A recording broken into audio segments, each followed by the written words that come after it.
Okay, anyway, yeah, it's Tishkawa. Welcome in Tishkawa Gaming. It's time for some Tishkawa DBD gaming. Okay, we're gonna get into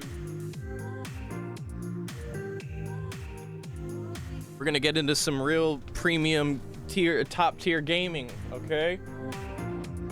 Not gonna lie, I'm feeling a little strange today, but we're gonna try the very best that we can to deliver the top tier gaming as we always do.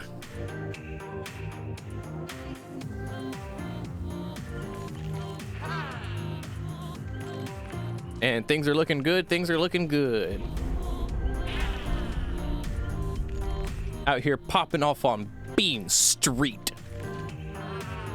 Out here cooking. Bean Street cooking.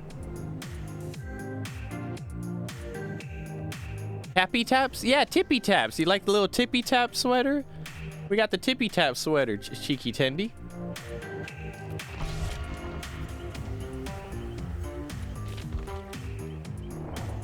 Let me just check my little audio controls real quick. Might want to pop that up a little bit.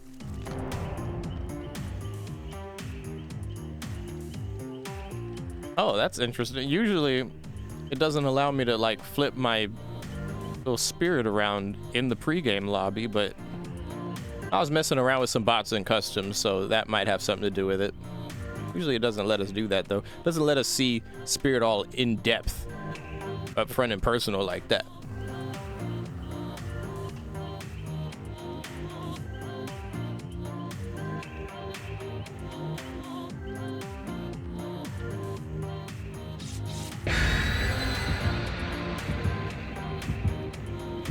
Thinking that maybe I might save my blood points for Meg. I'm still trying to get her to P100. What's that strange? Something strange for a little bit of a change. What's so strange about it, Cheeky Tendy? I've worn this hoodie before. I'm happy that you like it though. Nothing too strange going on here though. This is just some regular Tishkawa DBD gaming. You guys have seen this a million goddamn times. Ain't nothing special. Is what it is, you know. It's whatever. Yeah, whatever.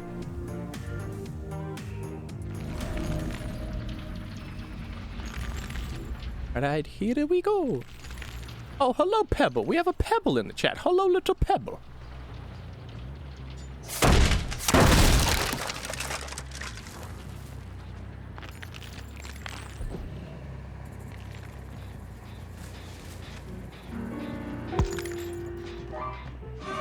Might as well get that hit while she's here. Open this up. Wonder if I should open up the. Nice. If I should open up the what's that shit called? Oh yeah, is it a free peg pose? I'm thinking maybe I might open that up. Oh, hello, Ren. Thank you for the 18 months. Good to see you. Good to see you. Welcome back. And Tender is officially blind. No, you're not. You're fine. Cheeky Tendy, it's okay. Blue teacup. Hey, you got the blue teacup now, Ren. Congratulations. Getting up there. Oh, ain't that a bitch? Get your ass back here, Banana Man.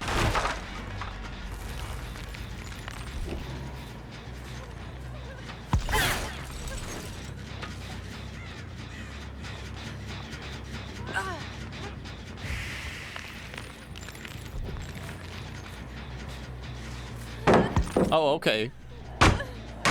Back at 5, I'll take it.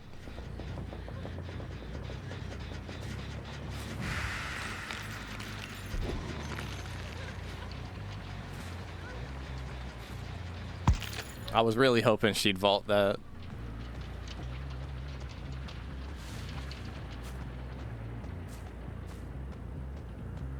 I saw a crow fly off in the distance.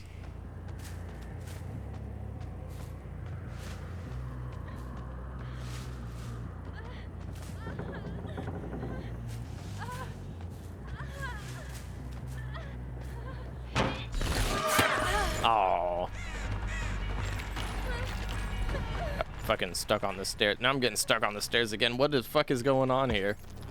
What the fuck is going on? What the fuck? What the fuck?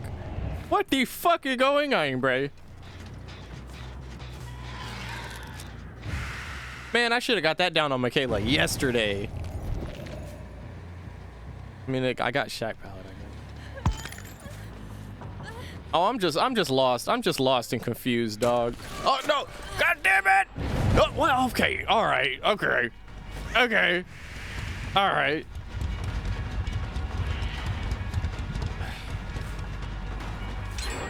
Oh, okay. Officially, fuck off. This group can officially fuck off, man. I'm just having a bad game. Listen, it's my first match. All right, give me a break. I just need to get my bearings real quick. My first match of the night, and all right. Nice. Oh, hey. Hey, Cheeky Tendy, thank you for the 9 months. Thank you for the 9 months of Prime, Cheeky Tendy. Good to see you. Well, happy to have you here. You've already seen you, but thank you for being here. I really appreciate it. We're gonna try and get a hit on Banana Man here. Michaela. Oh, here we fucking go again with Banana Man. This is the same Banana Man from back in the day. He's just learned his lesson. Oh, okay. We're camping pallets. We're not camping pallets. Oh, Banana Man. All right, me and Banana Man are both confused, so that's good. So we're on equal footing. Oh, he's absolutely camping the shit out of that, isn't he? Yeah, I fucking called it. All right, Banana Man got new headphones. By the way, thank you again for the 9 months there, Cheeky Tendy. I do appreciate it. Yeah, get shitted. Get shit. Bean Street. Bean Street cooking. Bean Street cooking. Take my damage again on the hook.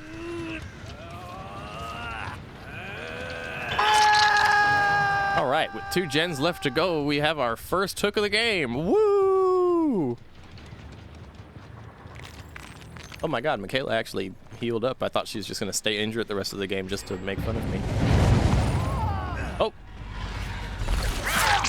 Take my damage.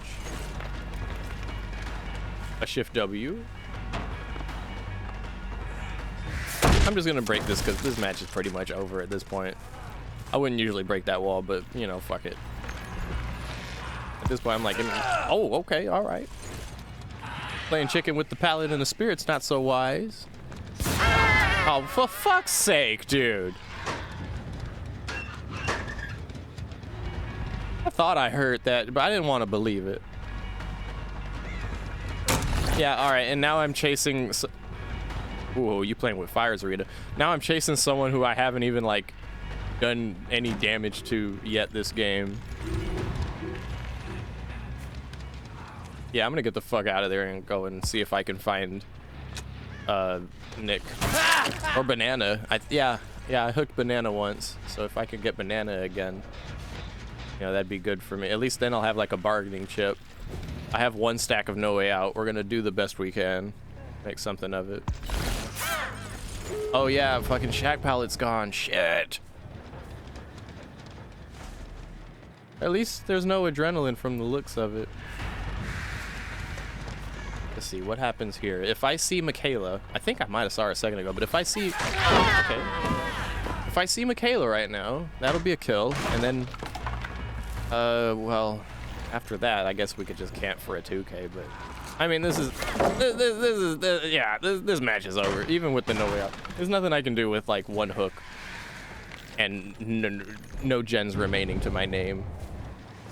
The only thing I'm curious is why they haven't tried to open a gate yet. Oh, there it is. Okay, there's the dreaded Banana and his companion. Banana drops into the hole. We chase the bloody one. He medium vaults. I'm gonna do a little phase.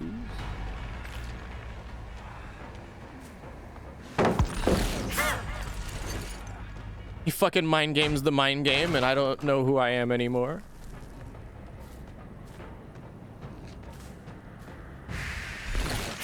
Yo, come back.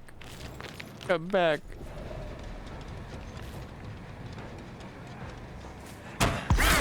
Oh, okay, all right. All right, we did it. We have a second fucking hook. Let's fucking go, dude. This stream is starting off rough, man.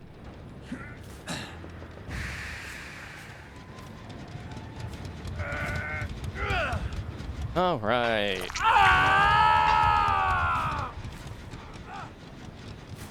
Yeah, you know what? I'm just gonna sit here and see it.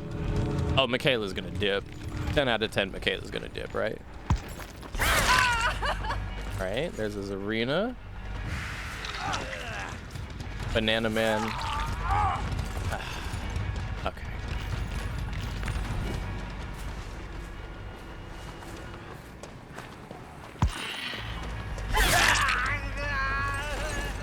Yeah, unfortunately, that'd be a down on Banana if he took a hit after the unhook, but yeah. All right, at least they didn't just sit around and shit. Okay. Well, GG, well played. Good luck, have fun. Let's move on to the next. Oh, that's rough, man. Anyway, how are you guys doing? What'd you have for brunch today?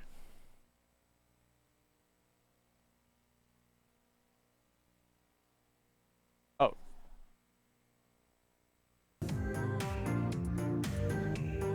DBD has been pain. Yeah, tell me about it, VV.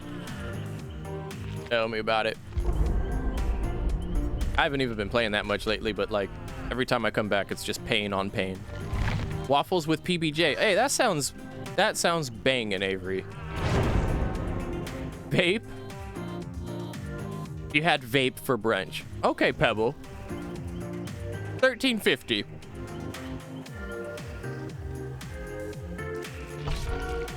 Okay, we got a couple P100s in here, but I'm a P100 myself. It's nothing I can't handle. Steak and potatoes. Ooh, that sounds very nice. Well, it happens to be my birthday today, so I went ahead and got pizza at my favorite, well, one of my favorite pizza spots.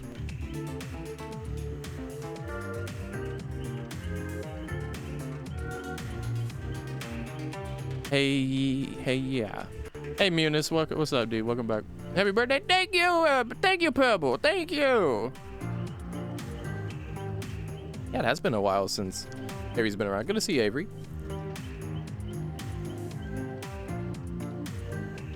My avatar tripping. I'm trying to fix it. There we go.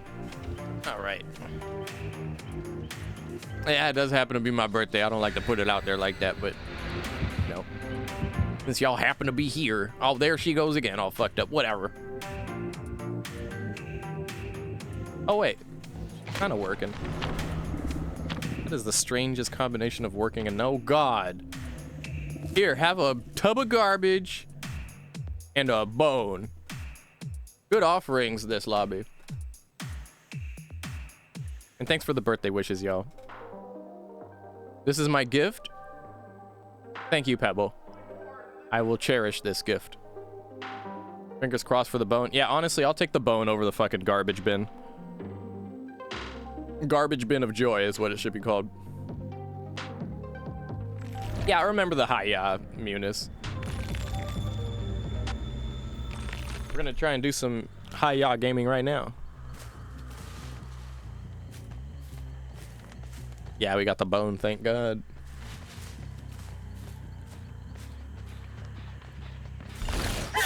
Oh, I seem to have forgotten how to fucking right-click, man. It's my birthday, I can get away with it, right?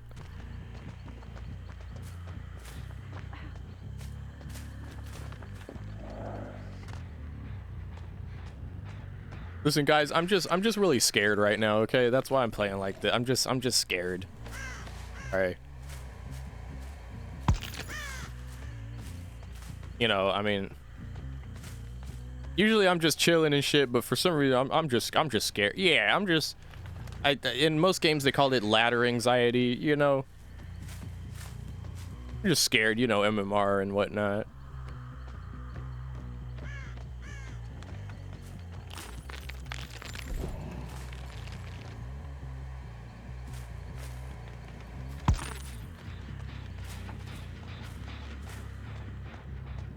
I saw those people on that other gen, but I just can't even be bothered. I'm gonna go in here because it's comfy.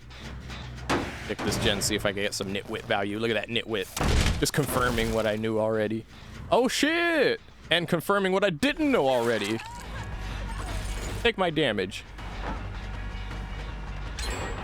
Because you care. Exactly, Vivi. Exactly. That is exactly it. Why you stop playing Spirit? Hey, that's totally understandable.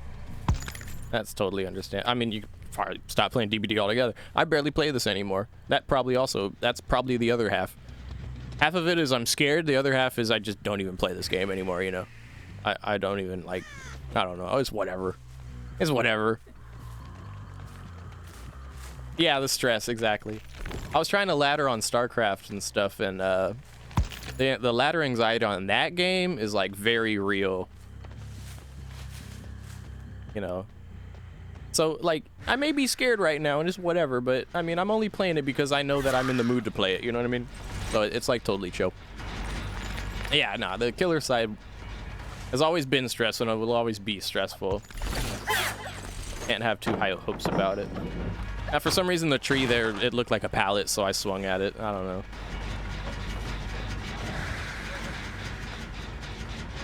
Yeah, Survivor's super chill. Yeah, Survivor's super chill. So look, you can be pain, but, you know, everyone knows that. Alright, I was trying to mind game the mind game of the mind game there, and I probably deserve that.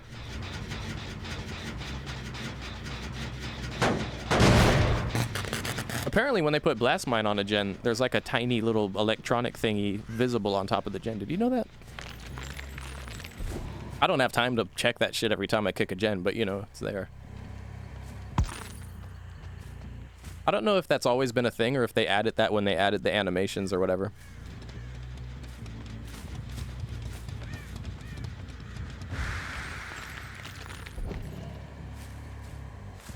Yeah, it's kind of cool.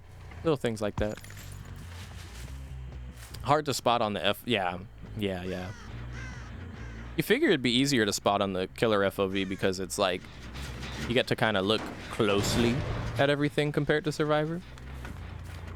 But again, killer is stressful, you know, so you're like constantly buzzing around and doing shit. It was more that you don't have time. Ain't nobody got time for that shit when you're playing killer.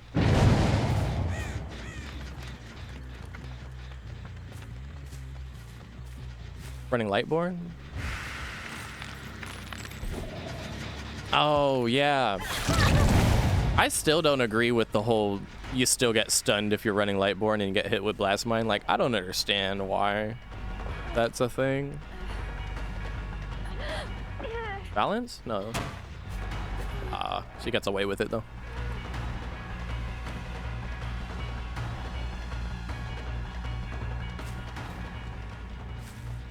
The scratch marks are kind of hard to follow when they're in the grass and shit.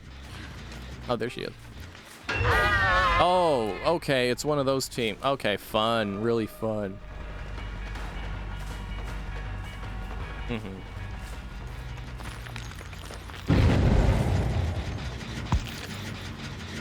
Well, give me an example of that, VV. Full counter play. Oh, I mean, I guess Lightborn is probably an example. Is what you mean, right?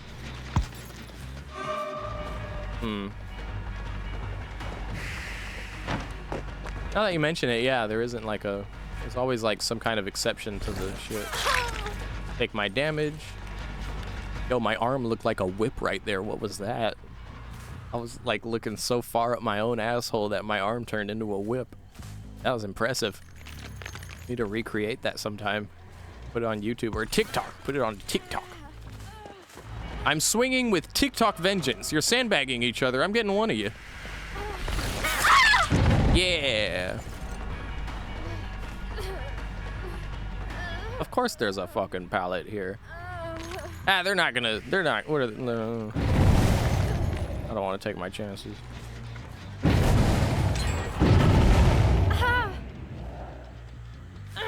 Okay, I get away with it. Oh. All right.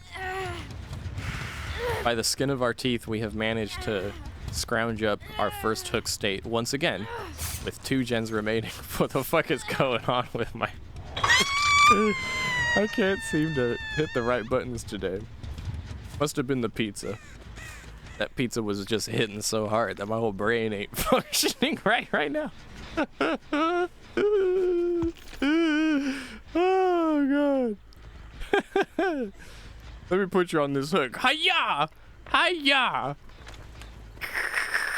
Yeah, that is some damn good pizza.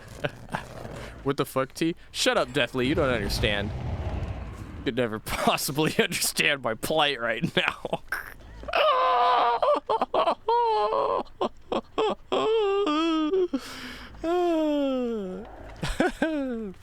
They really need to lower. Yeah, Avery, exactly. My MMR is way too high. I'm just not even an adult gamer anymore. I need baby gamer lobbies right now, dude.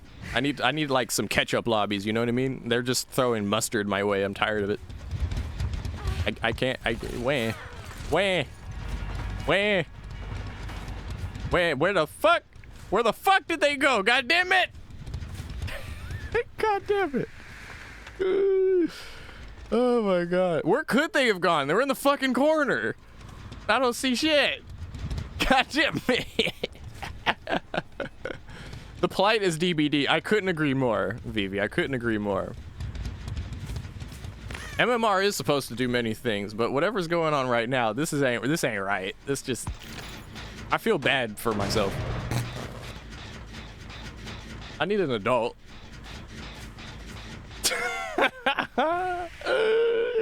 I need an adult. Oh dear, feels a poo, man. Yeah, I knew that was a fucking person behind that gen. Oh, for fuck's sake, man. I need to remix the Gen Pop song. And a mind blast, and a blast my mind, and a plow plow plow. Back in my day, you could hit people at windows and it was cute. Give me a chance, Michaela. Run back at me again. I want. Yeah, she gets it. Blast mine, plow, plow, plow, and a blah, blah, blah. And another one, and a blast mine, plow, plow, plow. Oh, okay, we're just casually dropping Jack Pallet by us up. What the fuck? Where did she go? Dropped Shack Pallet and then just like disappeared into the void. Life is weird, Avery. I feel you. What the fuck is going on, bro?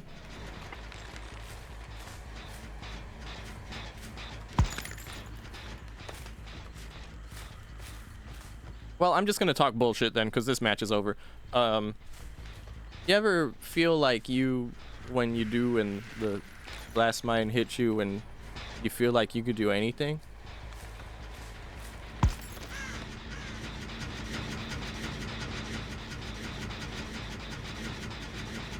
Oh.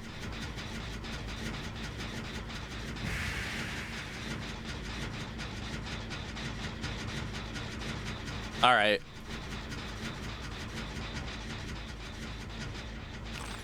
Okay. Was that? You ever feel like when you can do anything? It's times like this that I actually regret bringing No Way Out because I just want them to bounce at this point. Been an interesting experience. They haven't done the last gen though. What the fuck are they doing? Okay, now they're just completely taking the piss, clearly. All right, now it's time for Tishikawa payback.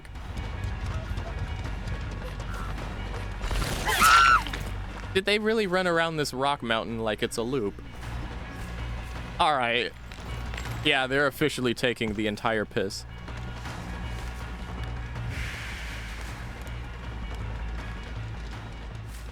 Oh boy. Not gonna get all butthurt about it, but you know. It's one of those things. Maybe I should play a different game like Civilization or something. What? Oh, okay. Is the cat out of the bag now? All right. So here's the deal. That was Squishy Bean playing DBD. Squishy's actually in LA right now. And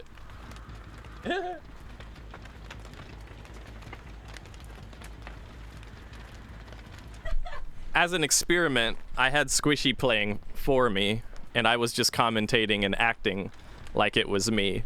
But yeah, no, don't get me wrong. I feel y'all on the MMR shit. But like, I was just fucking with y'all. I am perfectly ready to fuck these guys up. if they want to wait for me, which they seem to be doing. All right, I am prepared to go. Squishy looked at me and was just like, get him. Please get him. And I'm like, all right. Do a little scouting around, shall we? Where could they be? Maybe they're getting crows. So let's keep in mind Nancy's the obsession, right? Oh. We're back here with it?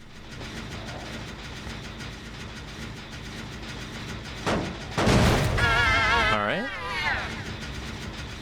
You were wondering why I was laughing so hard? That's why.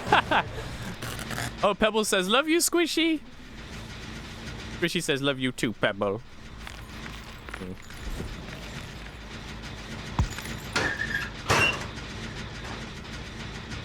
Okay. You think they went back to the hill? I mean, I hate to say it, Squishy, but I don't think I can really scrounge up. Give them a run for their money? Yeah. All right. Yeah. Yeah, it might be a little too late, Vivi, but we'll do something. I'll at least frighten them a little. Oh, okay. So which one are you?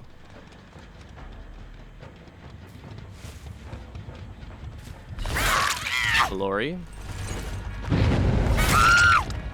There's the no way out. Just gonna do as much as I can in the end game, basically. And there's Nancy with the crows. Two Nancys. Wait a minute. No, no, no.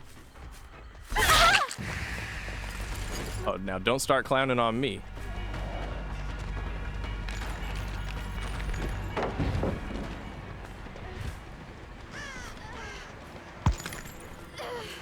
Uh-huh. Who else wants to come for the save? Hitting the wrong button. Yeah, I know, Vivi, I know. It's a shame, isn't it? Oh, hello.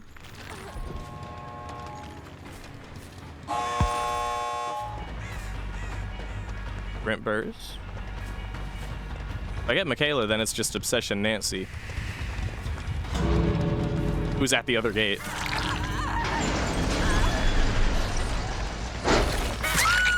All right, now it's just Obsession Nancy who can save these two.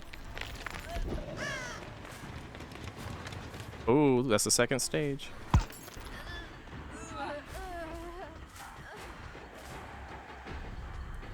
You don't want to do it, Nancy. You don't want to do this.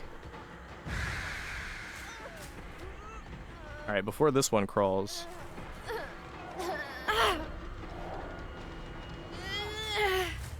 The second I see the other Nancy, I'm dropping.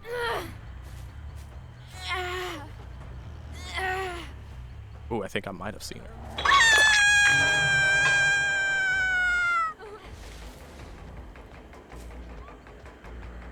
You hear her? Yeah, okay. All right, we got a 2K out of it. They got the fuck out. All right. I hope I gave you some honor there. All right. You want to say anything to chat? Don't judge me. Don't judge me. That's right. Bean Street cooking. What a weird match. Teammates were being weird as fuck. Dude, you were being weird as fuck. What are you talking about? Here, I'm gonna say WW.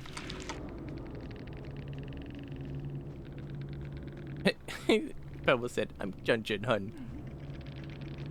Everyone said hello, Squishy. Oh. Anyway, yeah, that was interesting. I'm sure these two had a blast. A blast mine. Yeah, that was funny. I'm a little sad that I couldn't get the Mori.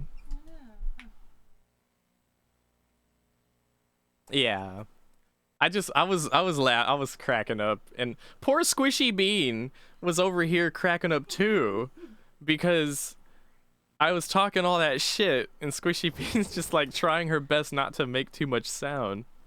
Let me see if I can adjust the gate on my mic so that it pick up a little bit more of what of Squishy's banter as well. Or I could give you your own mic. That's too much techie shit I need to work out on my own. Let me check something. Test 1 2. Test 1. Test 1 2 1. Okay, yeah, all right. I'm gonna set it like this then. And then if Squishy, wait a minute. Yeah, I want to cut out like background noise, but still get Squishy. Okay, say something, Squishy. Hello. Do y'all hear Squishy? Gigi was one of the Nancy's. Yeah, Gigi, dude.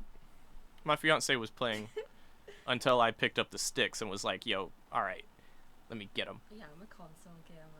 Yeah, poor Squishy's a console gamer. Squishy tries to hit through the window. T. Back in my day, you could hit through that.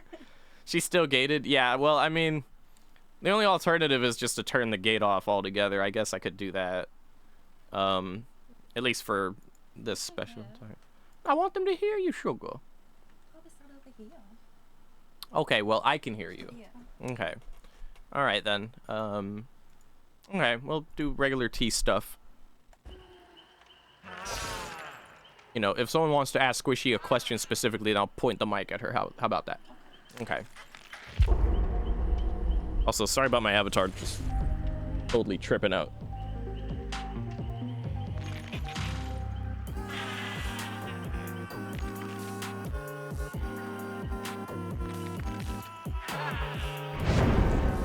Did Squishy like the pizza too?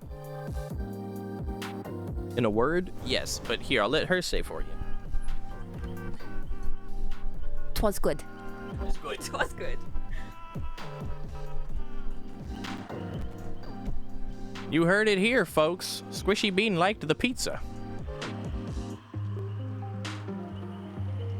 And if you're wondering what pizza it was, it's numero uno out here in Los Angeles, California.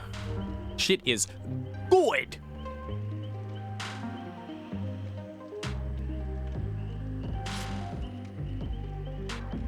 But yeah, like if you're a console gamer and you're not used to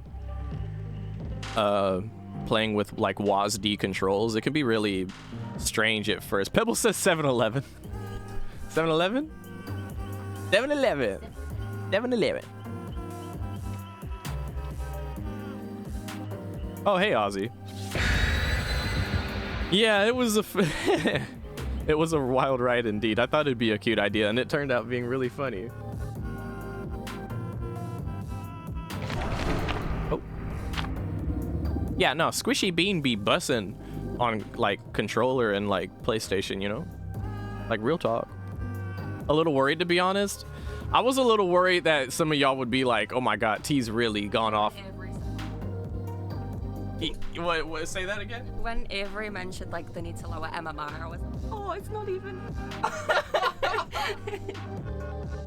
Yeah. Yeah.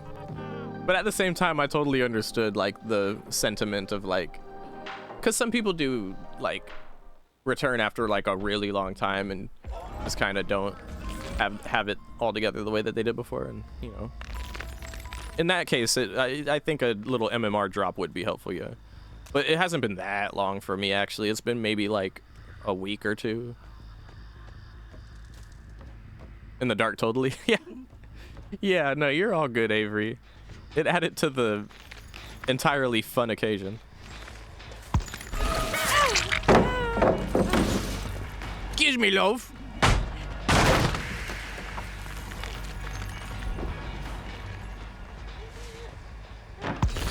Yeah. Oh, disgusting. Disgusting. Sit the fuck down.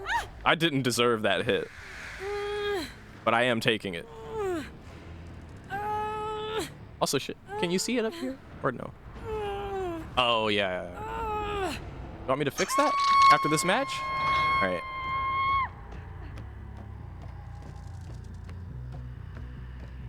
Love the hoodie. Thank you. I'm happy you like my hoodie, even though I'm... Oh, hold on. There's some gaming going on here.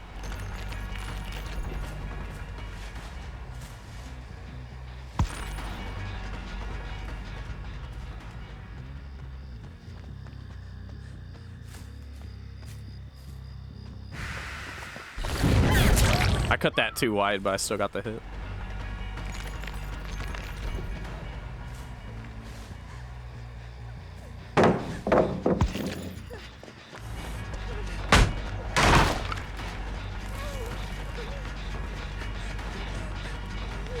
Spirit through the sword there, yeah.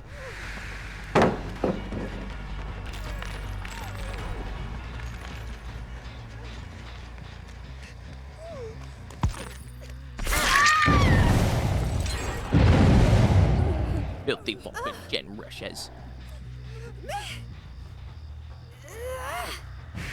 Had a feeling something was off, but didn't know what the fuck was going on, but the commentary made me laugh. Well, happy to hear that, Deathly. Deathly was the only one who was like, yo, what the fuck is going on here?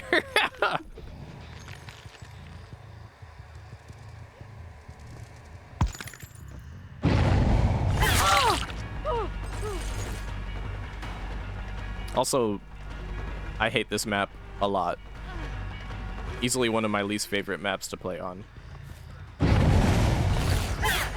Ah! No, no, no, no! No, no, because I lost her in the fucking bush, dude.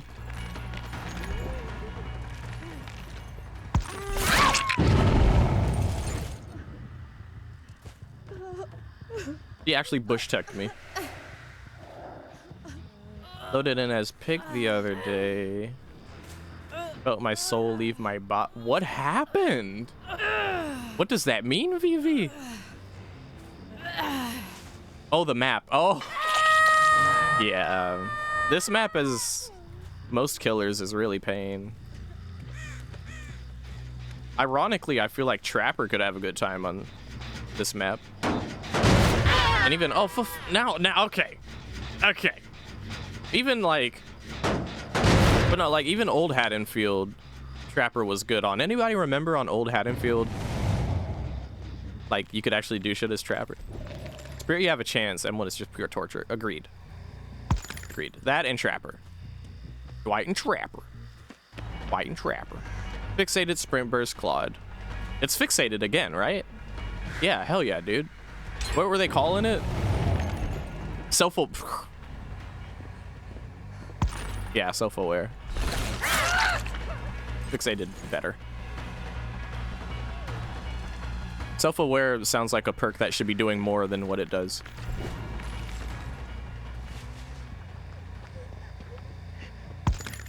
A perk called self-aware should be like, this survivor meditates every weekend. And, you know, can like take 3 endurance hits before they get hooked the first time.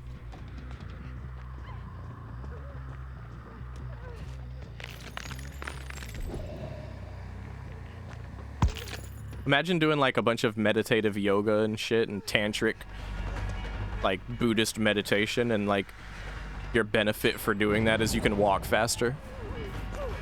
Wow. All right, I can't blame it on Squishy now.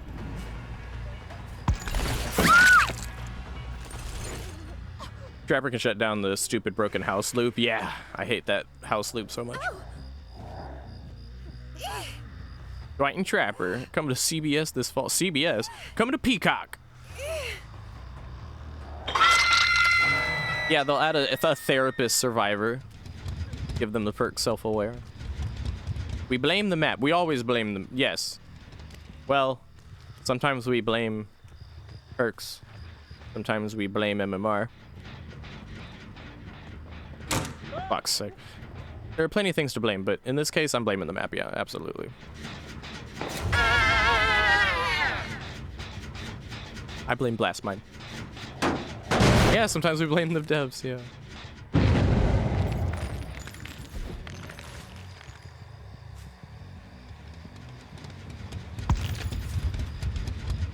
We blame the devs a lot. Fair. It's their fault that we're here in the first place. It's both a good and bad thing. Not hearing any gen work there.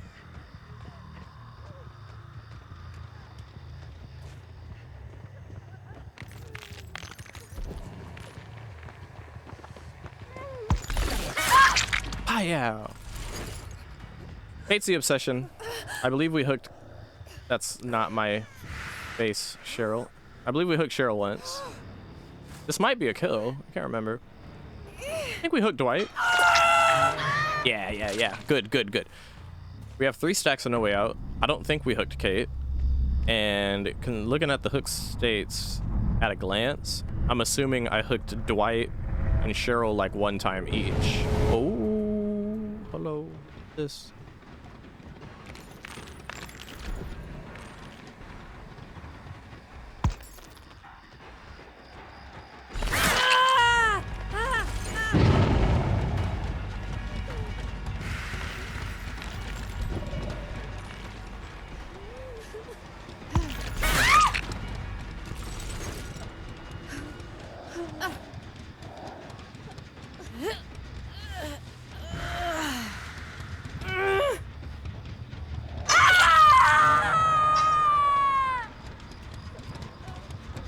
Residual manifest? Are they? I didn't even notice if they were running that. I thought that, oh my god. I actually thought that crow might have been a Claude. And I already killed Claude.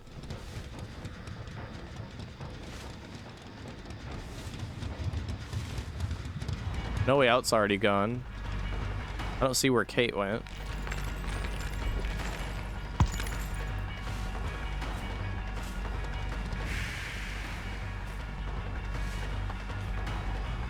Oh boy.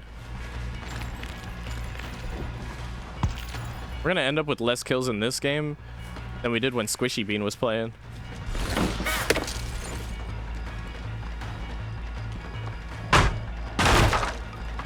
He has hope? I don't know if he has hope, actually. He doesn't look that fast. But there's no point in hitting him here.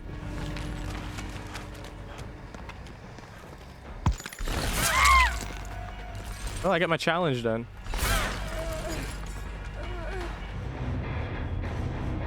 That whiff at the end, maybe he did have hope. I don't think he had hope, though. Not sure about that.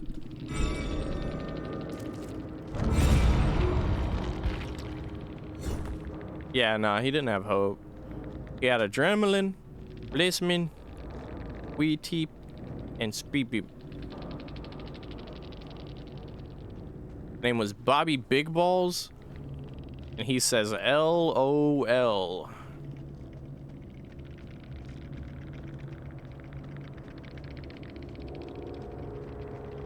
Nice balls.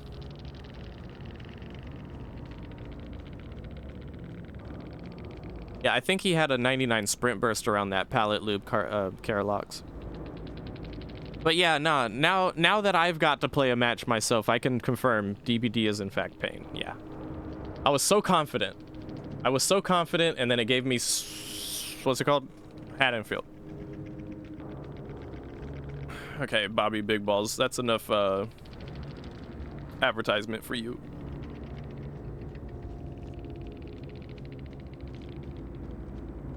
All right.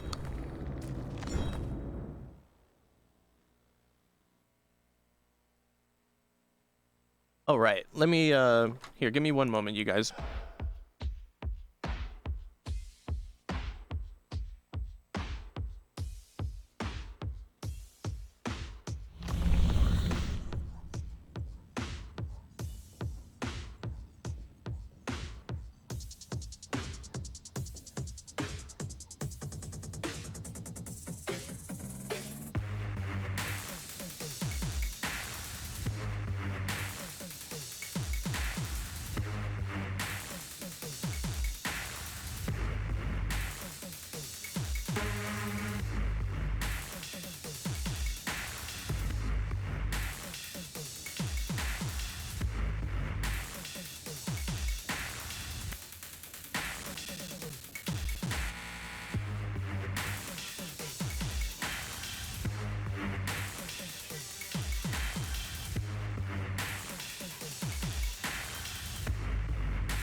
In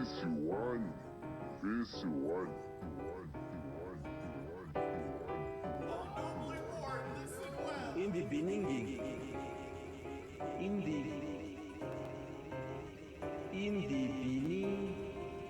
in the beginning,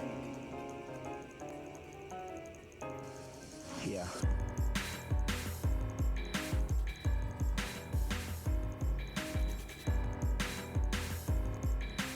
All right, I'm back. Thank you for your patience, guys. Just had to do some little technical changeover for Squishy's comfort, you know. Make sure we're all set and ready to go. In the beginning. Yeah, I set the volume low on this, actually. It's supposed to be like up here. Then I can turn it down here. Yeah. That's acceptable. Okay. I'm not too hard pressed about these challenges. I'll just pick whatever. Wait, am I almost at the end of that one? Comfort for Squishy, that's right. Oh, okay, I hit that already. Let's go here with it.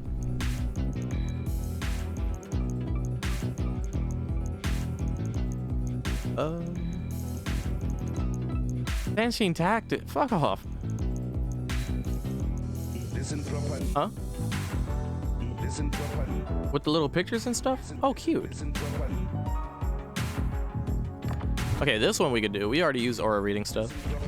Listen. I prefer turn-based games too, Deathly. I think turn-based games are the shit.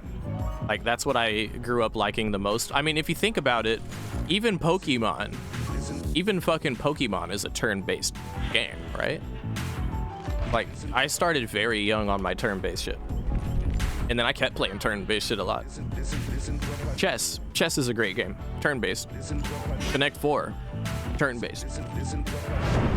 When I played Pox and Aura, turn-based. When I played Romance of the Three Kingdoms, turn-based.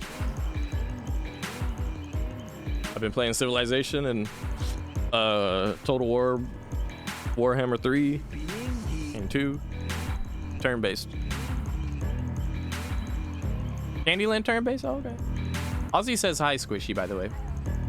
He says hi, Ozzy. DBD turn-based for your mental health? You say so, Deathly. Oh.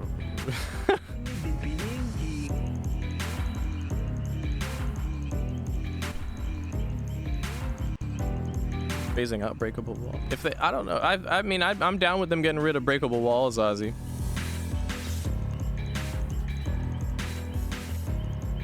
Also, what's up, Neos? I don't know if I got a chance to say hi yet. Yeah.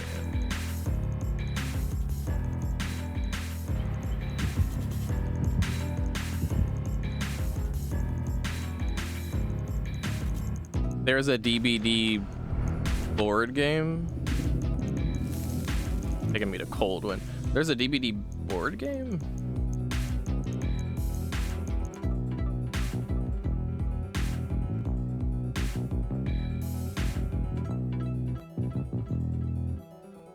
Yeah. The terrifying spirit figure? Yeah. That was from the board game. Oh, okay.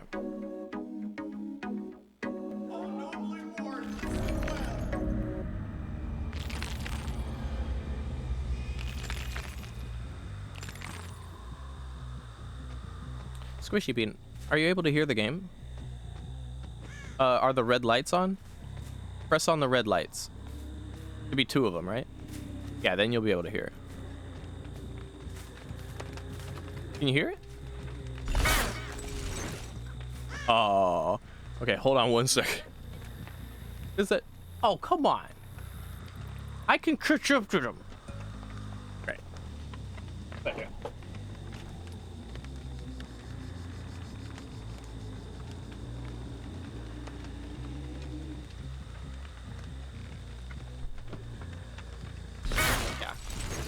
Yeah, and then you know where the volume knob is for that one. Okay.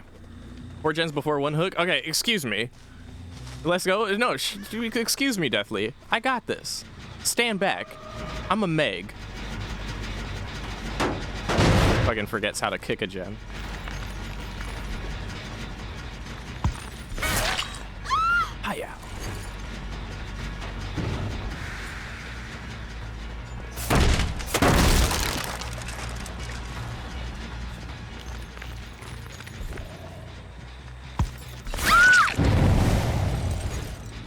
Cooking.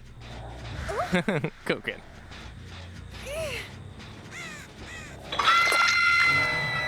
I ain't scared of no gins.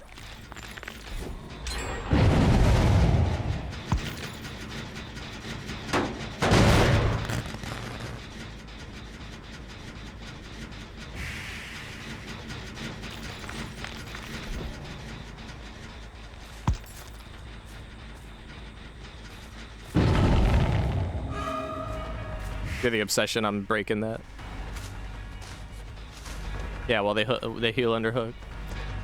Sure thing. Sure thing.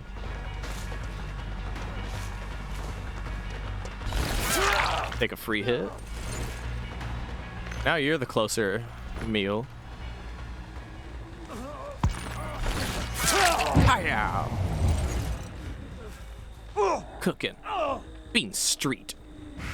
Cooking.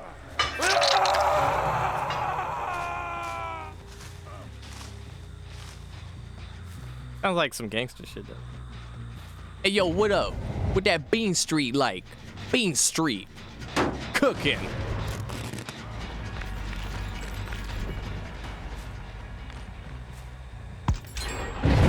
Hello? All right.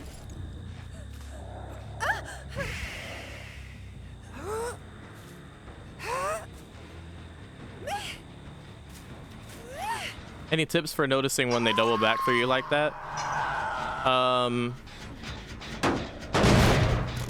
Yeah, it's a case of the, like, when it happened and I recovered, I was like turning my camera angle around like this, you know? Usually I like to advocate like a flat side strafe type of thing. Sometimes that's not enough. But just generally turning when you get near them so you can, because other,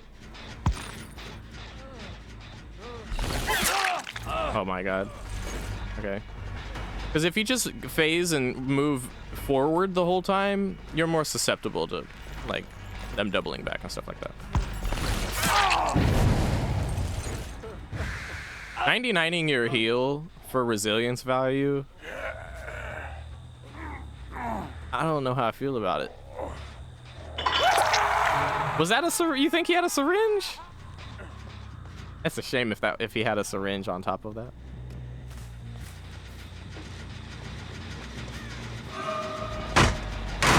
Not too hard pressed about this. I just want to get her off the gen. Oh.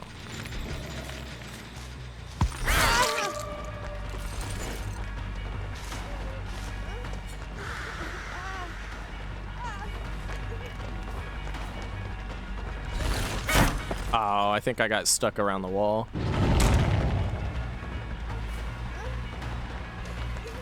This is where I want her, though.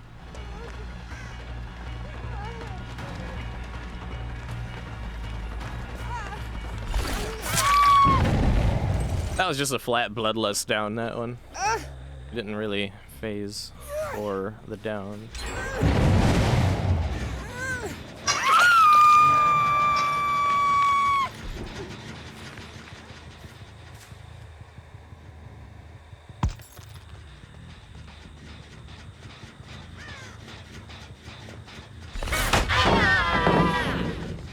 This isn't a safe pallet. Even with the stun, you don't get away from here without taking a hit.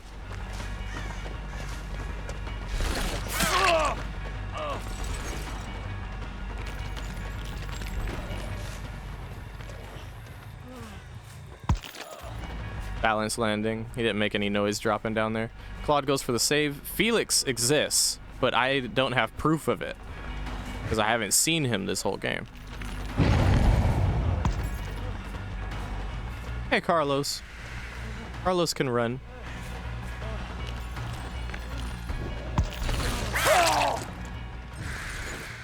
Thank you. Popped it at the pallet.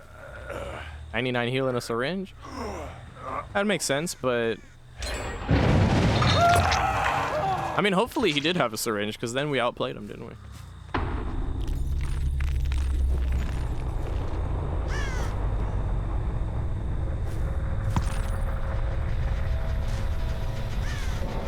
There is the Felix, no longer a mystery. Ideally, we want to get Claude. She's the next one that's dead on hook. We haven't even hooked this guy yet. Kind of hoping he was gonna wait around that pallet. I could like lean into it a bit. All right then. Who are you? Nice, nice. GZ boogie, GZ boogie. Fuck, fuck, fuck. Fuck, where could they have gone? Oh my god, I see them.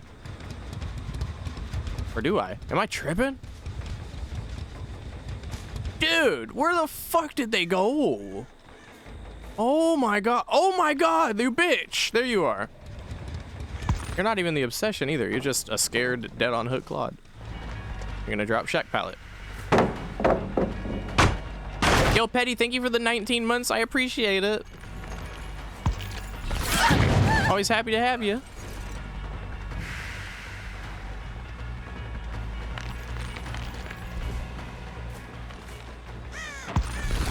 Shit! Because it's the mind game of the mind game, Baby Bean. She just figured, you know. And she got away with it, too. Nice, nice, nice. Yeah, I've been very busy, Petty, yeah. But thankfully, I'm over here chilling with Squishy Bean. And Squishy Bean is actually here. She was actually playing a little bit at the start of the stream. Of which she's not used to playing on mouse and keyboard, so it was a fun and funny time. Is that a fee?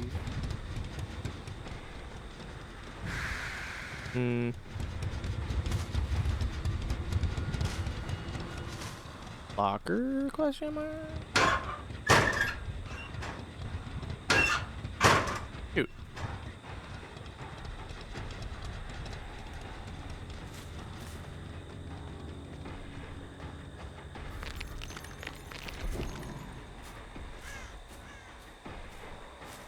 Ooh, caught you slipping.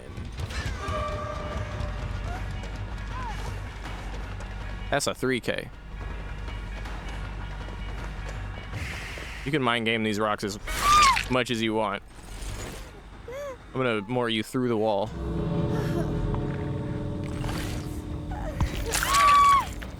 Did it actually move the animation? Nope, there we are. Censored. Censored Mori.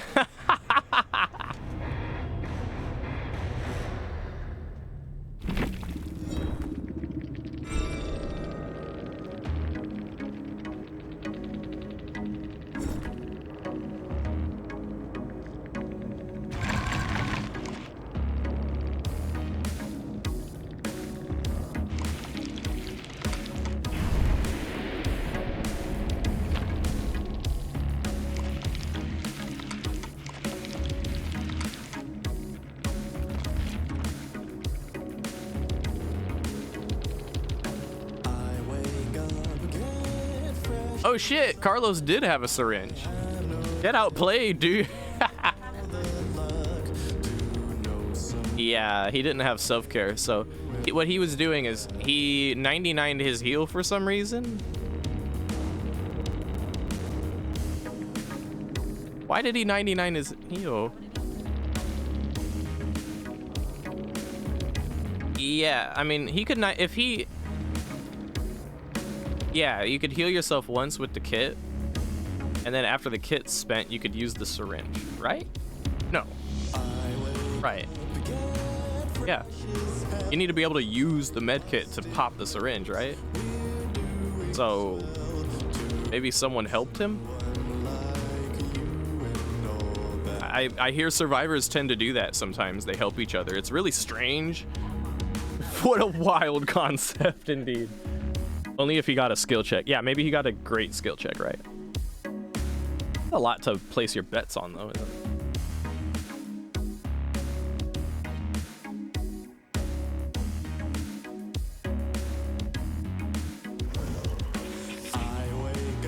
Huh? Hell no, your foot isn't bigger than mine. Because I'm wearing black socks, it's hard to see the shadow. Shadowy socks, you can't combat what you don't know. My foot is bigger than yours. And my hands are definitely bigger. You have teeny tiny fingers. As a matter of fact, that's why I was like trying so hard to help you with the WASD, because like your fingers are so tiny, you had trouble reaching the W key. Wah, it's a shame, isn't it?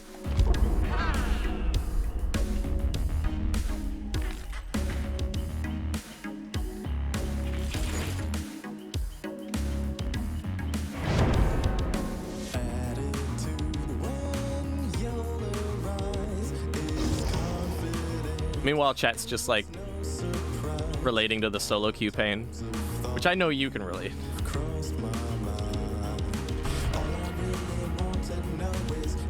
What'd you say? 2,000 hours solo queue. You heard it here, folks.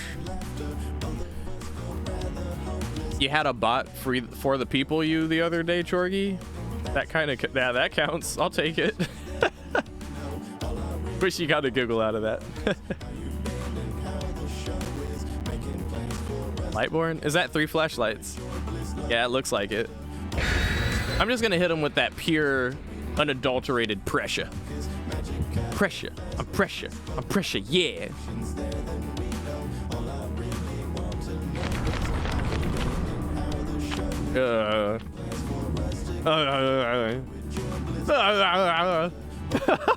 Squishy. Honestly, that first one is the alien map, right? These map offerings aren't too bad. All of them are okay offerings. I'll take the alien map. It's decent for killer. The game map, we like get them. And then Auto Haven. Take Auto Haven over some other ones. Okay, I get y'all probably hate get them, but you know. Okay, so we got Auto Haven. And 3 of them have flashlights, so yeah, they did indeed choose violence. There they are.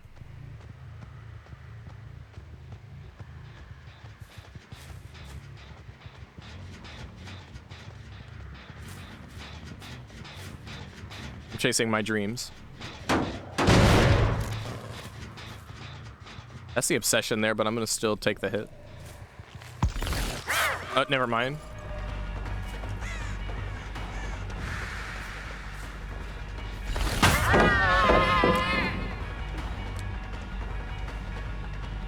They're back on the gen. If I act like I'm chasing Carlos, I might be able to get away with something here.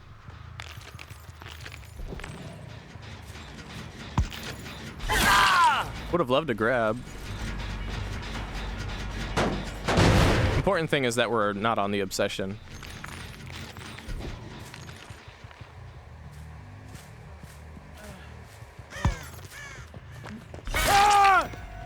Excellent.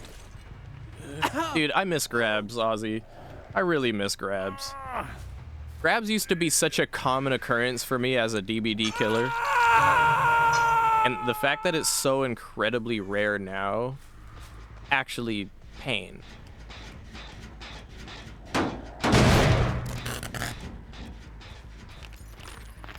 You're gonna slow vault that? I'm gonna take, oh! Oh, imagine.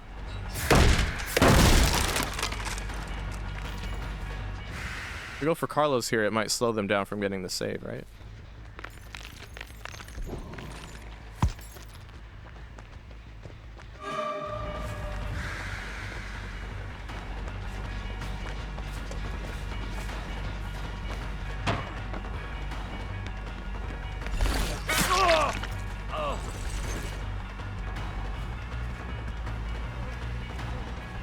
Ooh.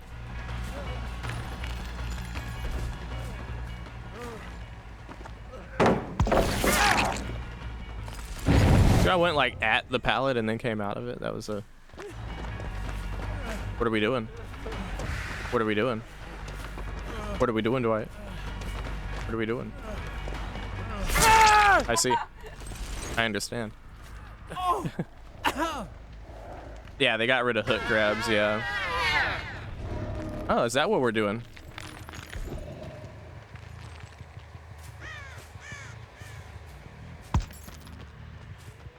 A fucking motorcycle drove by at the worst possible time right there. I couldn't hear shit.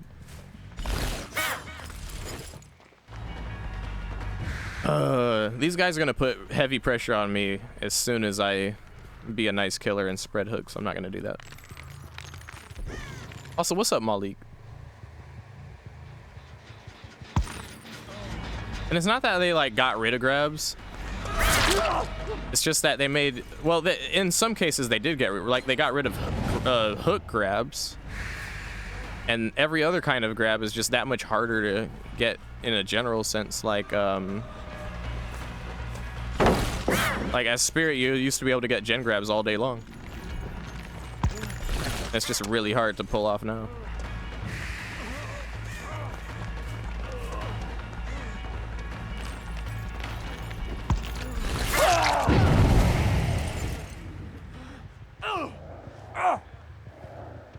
Yeah, and grabs still get canceled too. Good job, Dwight. Good job.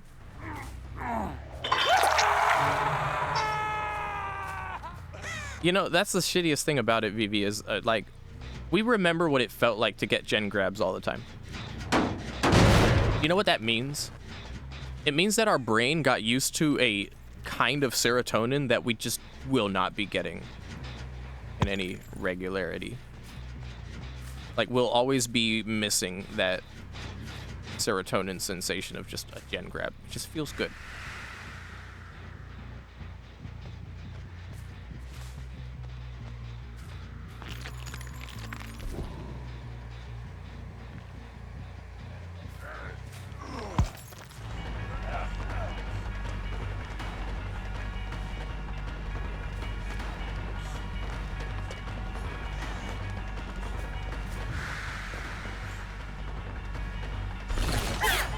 It was worth a try. I'm just gonna ignore Fang. I'm just gonna ignore Fang. Maybe she'll DS me later and I'll have a new obsession or something. There's 3 flashlights and 3 map offerings. I don't want to take any chances here.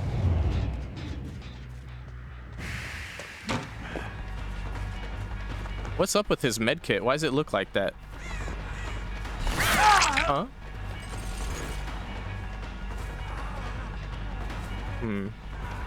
Yeah, he's like, he's got like the limp hand on the med kit.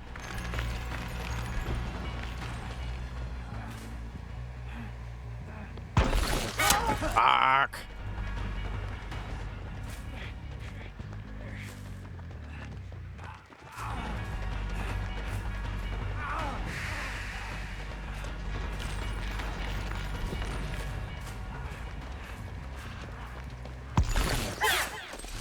He sounded way closer than he actually was there. I didn't expect this guy to be the juicer among the group.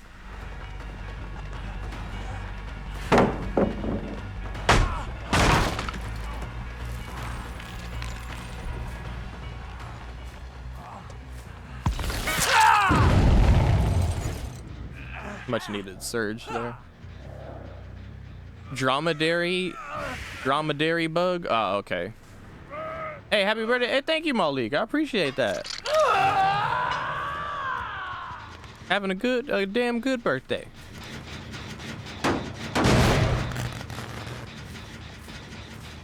Best birthday yet, I'd say.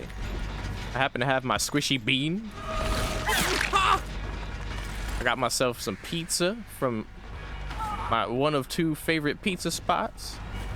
And I get to see the abundant joy of Squishy Bean getting to appreciate all of the little American things that she never gets to see.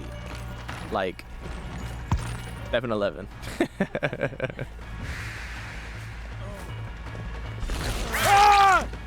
I don't think any birthday of any kind can top that.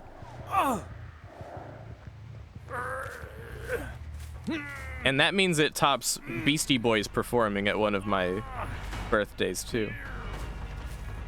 Because Beastie Boys actually did perform for one of my birthdays when I was really little. Robert Downey Jr. was there too, but I didn't know who it was. And he was wearing a purple suit. So I called him Barney, and everyone got a kick out of that. He kept like trying to talk to me because he wanted to like prove he was cool. I was like, all right, Barney, well, what's up, dude? Hey, wait, what's your name? Bar. Everyone got a kick out of it, though. But, I mean, it just goes to show, I've been giving people funny nicknames since I was a baby. Never stopped yet. So if I give you a funny nickname, you've been blessed. Like Squishy.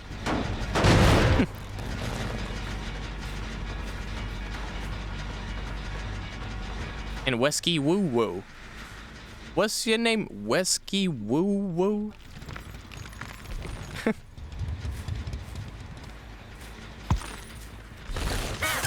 Jesus, I almost missed that one.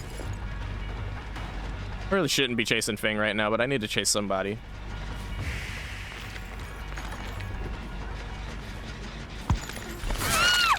Hiya. Splash.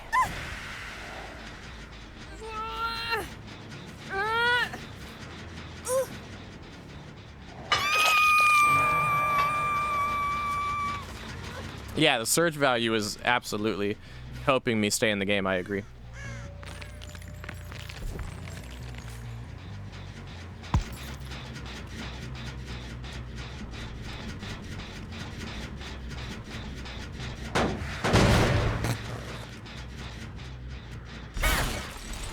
Fuck off. What is that?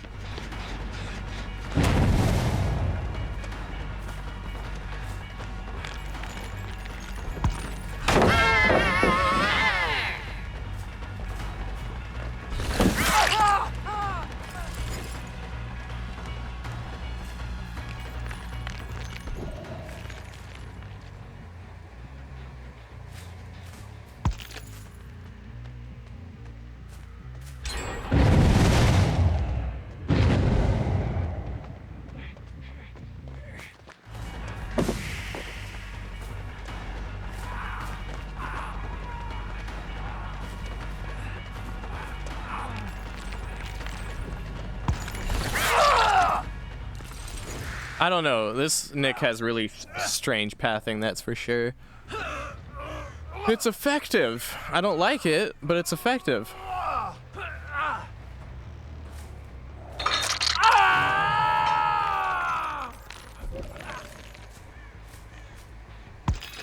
I don't like the vast majority of what these guys are doing, really. But we're going to try and work out this 3-gen here.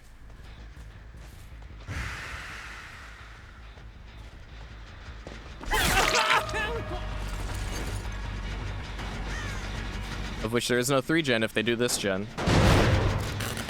Dwight on site, unless it's Squishy, who doesn't even play Dwight anymore, so it's Dwight on site again, yeah. Where does she? Do you play Dwight? Oh, okay. A little bit of 1350 going on there.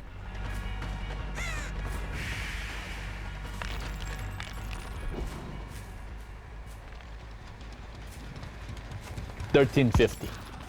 1350. Oh, bro! The fuck are you doing with this guy?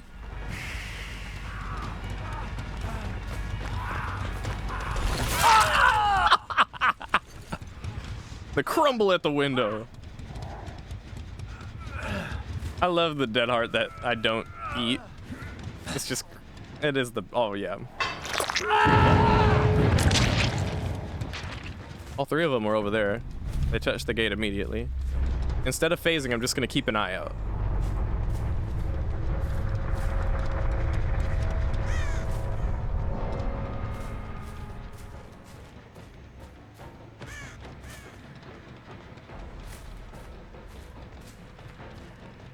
Hi.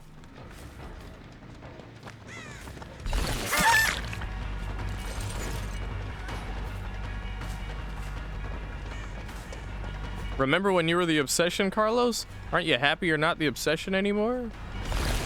Oh, he's got hope. Make your bed, dude. Fuck him. I'm not fucking with that none.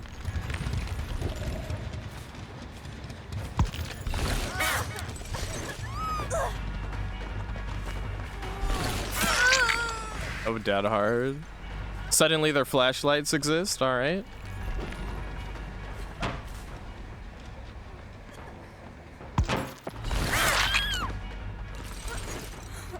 No Way Out's gone. I might not get the kill on Carlos because of Hope Make Your Bed, but if I can get Dwight. There's Carlos. Uh-oh.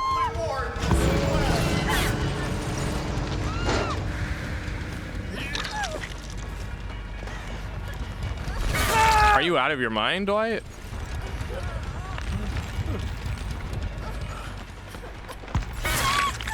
That would have been your ass if you didn't have BT from the pickup. I'm gonna kill him in front of you, Carlos. See how you feel about it. Hey, yo, Yogurt, thank you for the raid, dude. I hope you had a wonderful stream.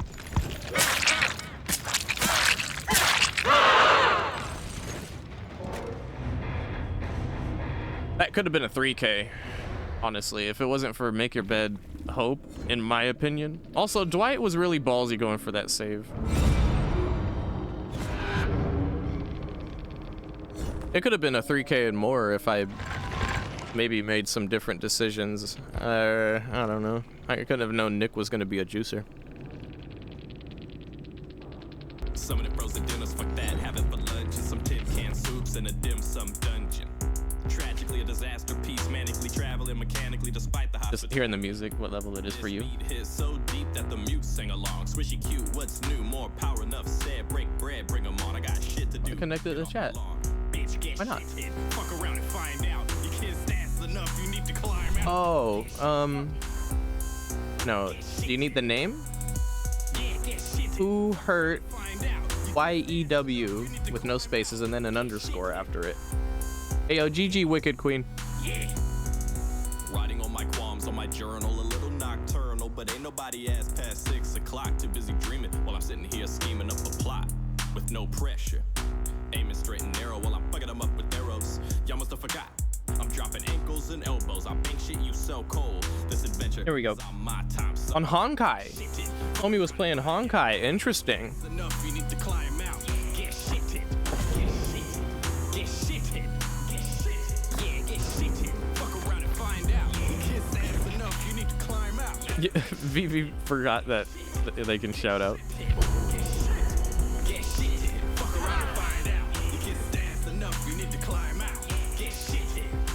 Oh, Trapper for VV? All right. Oh, and Squishy Swag. Squishy Swag after Trapper match? Okay, yeah. I still have the bad luck of always losing a match and then hearing the Get Shitted song. Everyone's been Yeah, I did. laughing at you, naughty. You guys so excited.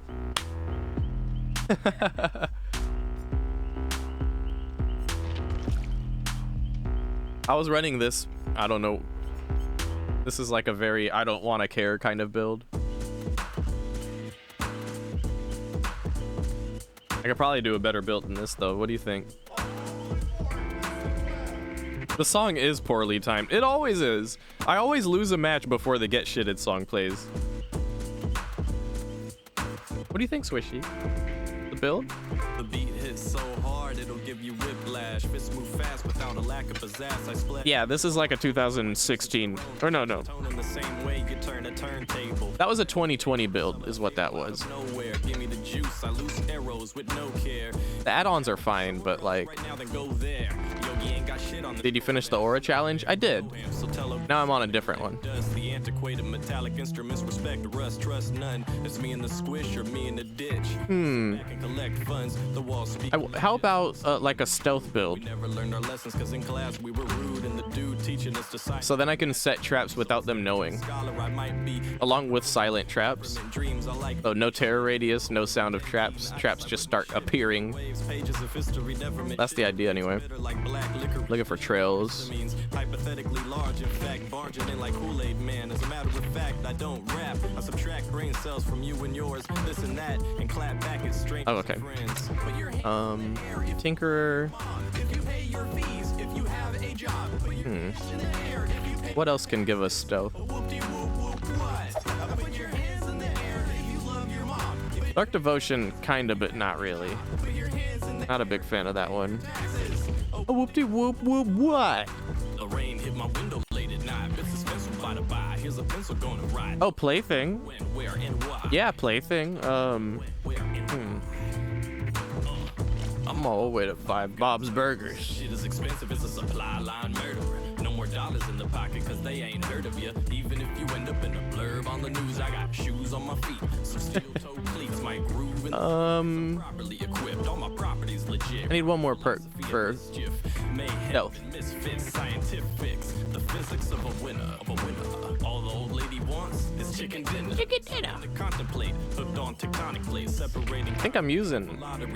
I'm missing something, right? Elective representative objectives, a legislative degradation paid to be played. Hello, Dustin. Rainy day where the rain hits the window when the blood hits my blade. Monitor, I guess. Yeah, monitor can help. It's not like a full-on stealth. I mean, there's Insidious, but then I can't do anything. I could run monitor for now, sure.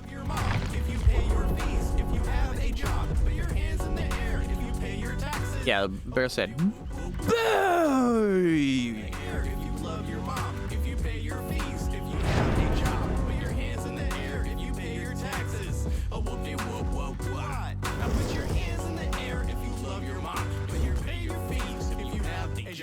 I still think it's cute that the teddy bear is like hiding behind some spinach and shit. Full lean squad? Okay.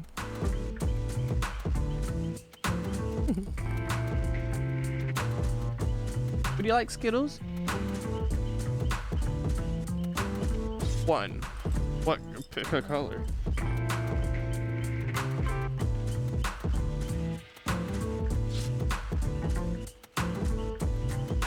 Meanwhile, I'm like, I don't know. Good? Okay.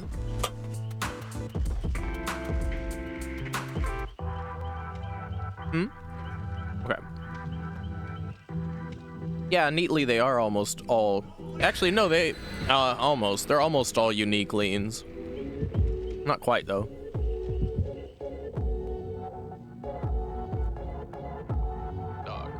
Does he even have a 4th cosmetic to run for a full unique lean team? Bring this shit right here up. This is ridiculous. Christmas sweater, yeah, right. Use the bitch, fuck that. Pull this shit over here. Pull it here. Oh, I can't go any further, okay. Bring that shit right the fuck in front of me. What the fuck? I turn the faucet on, the water comes out. I turn the faucet on, the coffee comes out. That's an awfully hot coffee pot. Every time I say that now, Squishy is just like, you need to stop it, boy. You need to stop it. It's not cooking. But Bean. That's an awfully hot coffee pot. I got it. Ah. I'ma stop. It's the breathing.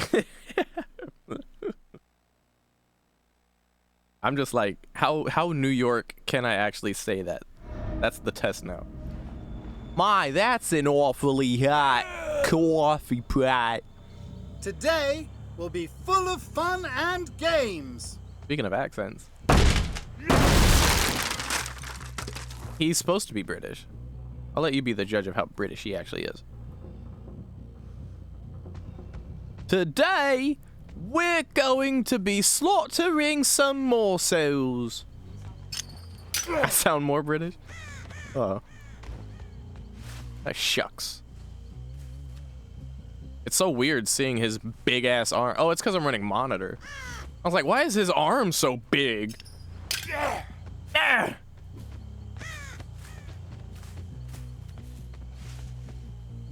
Put it. Put the trap. Why can't I put it? There we go. Oh, what the fuck? Oh, what the fuck?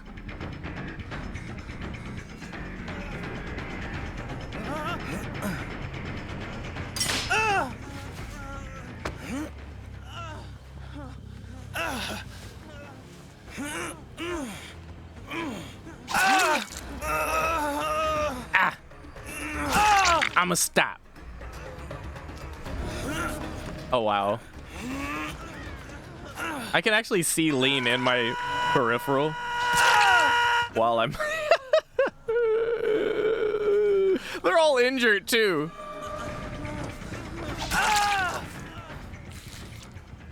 It's about to be GG real quick. All right, GG. That's an awfully hot coffee pot. I'm sorry, baby bean. I'm sorry. It's better to be like Bean Street cooking. Anyway, yeah, we're gonna have to do another trapper match because this. Did we really get to play this game? No. They just love the teddy bear so much that they threw the game for it.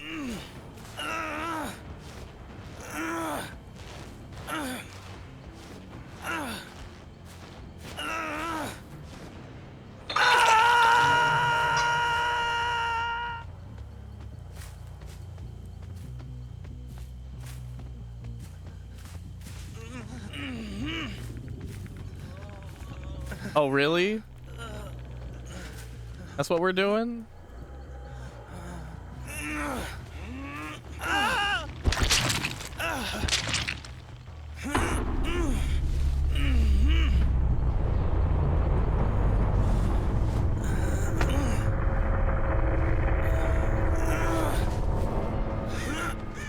Oh, I didn't mean to pick him up. I meant to pick up the trap. Shit.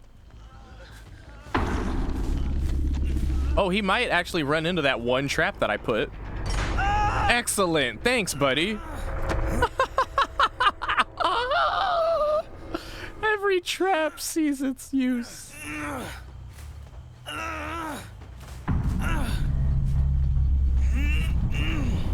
The one other trap I put down. He like beeline for it. Oh, man.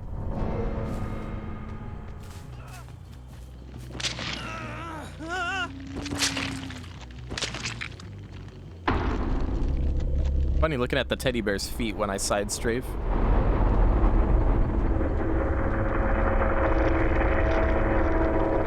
My name is Slickback. Slickback.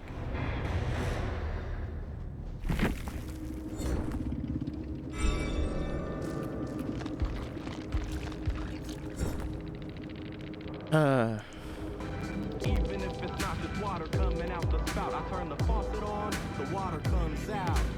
Well, If it's not just water coming out the spout, I turn the we'll never know. water comes out. Even if it's not just Not gonna know the story behind that one. faucet on, the water comes out.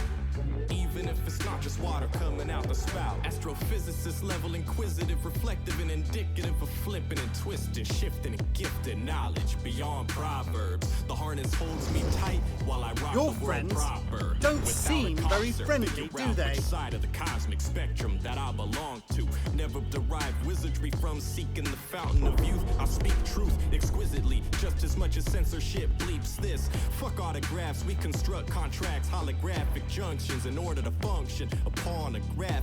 With many mathematical formulas and stats that can flip your world backwards. Chop perspective in half. The long neck required for acceptance is like that of a giraffe. Long way to go for the food to hit. Where the fluid sits, many people need to know. T-Scholar doesn't give two shits. I turn the faucet on, the water comes out. Even if it's not just water coming out the spout, I turn the faucet on, the water comes out. Even if it's not just water coming out the spout, I turn the faucet on, the water comes out. Even if it's not just water coming out the spout, I turn the faucet on, the water comes out. Even if it's not just water coming out the spout. Indiscreet and in the streets. Yeah, I had a lot of fun. Thanks, Stabbies. And I'm not involved, and we just steer the ship. Torrential waves and gladiators on the page, saying that they maybe want to squabble up later. Walking on a cobblestone sidewalk, call them I'm a golem of a similar material. The difference is I'm flexible, but I ain't gotta flex. The hectic flow alone vexes the best of them. Celestial tightrope that I walk. Bulky and girthy with the rhymes, not the Hulk, unless my pockets bleed green slime. And Pluto is a planet, god damn it. I can't stand it. Is a banana, or a moose, or a kumanada? Potato, tuberosa. We're speaking in Harry Potter. I'm freaking out. Can you dig this? Dough is 1677 meant Satan's biscuit. I turn the faucet on, the water comes out. Even if it's not just water coming out the spout. I turn the faucet on, the water comes out. Even if it's not just water. Best game so far? Yeah, it was a ride. Even if it's not just water coming out. Oh, RPD. Boo! Boo! To do what you do best, Naughty.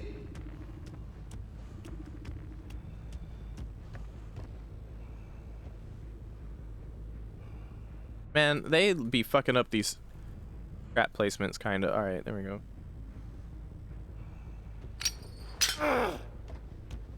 Boo! Oh, sorry, I'm in the wrong scene. Okay, there we go. Got so much points in that one. Yeah, it's all thanks to you guys playing the game properly that I was able to get so many points.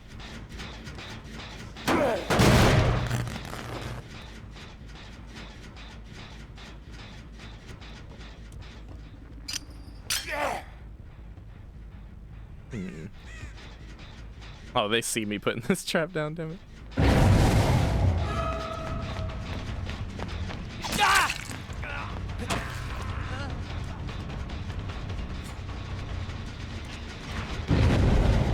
Oh, that's lame. I'm just gonna disarm all my traps.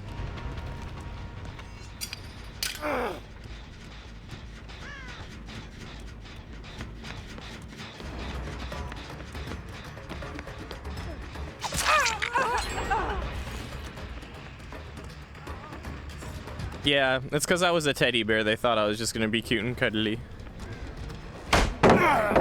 That side ain't for everyone.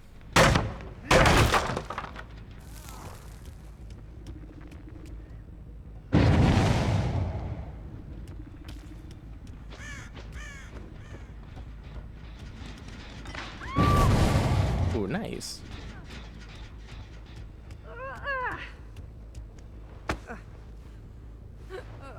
Hey, Stabbies, it was all chill until your buddy came in talking about blood points.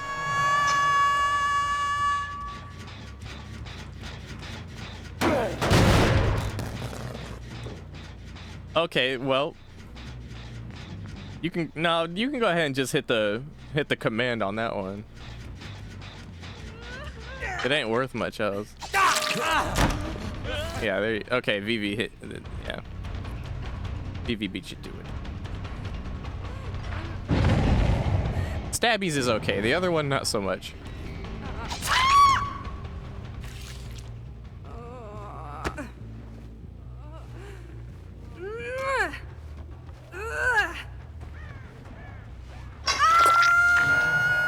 Flashbacks to console Trapper. The only thing Trapper related I remember about this match is that one Trapper I went against. I think I was swiffing with Vivi at the time. It was like the most big brain Trapper I've ever seen. Someone's plot twisting.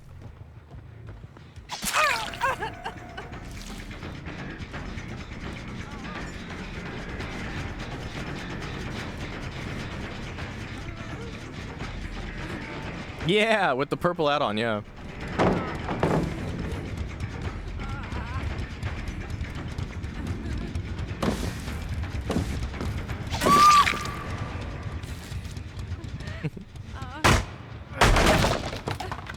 Oh yeah. Oh yeah. We just knew it at all at once that it was GG. Like halfway into the match, it was like, all right, he's big brain. I've never even considered this combination.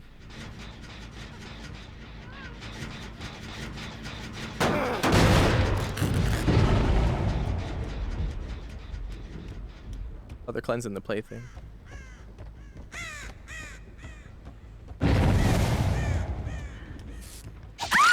Ooh, that was some Trail of Torment value right there.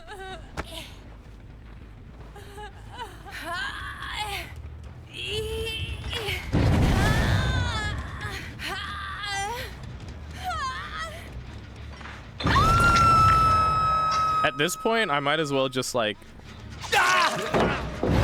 Might as well just have those two traps serve as like a blockade in this doorway, so that they have to take the time out to disarm these traps every time they want to do anything here.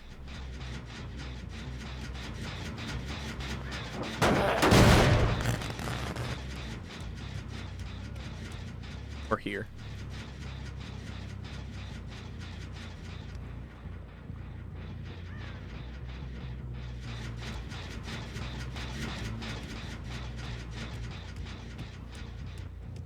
I know it's not the most optimal shit in the world, but it's funny. And if it works, then it's just even funnier for it. Hello?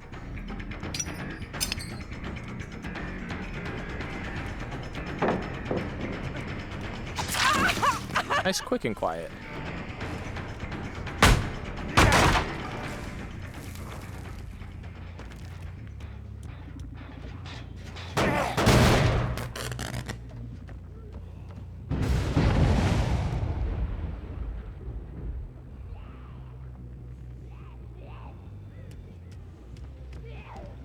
I do think this is a cool build idea, though, and this is a good map for it.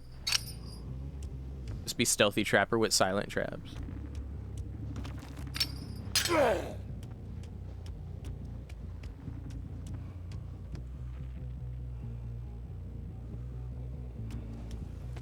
think the only giveaway I really have is the sound of me picking up the traps.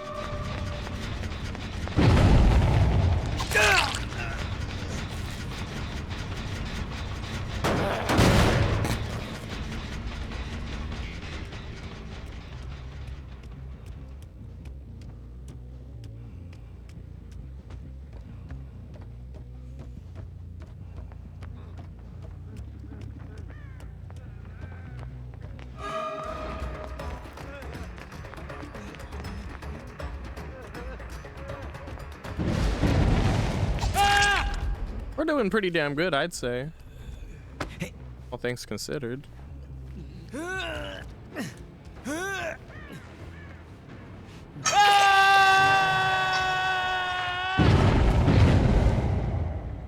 my god, I held M2 because I thought I was playing Spirit.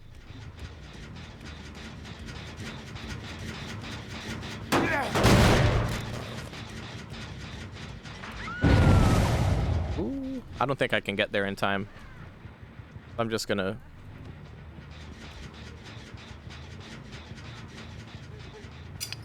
do that.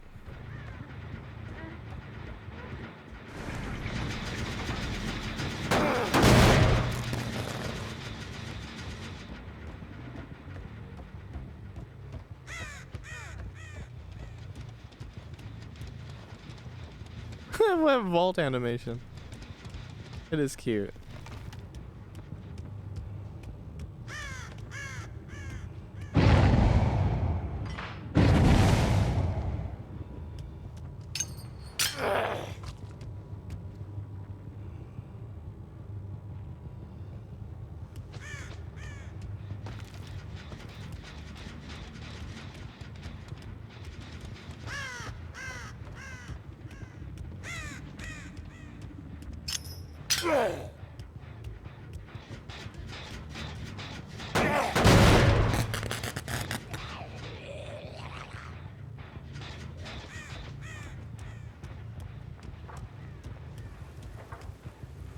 Hey, yo. Oh, they're on that. Oh. Yeah. Okay.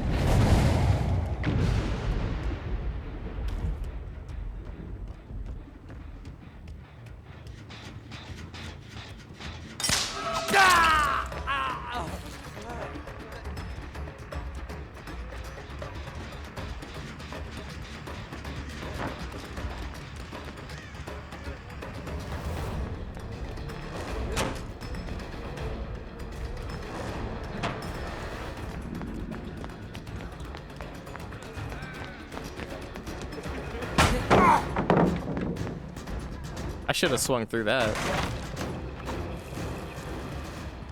Hold up.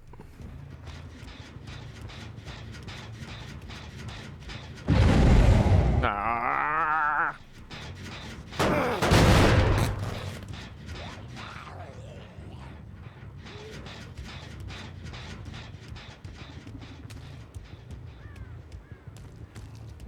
This match is a slow burn.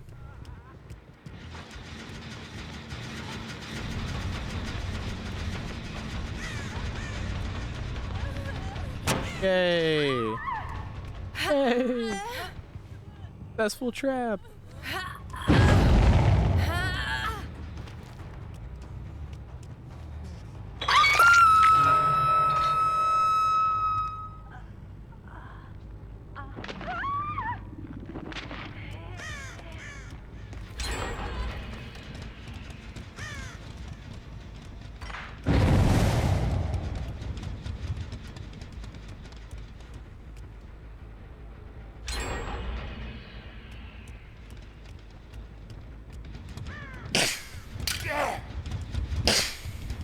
Thank you.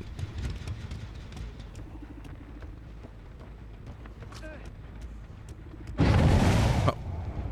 Wait. What was that animation? I wish he had this look of just like survivors. These survivors. They wowed.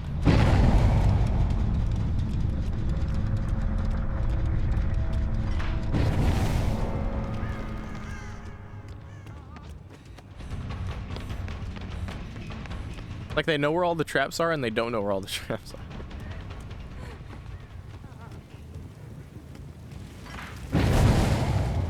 Dude.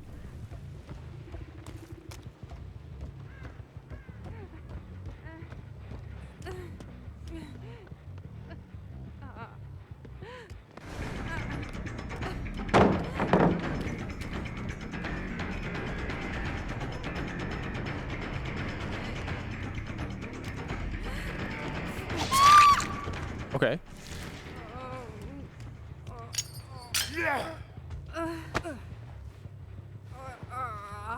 Yeah, like this match has taken some time.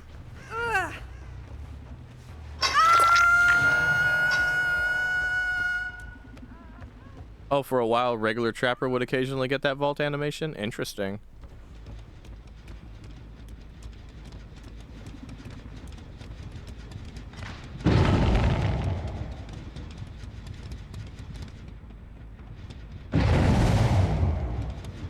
Oh, they're trying to get the last gen done? Shit. I mean, at this rate, they're gonna get the last gen done. It can't be helped. But their teammate might die on hook if they do it, too.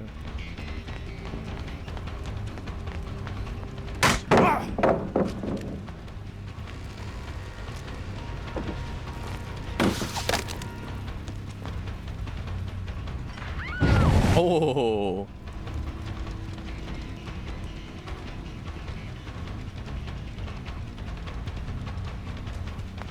Ah! All right. Cool. Ah! Works for me. Yeah, he got himself stuck there. I didn't see where the other one got trapped, though. However, oh, there you are.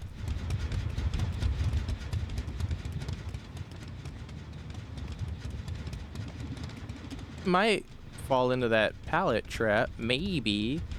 Or she just gets the save and then prolongs the game. Oh, no, he's just dead. Okay.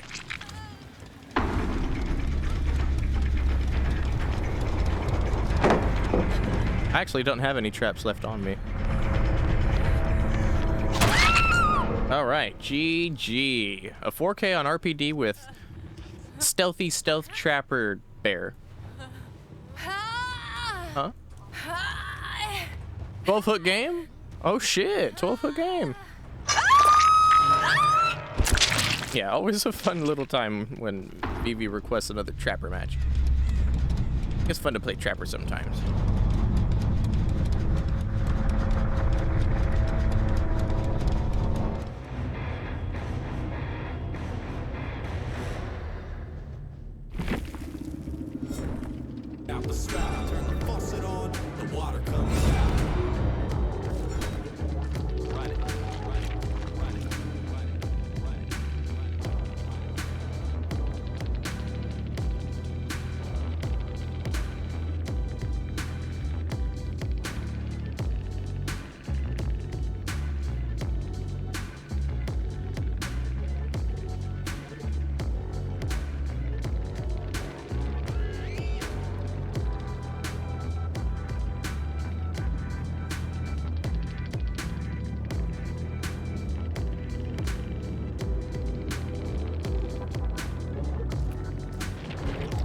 Okay, so now we're gonna do the squishy schwagamadoodle.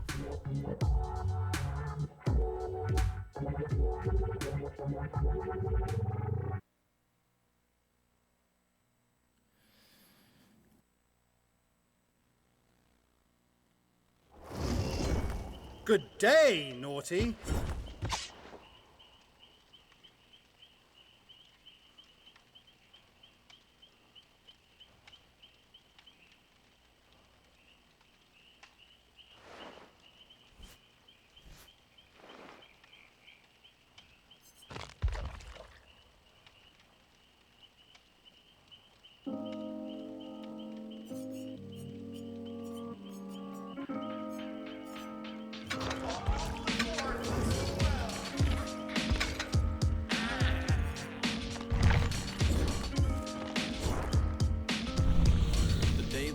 Will decide your fate. You can either embrace the gore or put it on the dance floor. We're back online, got the big hair, maximum shine. Riding a bicycle in the lunch line, which is actually a gravelly alleyway packed with cash launderers. So check the speedometer, not so that you have something to stare upon. We're pacing for the marathon. Never mind your place, take heed. All right, squishy squag coming right up. In this urban template of resentment, tempted to present all the lead one can taste. The merging of the seeing eye dog, playing the dirge of the fleeing spy gods. Make sure you're wearing your protection gear. I fear that you're not prepared. Spaghetti straps for the brassiere, unless you're French.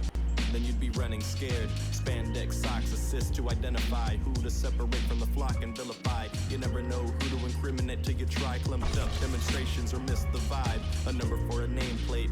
Get myself a dapper hat and tilt it to the side, rushing to the same gate. The only companion in the whole canyon that lives up to its namesake.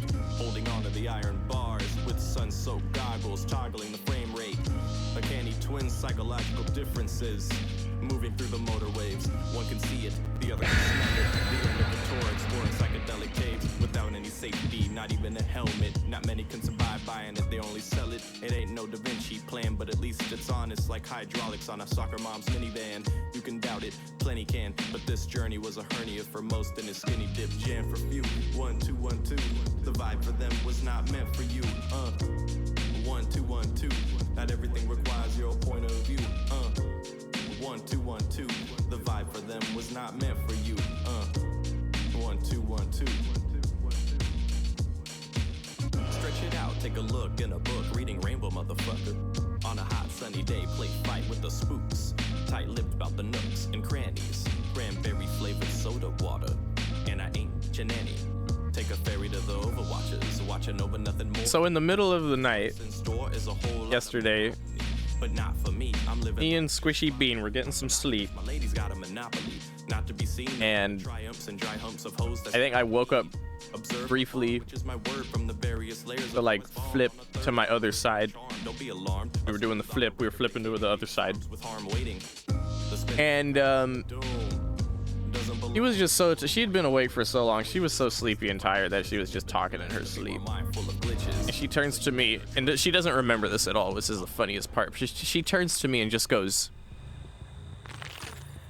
Bean Street. And I'm like, Bean Street? Oh, you're talking in your sleep, aren't you? So then we flip, and then and I hit my vape for a bit just because I woke up for like a brief second, so I just wanted to hit my vape. And as I'm hitting my vape, he's like, she just like points in the air somewhere, and it's like, she says, cooking. She doesn't remember saying this either, but I think she said that because the sound of my vape, maybe it sounded like cooking. Yeah, Bean Street. That's why I keep saying Bean Street. Cooking.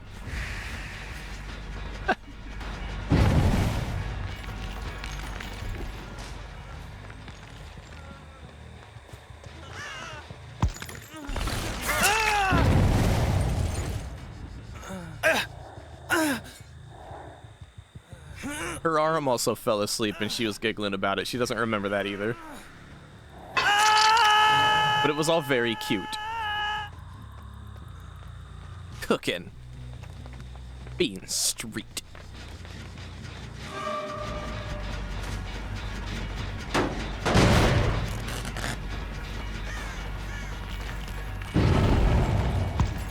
Stevie says that's amazing.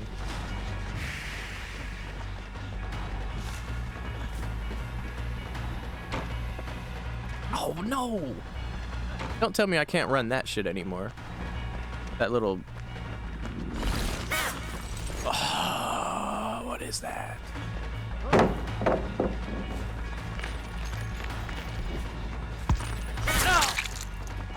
Oh, he was surprised by that one.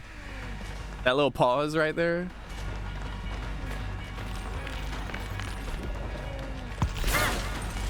Yo, what is that? Alright. Hey, ooh. So much work for a hook on the obsession. That was a 2-gen chase. Good job, Steven. Yeah, do not do it again. You get one.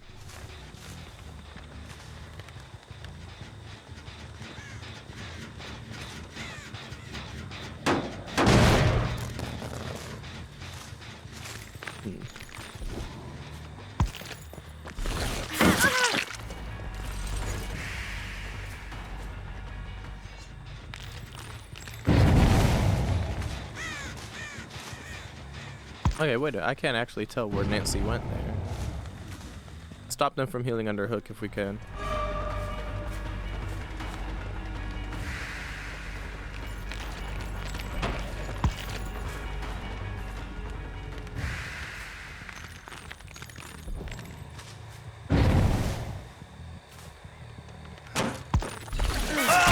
Lean's the one we got the first hook on, so it's a good idea to hook him again.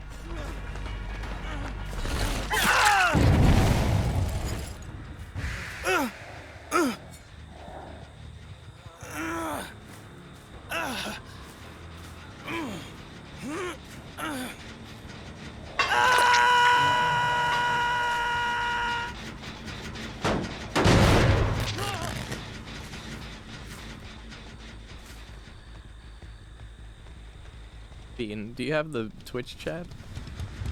Oh, okay. I just wanted you to see what they were saying, but that's all right.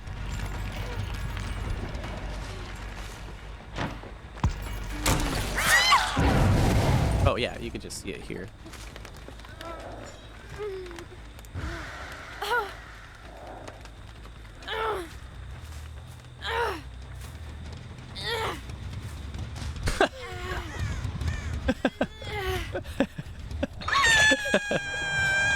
Yeah, guard the jelly. What was it you were saying, Joe was saying? Are the oranges gonna be what? Are the oranges gonna be okay?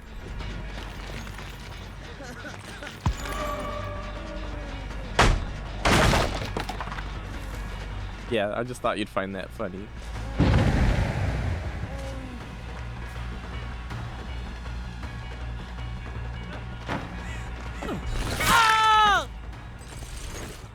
Shit, cooking.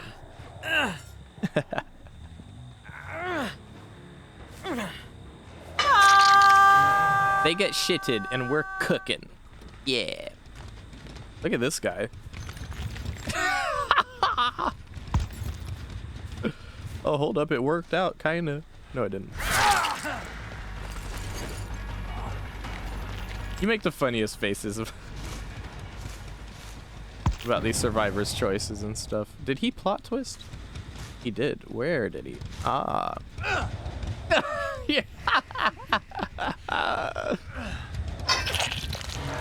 Especially like these fools. What are they doing? That's not how you do it.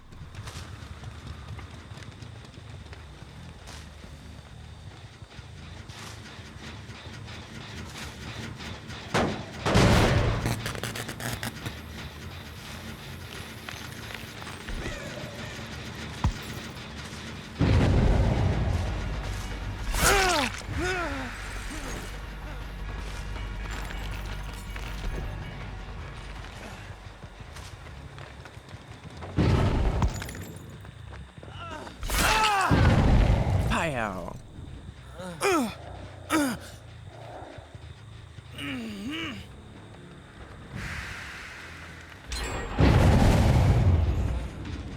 Is that how you're looking at it, Neos? You know what? You're right. It's neat that this tome challenge is called Bloody Good, because the game is complimenting me.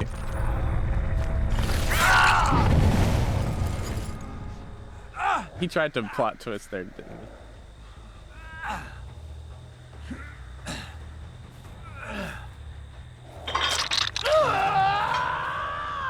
You have to crouch to do plot twist, right? Okay, so yeah, he was trying to plot twist.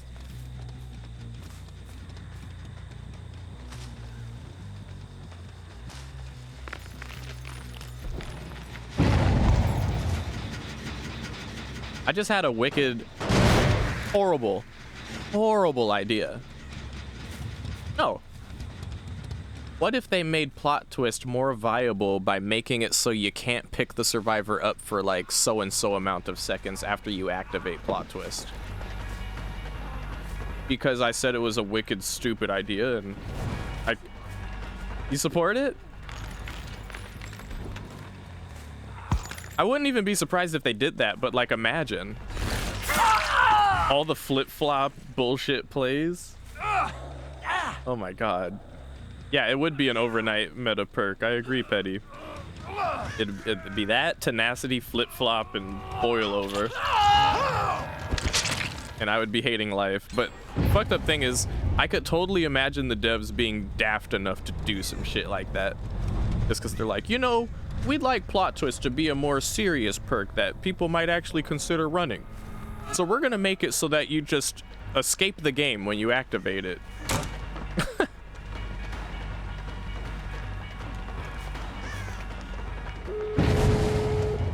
Oh my god, you're the obsession, Steve!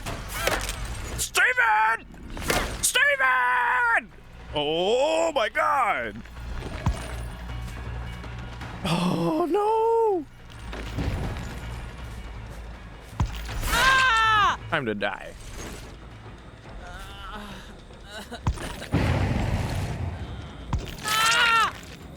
The backflip, yeah. Yeah, Neos, and when you get up from plot twist, you stun the killer for 25 seconds.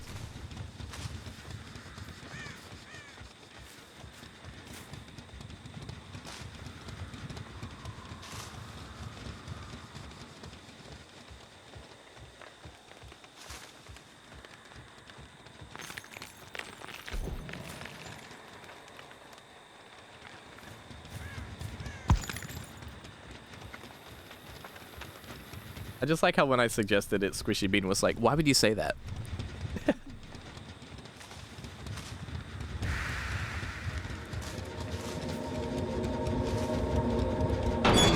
Pretty sorry I saw a crow fly away in this general area, so I think she's around here.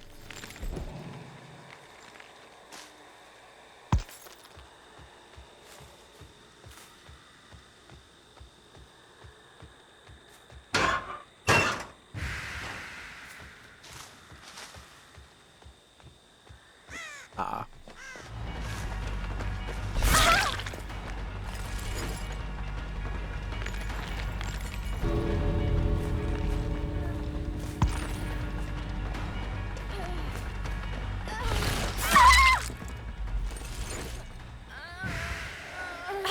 Nice. Cleans up well. Oh, nobly born, clean up well.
the Loch Ness monster to the toxic farmers a reaction. They got no action, they want me to react.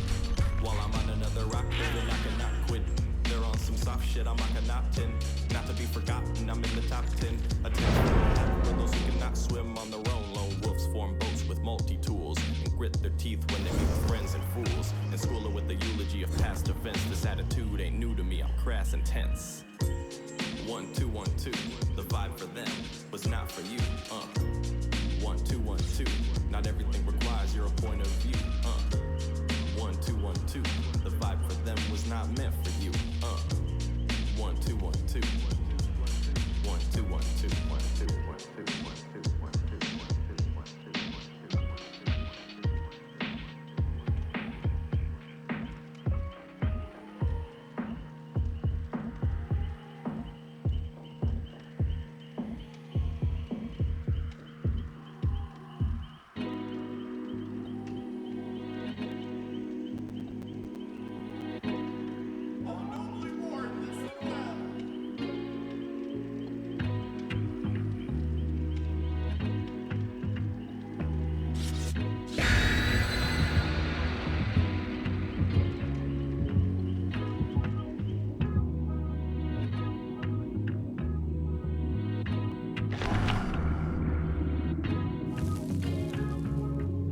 Yeah, I'm muted, Neos. I'm just talking to Squishy a little bit.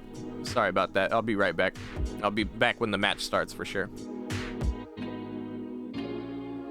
It has come to my attention the disdain that I have for the need to be a somebody as soon as you breathe your first breath and before your first step. You owe somebody money and debt till death. Simply being here kinda hurts, cause to carry out one's existence is to work. You have a 9 to 5 so that you can survive and to thrive against the bullshit that persists outside. I've never been a fan of that. I wanna sit back, relax and chill, a common symptom of a standard rap. I want a spot on the top of a high-rise balcony overlooking the tropics. I never hand it back. No stress, no checks, clear head, no press, and let the heavy... It's time for gaming. It's gaming time.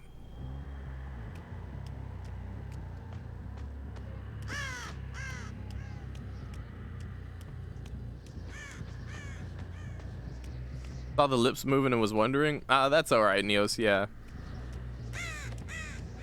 I'll try and put it on the one moment we are chilling screen next time. That's easier to distinguish.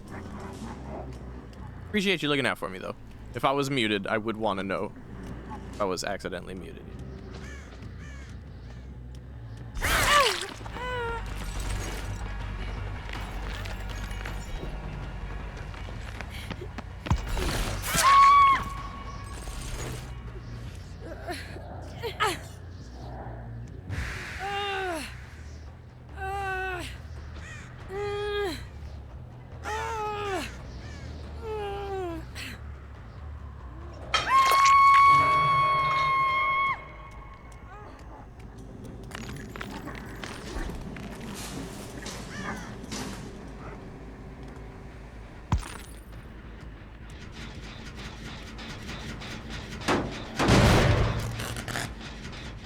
Oh, distortion?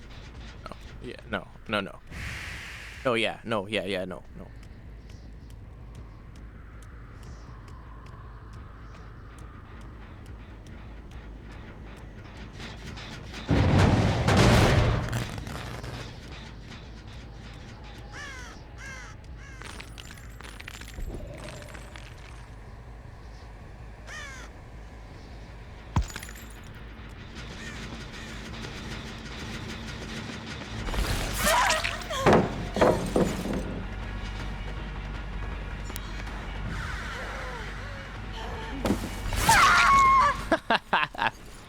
Standstill tech doesn't work anymore, Pegpause.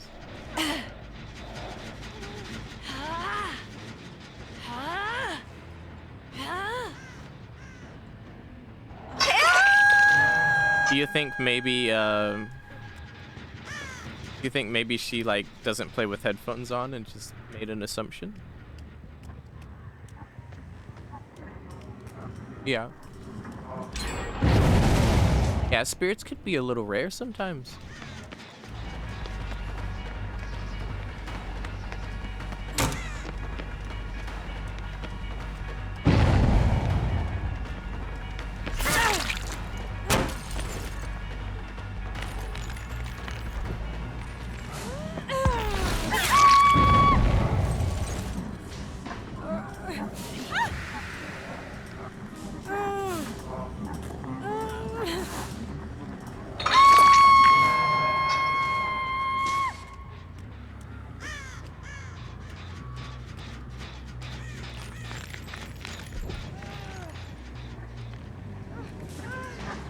You know, if you wanted to run a build like this and you wanted to take something out and replace it with something else, I would recommend throwing surveillance in this build and keeping surge, because it can save you a lot of time when you down someone and you're not sure if someone went back to touch the gen. Like, surveillance could just generally be a really good pick, kind of thing. Did that to avoid the BT. She might be dead right now. She is? Oh, okay. GG.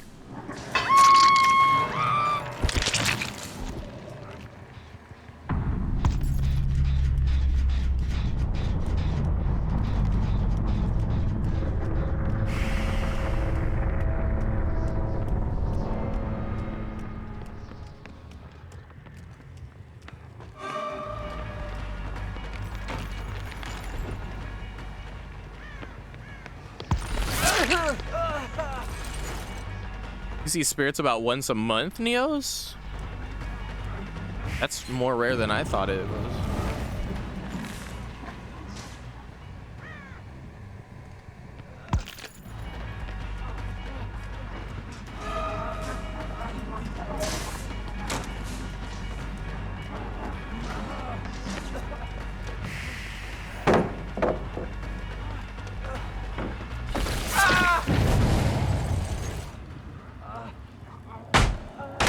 I like when it gives me that tile on Larry's, where there's that pallet in a room and just a dead end past that pallet. It's easy to mind game for a killer.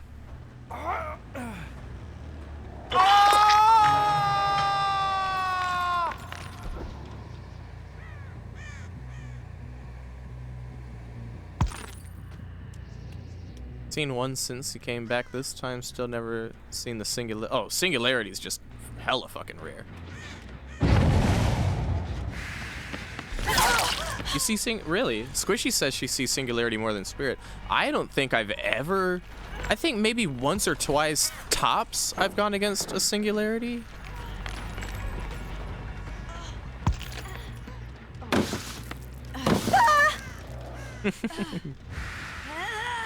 Ooh, ha! Wig snatch.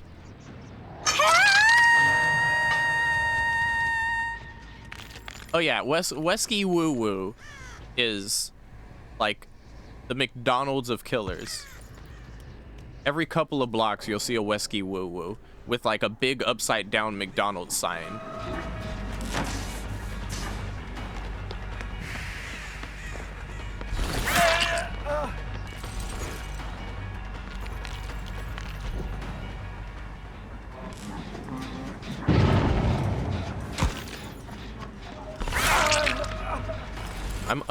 I'm hoping that was a dead hard. And not a... Well, I mean, what else could it be, right? If it was a styptic, maybe that'd probably be better. Then it's at least like a one-time thing. This guy's a strong chase, though.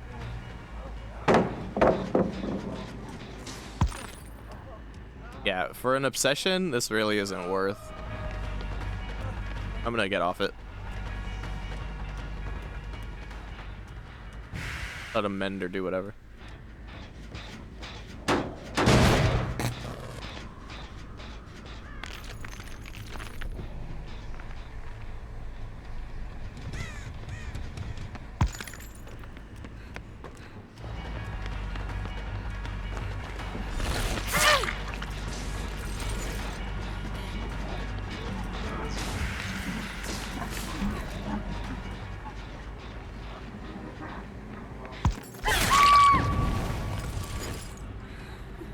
What'd you say?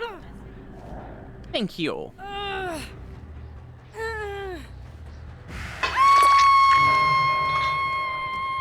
You know, the funny thing about the bear is it was really popular, I think, when it first came out, like teddy bears left and right, but I haven't been seeing many teddy bears in my games lately.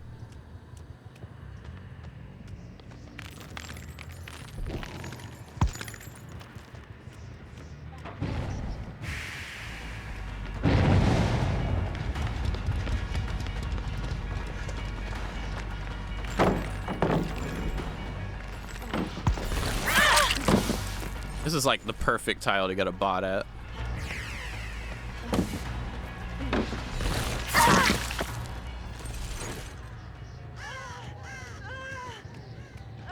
Y'all got 4 in a row, Vivi? Yeah, well, that was when they first came out. So that makes sense. That seems in alignment. On release, it was like Trapper Day. Yeah, exactly. The holiday. Halloween came around, it was just Dwight and Trapper.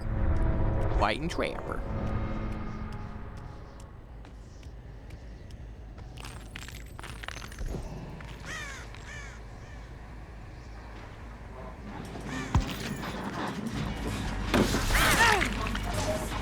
What are you teabagging for?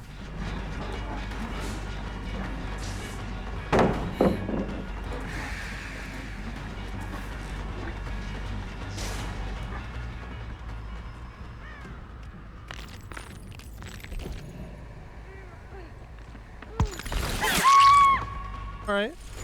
Yeah. Cooking.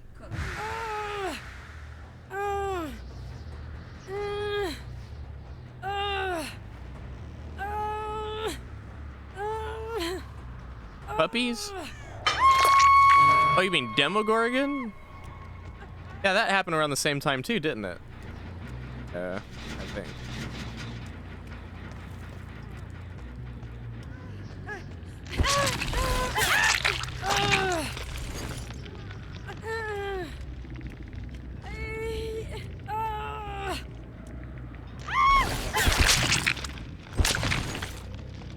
Cooking.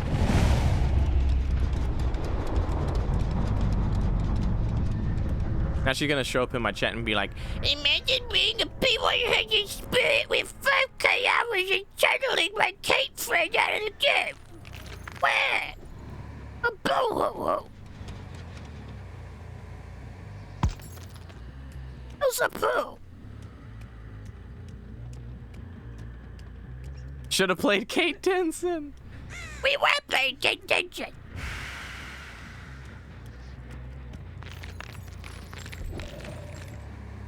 I want to find the hatch first. And we'll catch back up with Felix.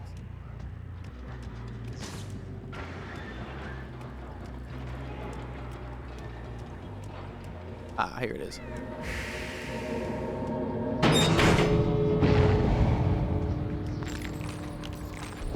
The specimen has been revitalized. Yeah. Demogorgon is back. Ah, my friend.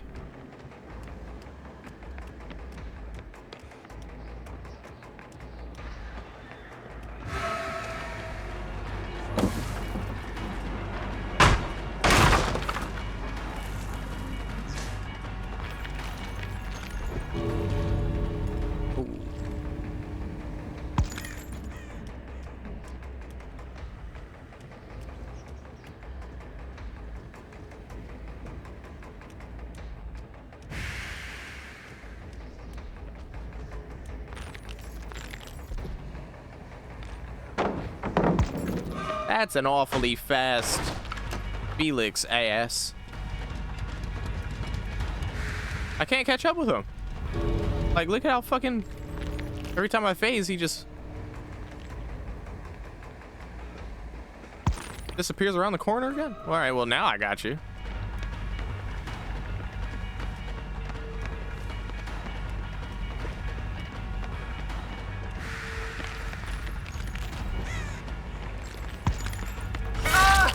Not so fast.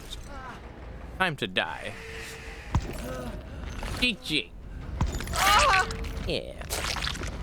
Hey.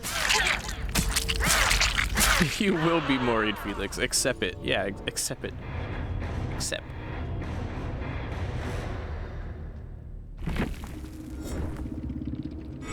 The circumstances fade away. At the very least, aware, but don't let it wear on me. He gave it a good effort. I wonder what perks he had on though. That's my power play. I was having a hard time catching up with him. Okay, so he had the make your bed. Related undeniably. It's crazy. It's a riot. See the Yeah. among us. It's all your fault for But even just make your bed, I guess. so far from silent. You're right. He wasn't even injured. Why was he so fucking hard to catch up with? To atone for shit that isn't my All right. So just leave me alone. I have to think. I'm a That's DBD for you. just what I do. Put some cash in my hand.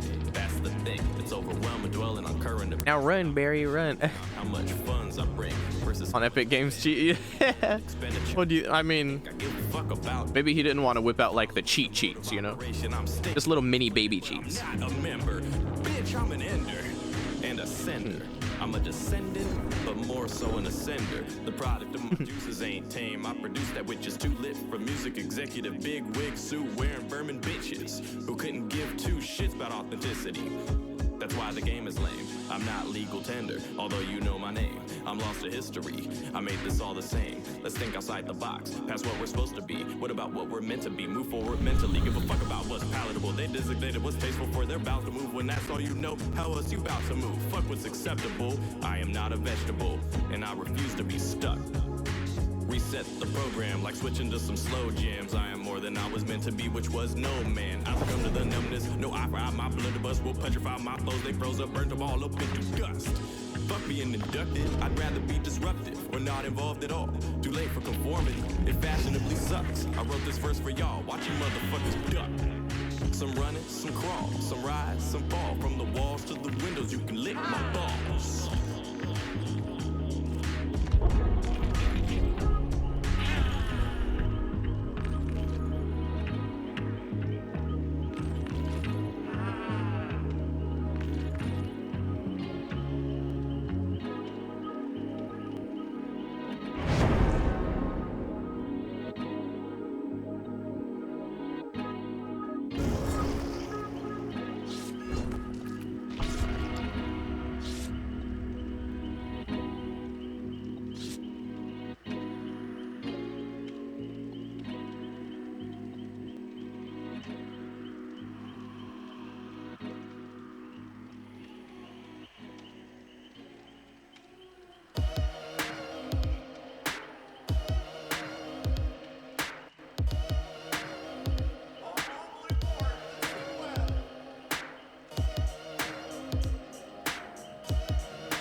Is it swagger or is it antagonistic? Is it swagger or is it antagonistic? Is it swagger or is it antagonistic? Is it antagonistic or is it swagger? Rather than some scantily clad broad, I sought out the anti-hero, not preferred by the media standards, too afraid to allow it, paid enough to disavow it, pushing life as a children's story or things of the like. I'm not a big shining hero in golden armor, disassociation what you relate with, that's larger than what a protagonist will tend to be. I tend to see myself as different with different motives. Shit, we got quotas. Is it swagger or is it antagonistic? Is it swagger or is it antagonistic? Is it swagger or is it antagonistic? Is it antagonistic or is it swagger? I think it's swagger. It's not a bad. Okay.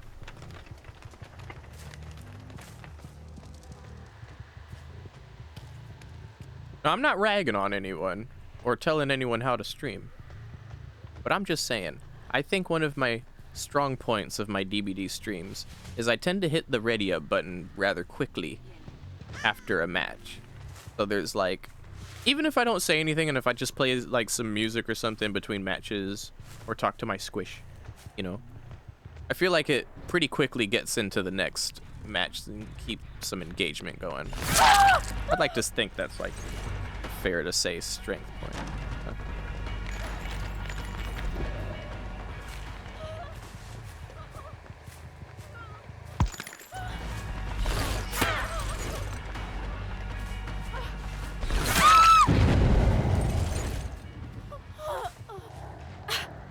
Very true. Oh, thank you, VB.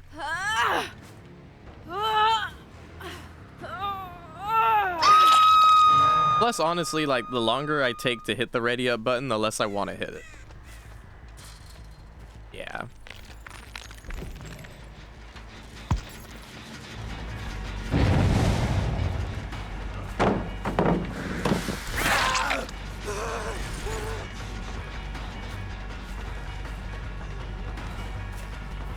Guy's got a funky outfit. Miss Gabriel.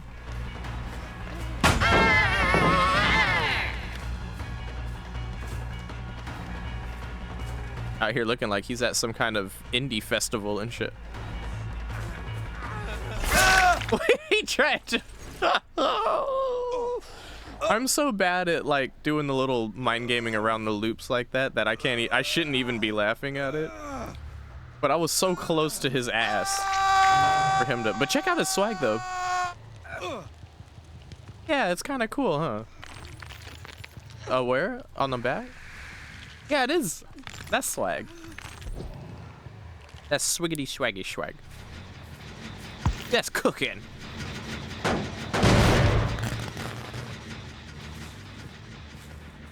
Hello, sir.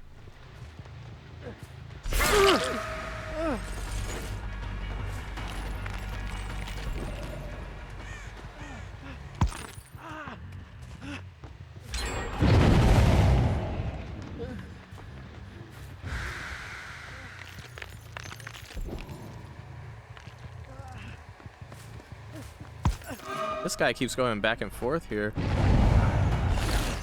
Worked out for him so far, but not anymore.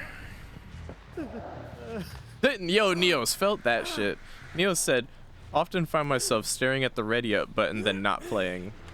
That's legit happened to me a number of times off stream. And not just DVD, that happens with other games too. That's happened to me with Fortnite. Hop on, look at some skins, play some emotes, not play. Oh my god, this man dead-hearted and then vacuumed to the opposite side of the pallet from where he was and dropped it. That was interesting.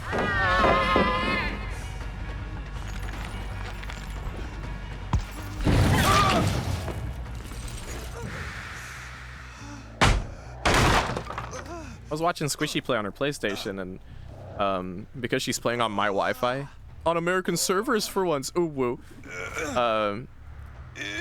She was running from a killer on Larry's. I think it was Larry's, right? Yeah, against a Huntress, and then like she ran into a wall. We both acknowledged that, and then she tried to like scurry around, and it looked like she ran into the other wall, but then she was like, "Yo, that was lag," and I was like, "Was it really though?"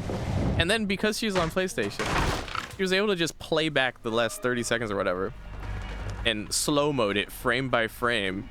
And it showed that she actually did like completely lag out of the entire doorway she passed. Like she ran into a wall, did a spin move, and was outside of the doorway, and then in one frame just popped back into the room and into a wall. Yeah, skill. Yeah, good old DVD lag, yeah.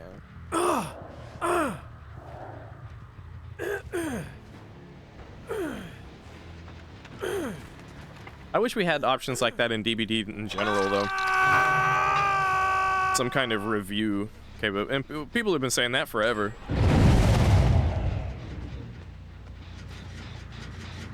And shit like that is what would make DVD more viable as an esport if they wanted to make it that kind of thing. I feel like any proper esport has that kind of option.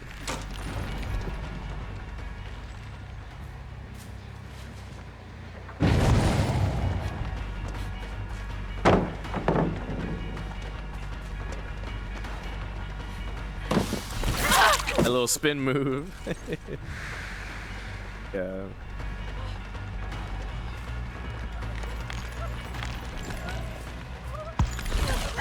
Ooh, okay.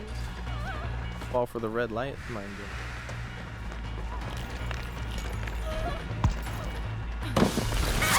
That spin move, by the way, if I go through on making that spirit guide I was gonna make, I should probably throw that spin move in there, huh?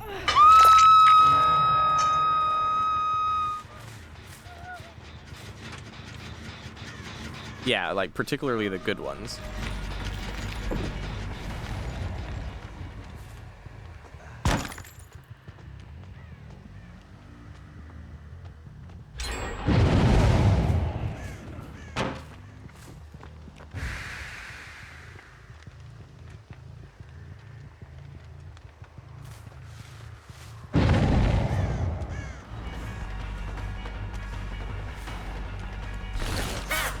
Oh.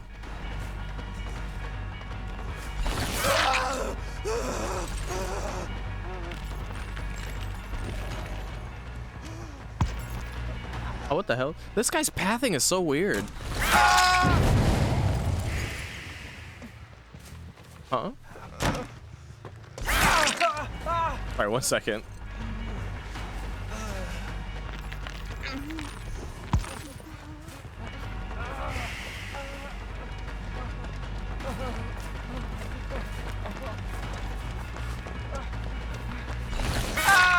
Okay, sorry, Bean. I was having a hard time. Getting lucky. It'd be like that sometimes. I want to lose the other slip. I think Gabriel might be dead on hook, though. They were trying all that to save him. I think that's probably one of the fairest things in terms of gameplay, though, where if you have someone dead on hook and the survivors are trying their hardest to save that dead on hook person, they're acknowledging that she picked that up with any means just to take damage and drop it again.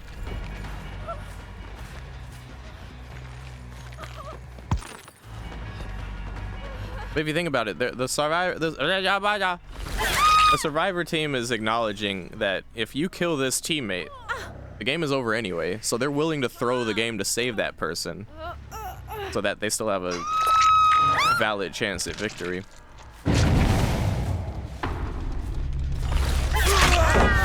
that was a nasty ass. It's like the bush got out of my way for that hit.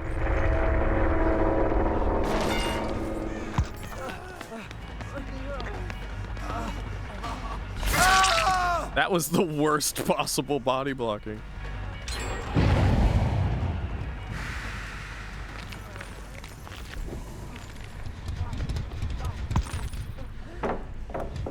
Wait, what?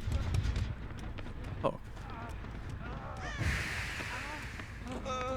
All right.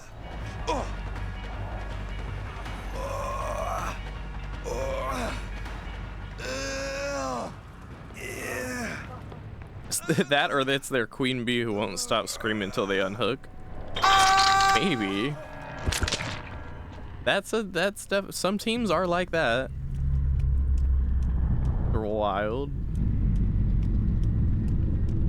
Shit, I used to be in a team like that, and it wasn't a queen bee. It was just like a homie. And every time he got hooked because he wasn't like super familiar with the game, he'd just be like, "Oh, bro, you save me, man. Help, I need help." It's like, you just got hooked. It's your first hook. We're all dead on hook and we're trying our best. Relax.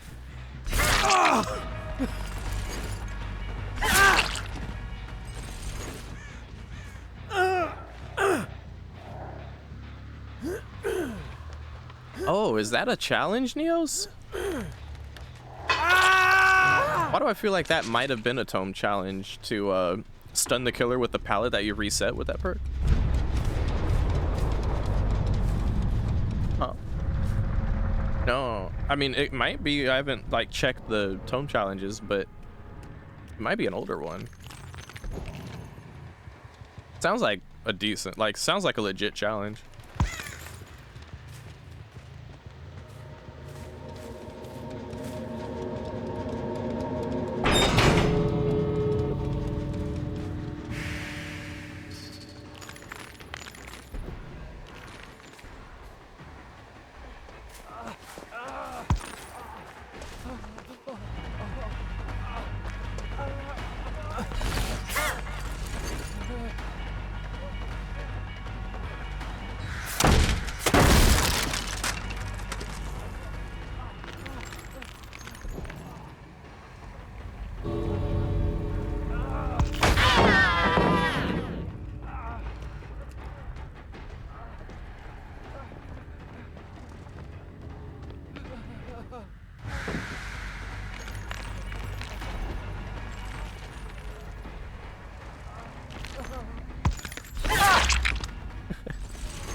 GG.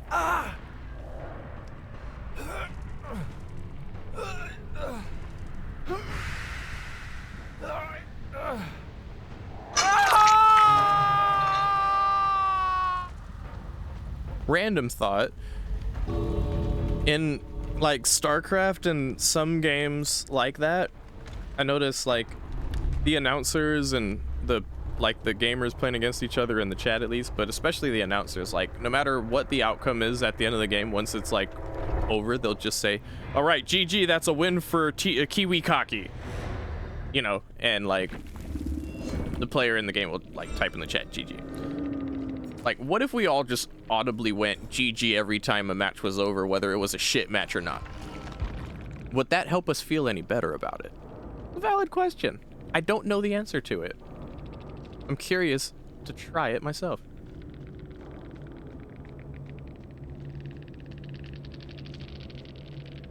Yeah, it helps with the not caring aspect, right? Yeah, that's how I feel about it. Which I could always use help with that. I always care too much. I always care more than I would like to. That's always been my problem.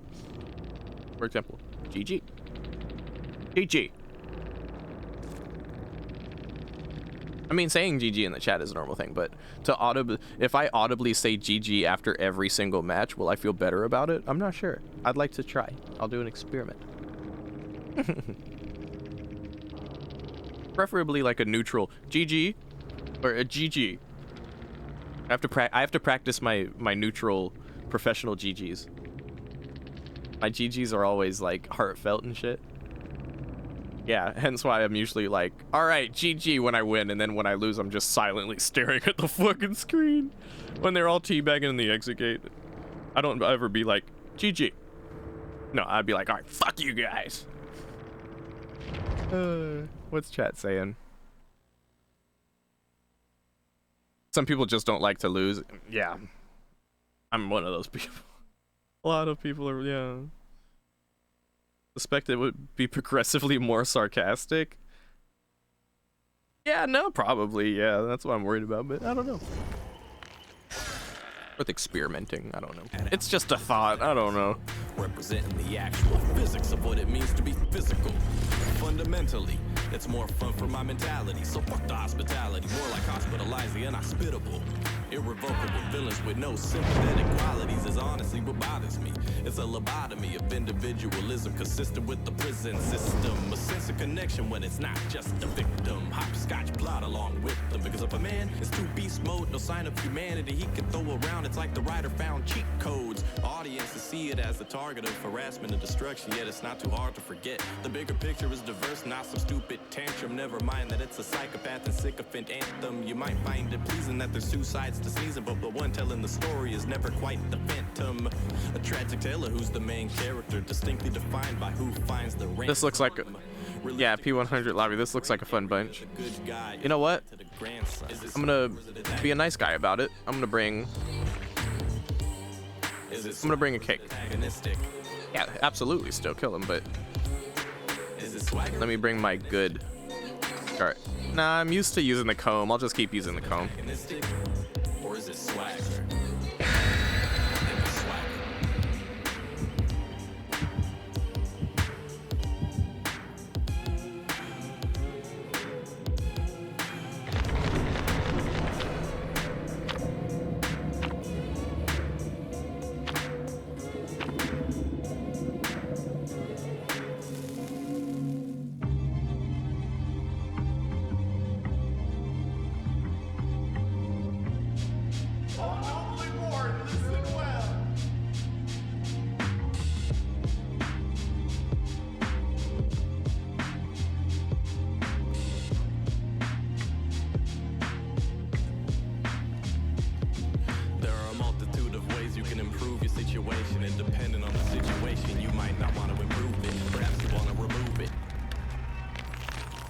All right, let's give it our best shot.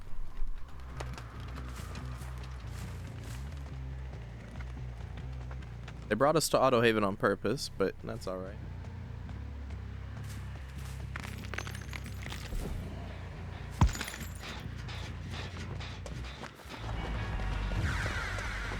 I want to eat this pallet off him. It's a strong pallet.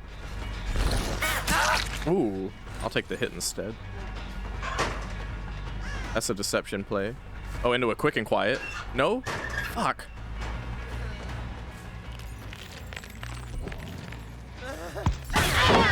Oh, bruh. Oh, I'm on the wrong scene. There we go. I fixed it.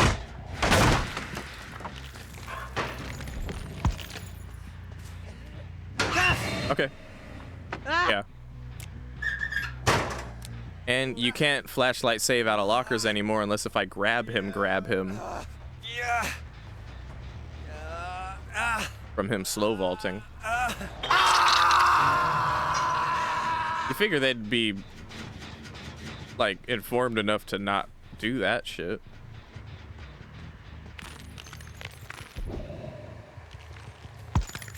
That there was an old school tactic.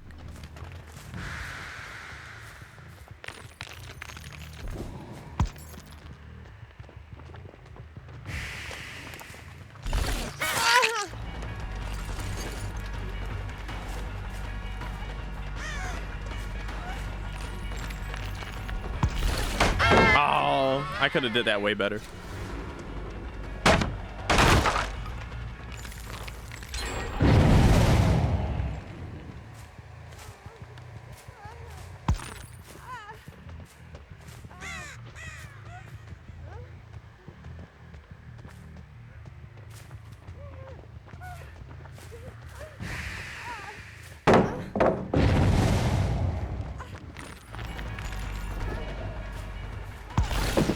Oh my god, that locker fucked me!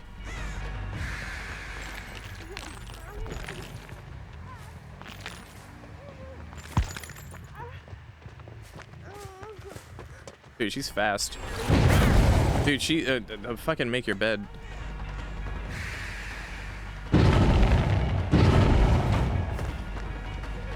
Does she make the pallet because of make your bed, or make the window because of make your bed?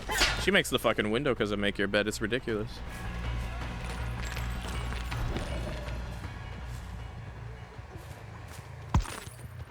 I'm gonna keep it real. We went from doing decently to doing horribly because of one perk.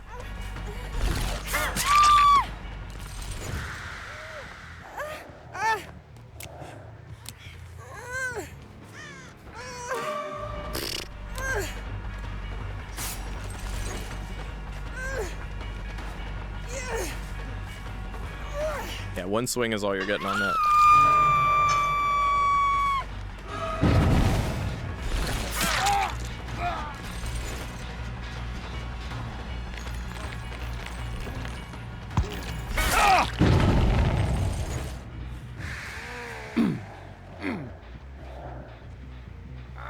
Yeah, make your bed will be put to bed with the update. These guys are really trying hard, dude. Holy shit. I was trying to hit the Jonathan going for the save there.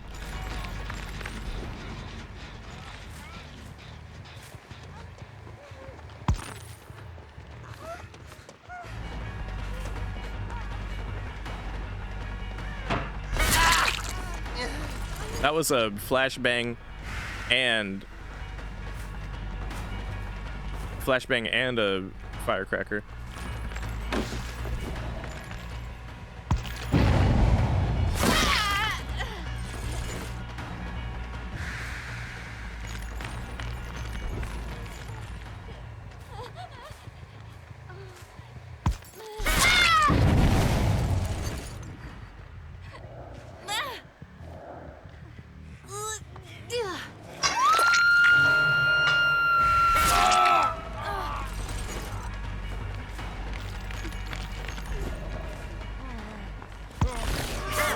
Oh, dude, that was really close. It's cool. We're chilling. Surge value all the way. I really don't care for hooking the obsession. I've got all my stacks. With him on the ground and me chasing this guy, injured Neo, only the one you can save. We're good spot.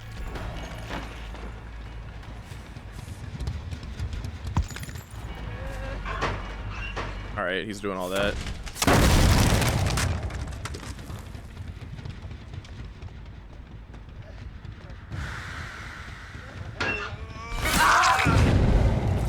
Hey, Lena, welcome in.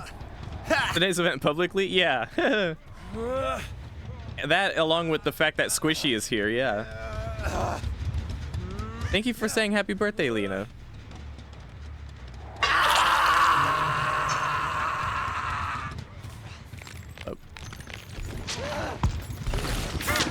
Oh, this guy. Oh, yes. Good, good, good. Keep him on the ground. Yeah, in the room. She's in the room with me.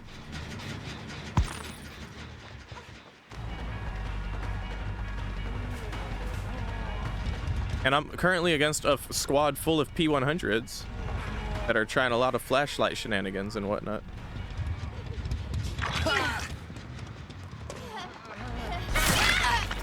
Nice dead hard from her.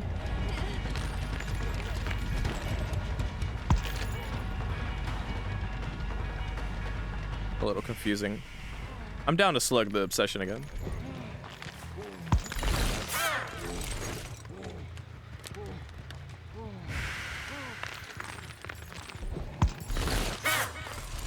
Alright. Dead on hook. The obsession? No. No way. I'm gonna leave him though.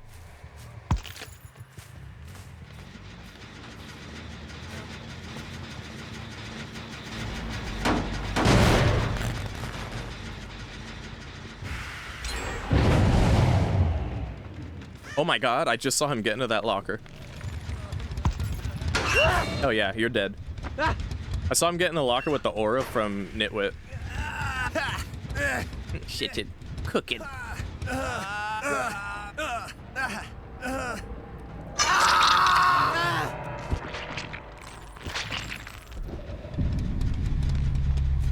You can see them shifting into super serious mode. That's the fun thing. I shifted into super serious mode from the get-go. But yeah, they are pushing gens pretty strong now.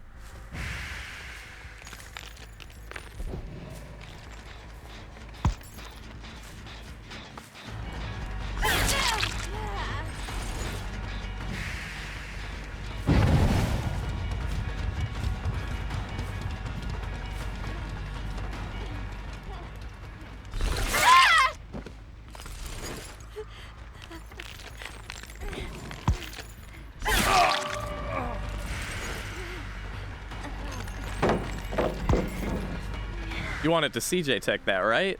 I should have let him try. I should have just let him try.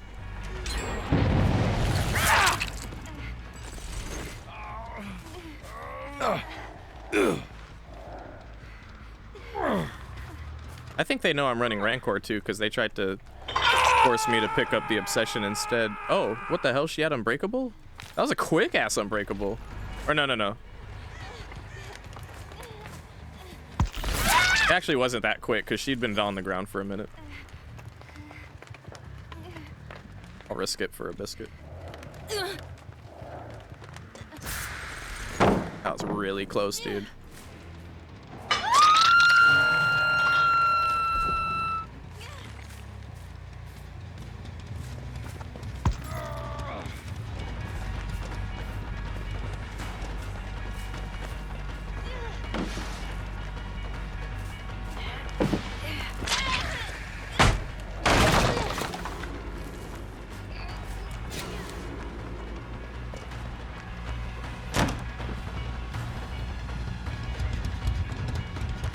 Friends are dying, Nia.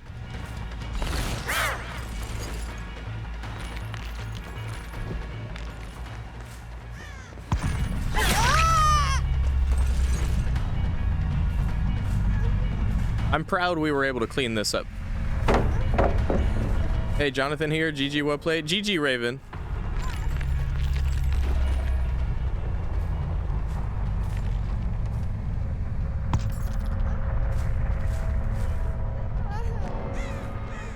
You guys were a tough and legitimate squad.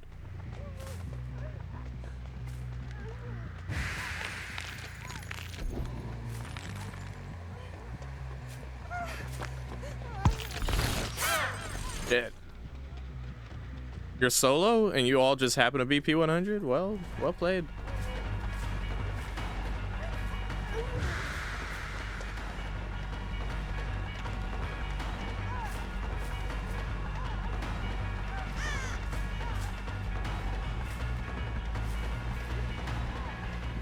Keep doing this gambit. The hatch isn't around here.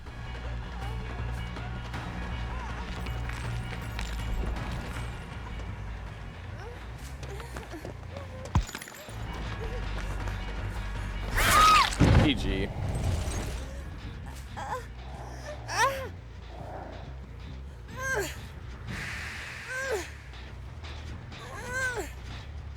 You think they're a 3-man Raven? Ah, for sure. You saw they were P100 and you were like, yo, let me switch to my P100. That's what's up.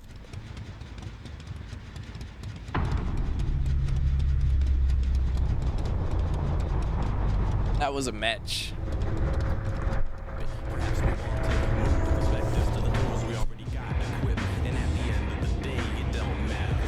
Yeah, 5 P100s in one game.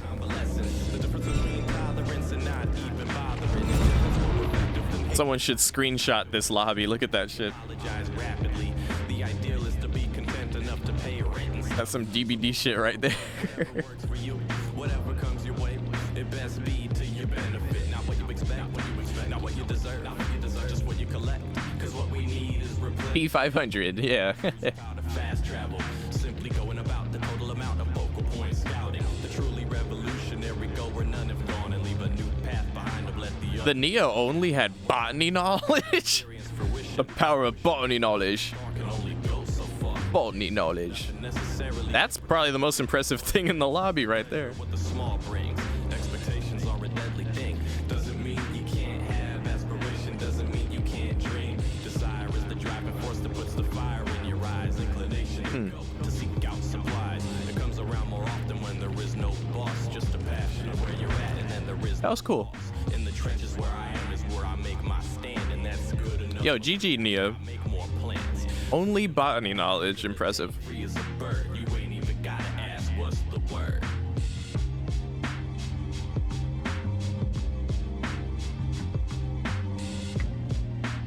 Yeah, GG all around on that one.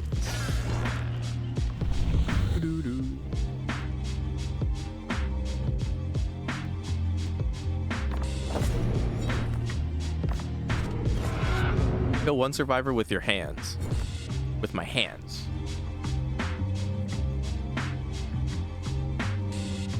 Ooh.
Bean Street.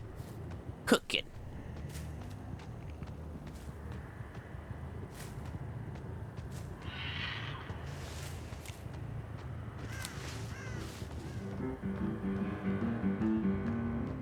Just gonna get these doors out of the way now so I don't end up wasting time later on them.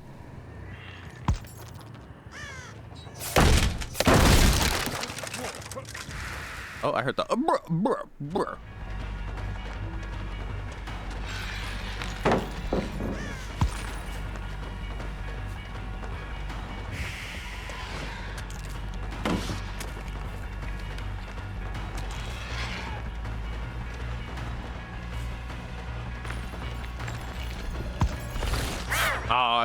He's...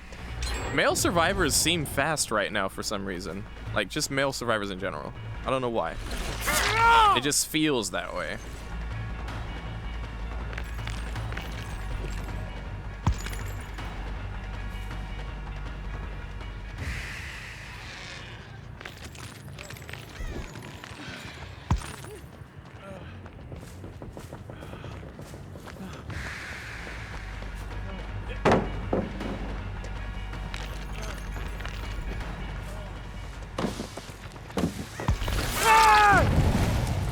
Finally, that took a little too long.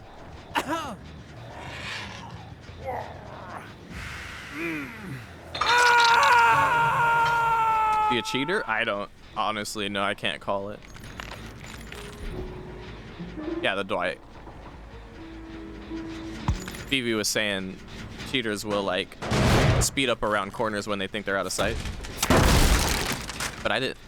You know, if that's what he was doing, it must have been truly when he was out of sight, because I didn't see him like necessarily speed up. I think. I don't know. I mean, at the end of the day, all I know is the chase took a little longer than I would have liked it to. And they all have flashlights, so let's see how many flashlight saves they actually can accomplish here. Looks like Dwight wants more juice.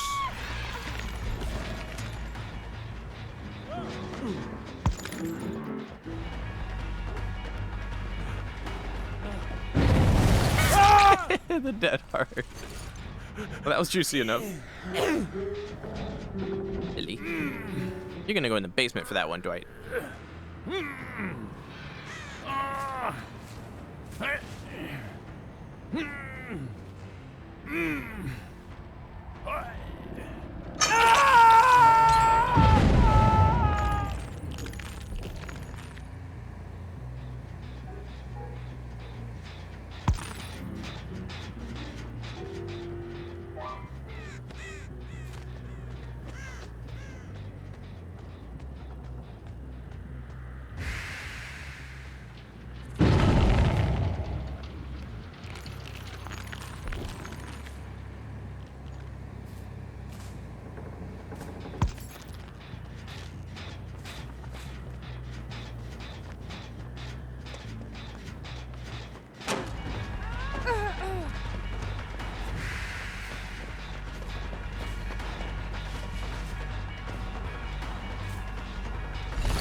Yep, exactly. With enduring, that would have been a down.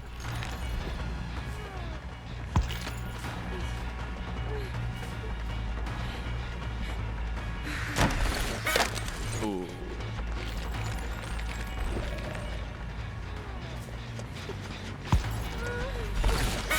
Damn it, dude. Damn it. That really hurts when you whiff at a place like that. All right, we made up for it.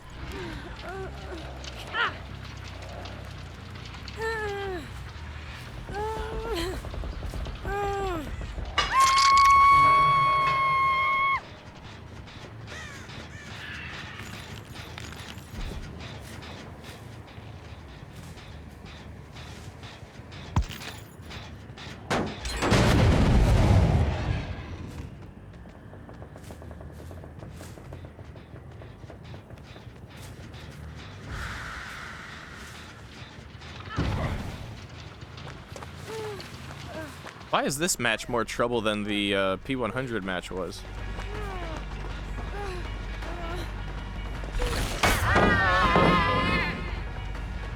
He was faster than me.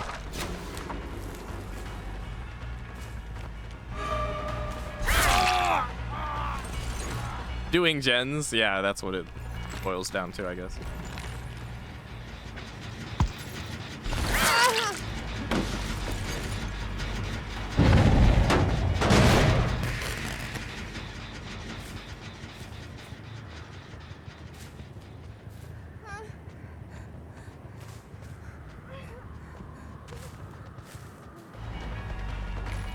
Balance landing.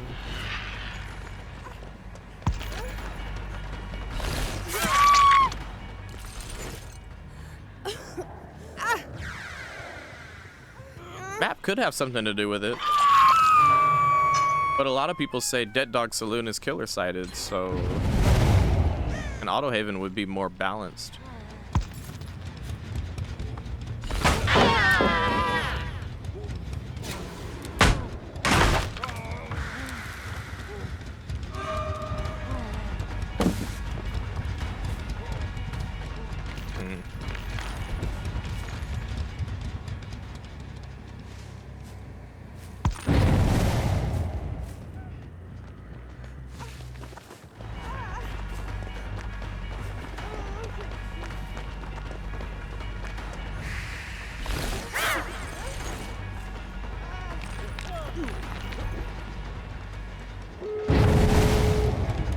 Yikes.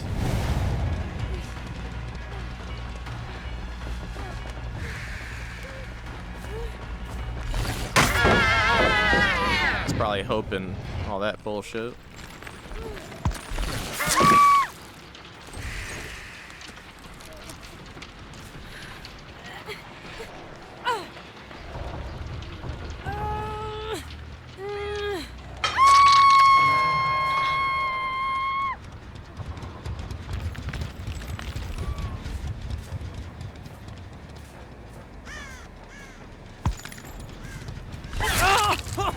I saw that.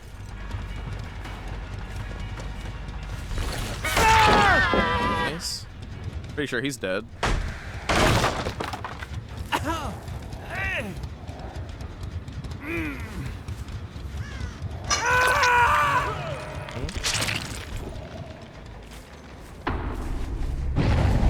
He saved you. Was it Jeff? Whoever it was, I don't see though. Yeah, no, I don't see. Oh.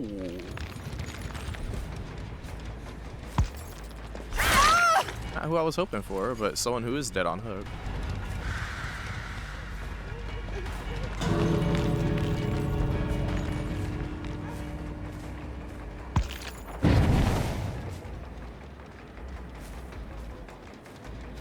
Ah, shit. Alright, that's a GG right there.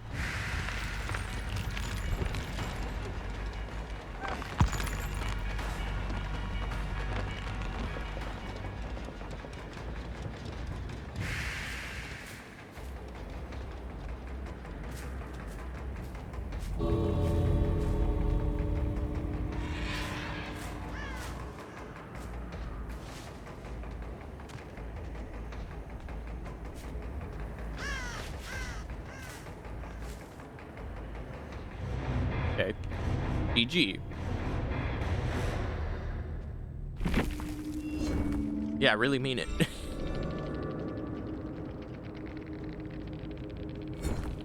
Hello, Lunar. I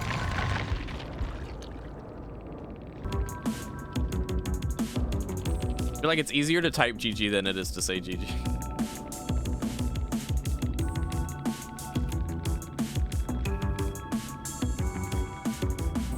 They said GG too, so that's cool.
So it seems now we have a full squad of Yunjin. Are they all gonna come crouch up to my killer and are they all gonna like, yeah, and are they all gonna like, no, I mean like with the, when I was on the teddy bear, I had all the leans, right? And they all, okay, is it, no. Not a Yunjin thing. Oh, hatch in main building. Some mist, some hook offering. I still fucking forgot to take off my flan. They don't deserve it.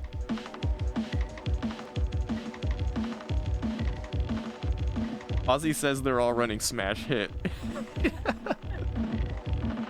Imagine.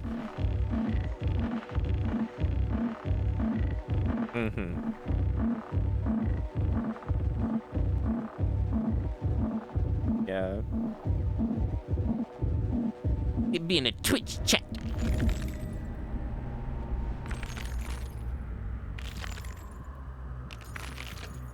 Is it the home map or is it the Oni map? It's the Oni map. Okay.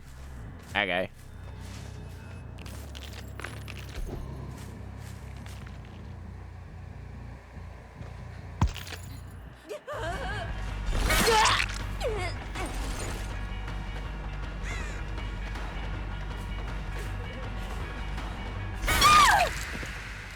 Looks promising so far. A little bit of boil over happening though.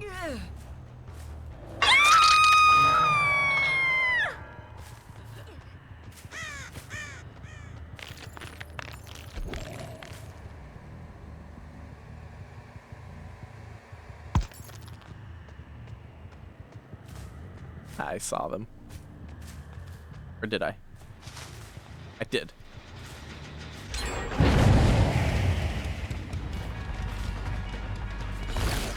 Oh, imagine. Shit.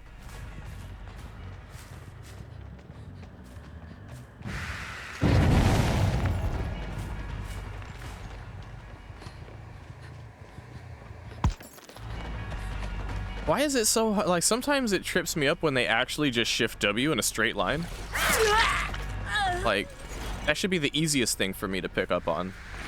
I see it now, though.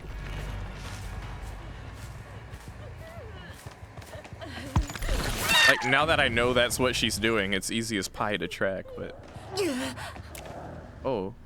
Oh, you got it, you bitch! Oh my god, she's gone.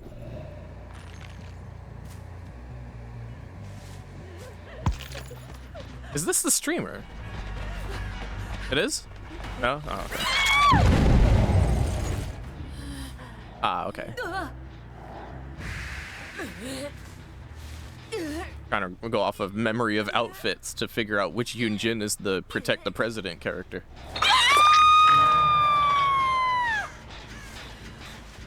Yeah, that was residual manifest, yeah. Oh, I see the...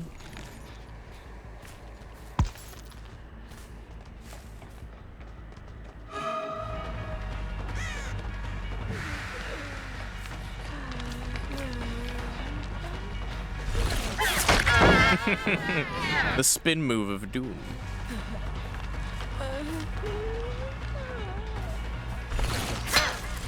Ooh, ooh, ooh, what was that? Where'd she even go? All right.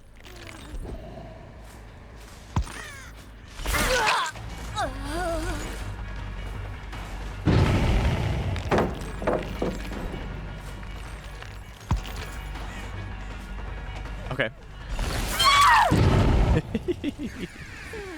All right. Yeah, this is looking promising.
You can tell from just listening the length of the on the shoulder groans that they used a hook offering.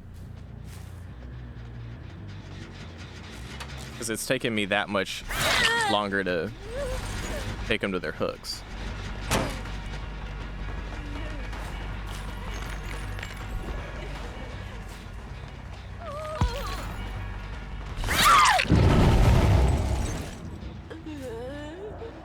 This one fancies her urban evasion plays.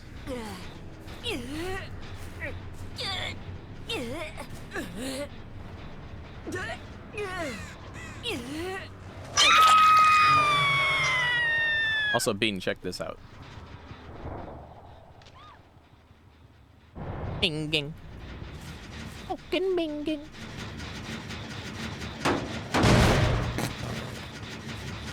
Oh.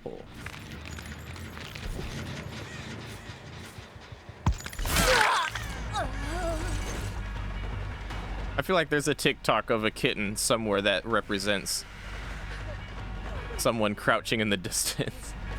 Like that.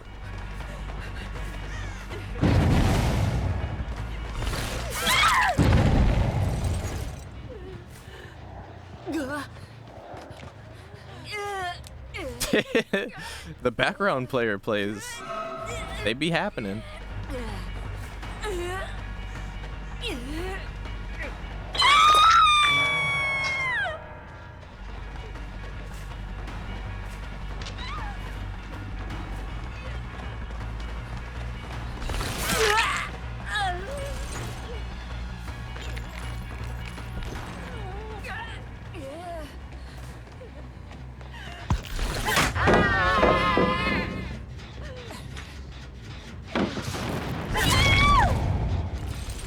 It was a play. It was a play.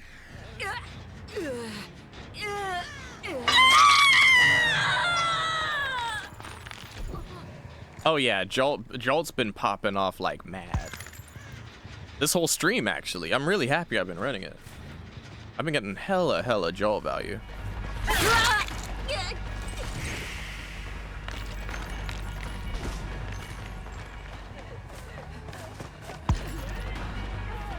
Getting confused by the there's a bunch of Yunjins all around me. All around me are some Yunjin places. Worn out flashlights. Where?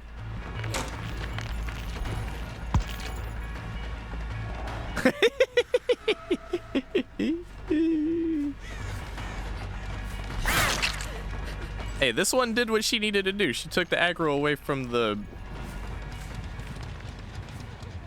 Yeah.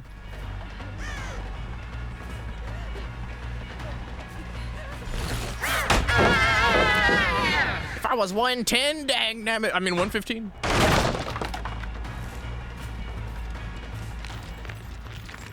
They're at 4 gens. I might as well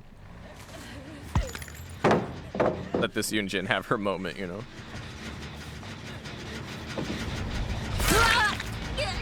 Get her off the gen real quick.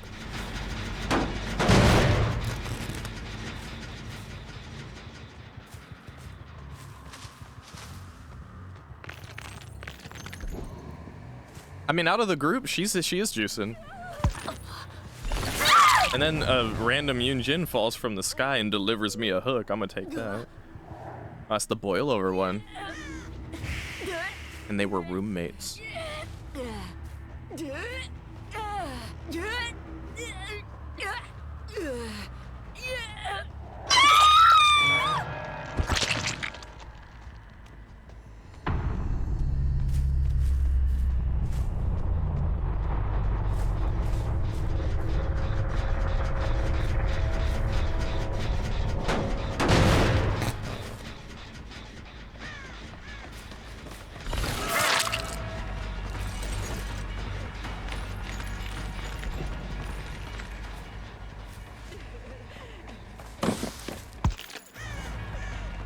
Maybe could have landed that.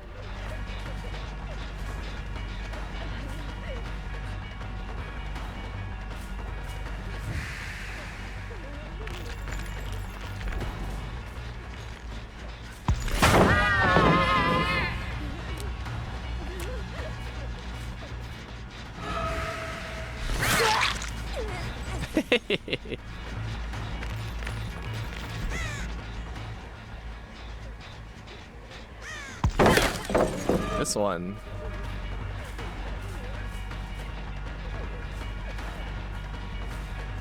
The like lucky 50/50s. There we go. Calm spirit too.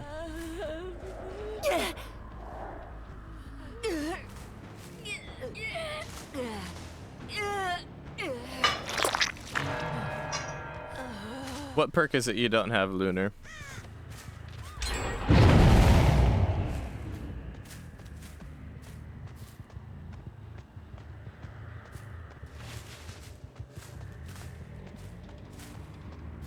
Ultimate weapon? Oh. Interesting. Ultimate weapon's a really decent perk, I'd say. I don't know where this one went.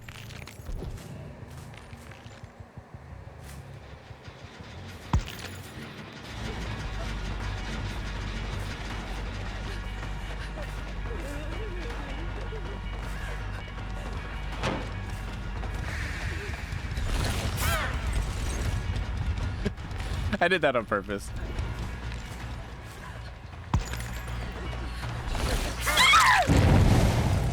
I wanted to 360 nose.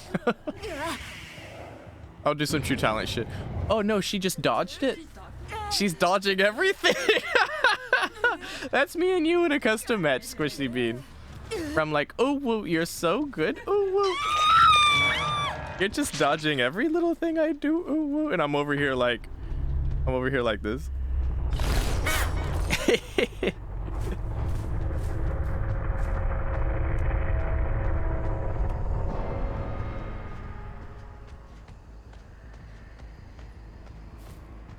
I think ultimate weapon procs off of your terror radius. So if you use Dark Devotion and then ultimate weapon, it would like make people scream around a survivor. That is the obsession, and you blah blah blah blah. Now what is this Yunjin doing? What's the plan here? He was crouched in a bush in a corner. I'm not a fan of that.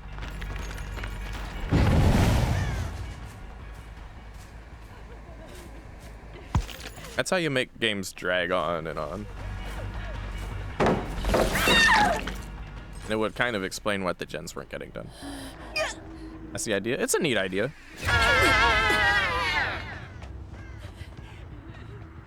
The residual manifest. The obsession Yunjin is definitely the top dog of the squad. And a royal pain in my ass, quite frankly. I look forward to Moriing her.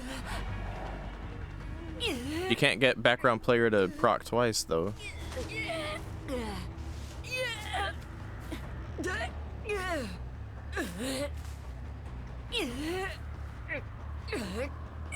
I respect the concept of residual manifest and then like the hook spread offering that they brought.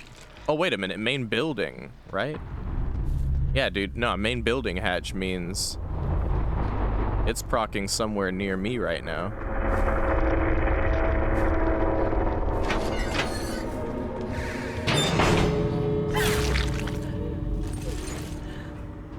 Time to die. Huh? You thought so? Imagine. And they jump. Remember that Meg on the other Yamaoka map? Where I was like, that was mean. Yeah. That was the same one where I was like, I'm pressure-licious, yeah.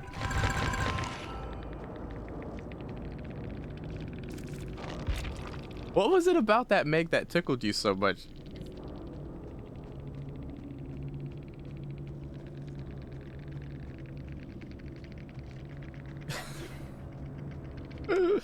Oh yeah.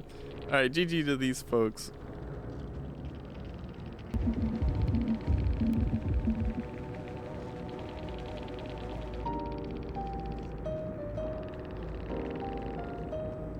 I'm happy we got to Mori Jack 9181.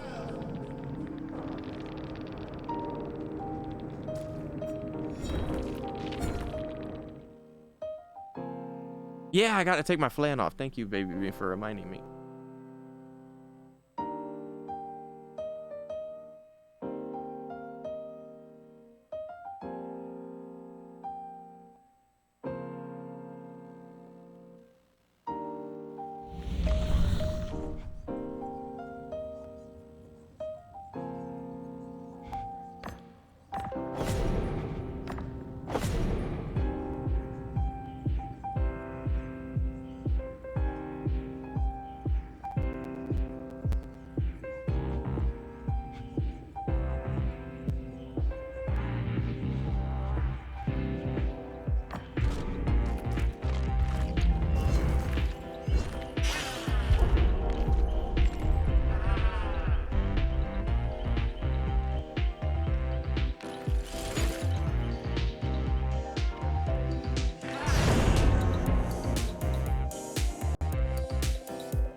So I actually forgot to take off my flan still, but everyone brought Bloody Party streamers except for one of them who brought a Hawkins offering, and oh boy, they don't know what they're in for.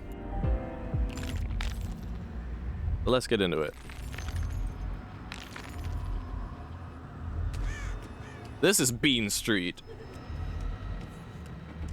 We're cooking. Oh yeah.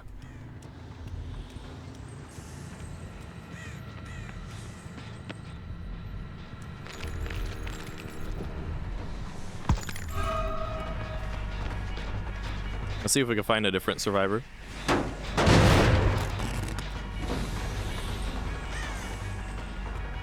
Fortunately not. Oh yeah, there we go.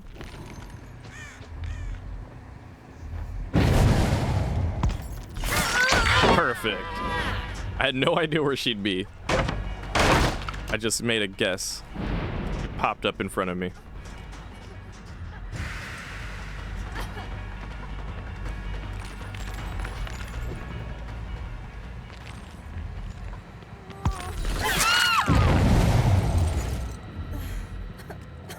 Okay.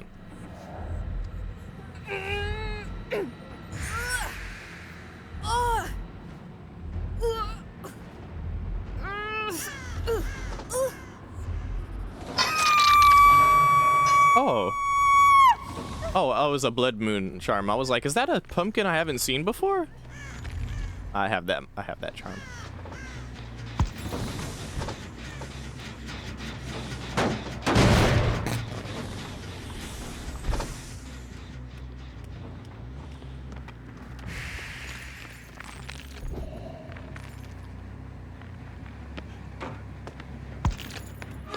This is a really good place to take a chase, just not defend the gen necessarily.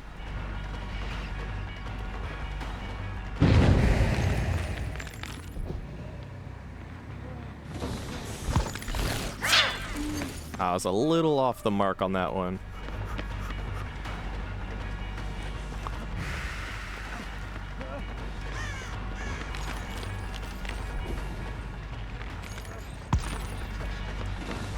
My dude. Drop the pallet. Thank you.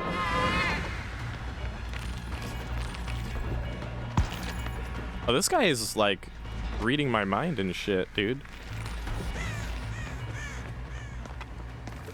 And he's the obsession? Okay. I'm gonna need to leave him immediately. Immediately. Super not worth.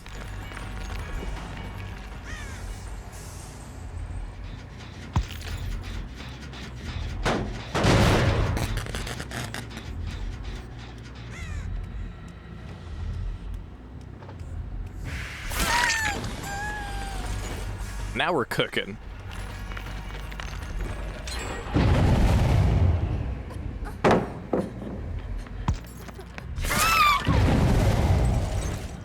Bangy Wangy to the rescue.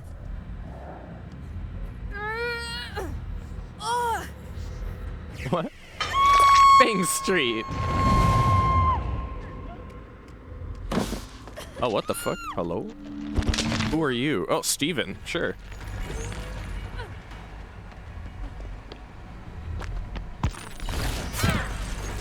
Alright, well now you're just screwed.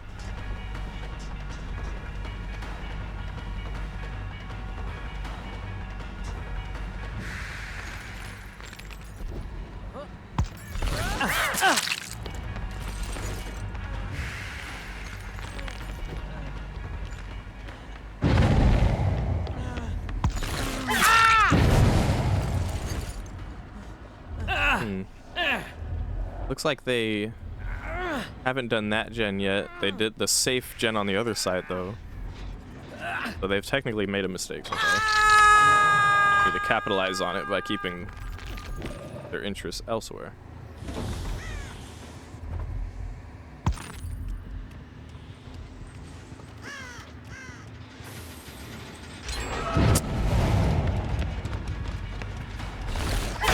Can't even get a hit on this fucker, dude. I swear, like, the guy characters seem fast.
This guy single-handedly will make me lose the game, and I'm not down for it.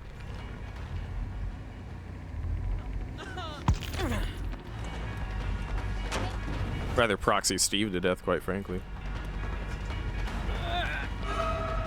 As long as these survivors are nearby, I've got every right to be here.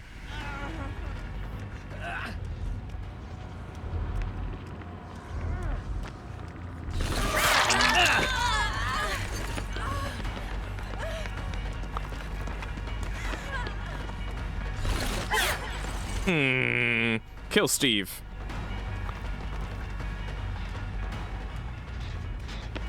Or kill Fang, actually. She's dead on hook, too.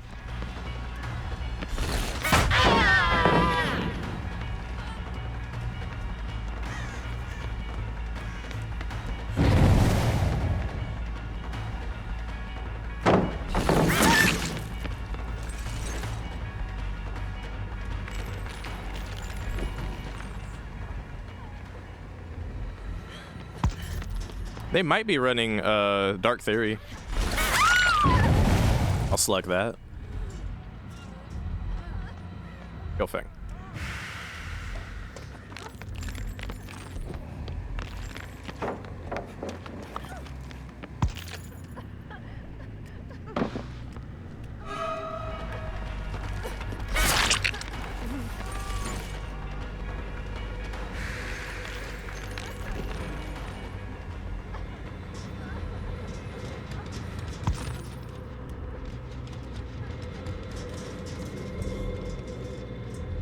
She's healthy. I'm gonna show you a little old trick. That's one from back in my day. That one.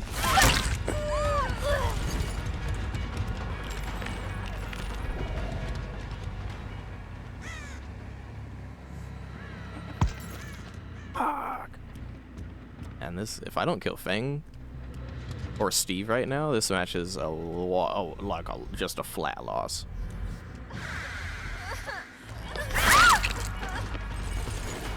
You know what? I'll hook Michaela. He's giving me the hook for free. I'll just take it.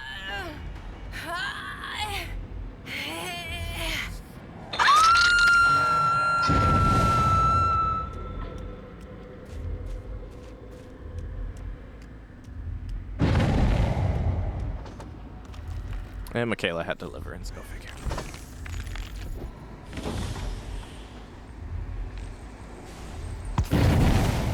But like, you see where the gens are at? Are all together.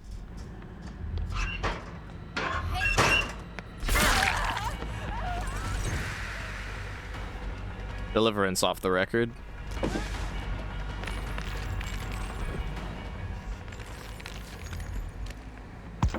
And trying to get me to waste as much time as possible.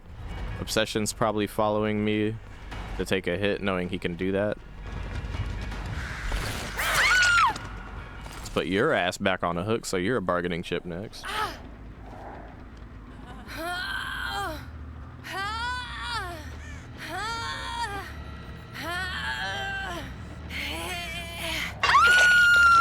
Now everything's where it should be. We have 3 bargaining chips, none of which are the one that is, 1, the worst chase for us, and 2, our endgame finale character.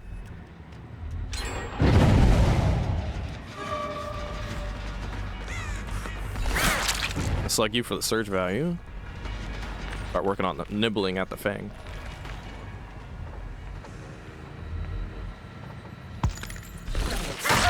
Thank you. Give me that damage.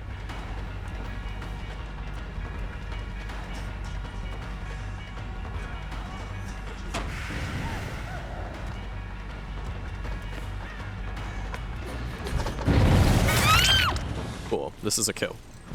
Very important kill. Their best teammate is on the ground right now.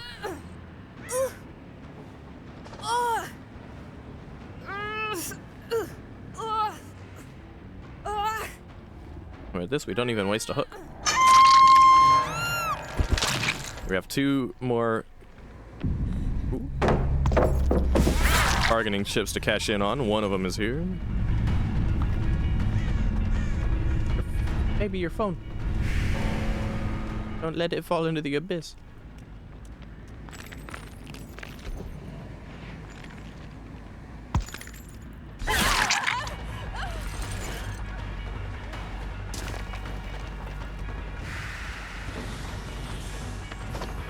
Is that off the record? I don't even know what that was. Huh? You think a dead hard?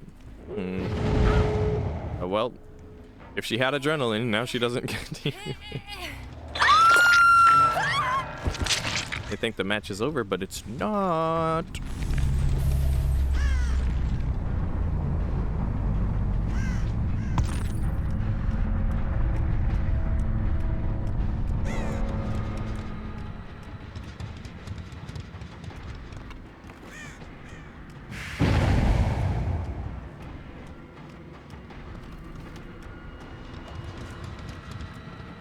He could have been going for a ooh.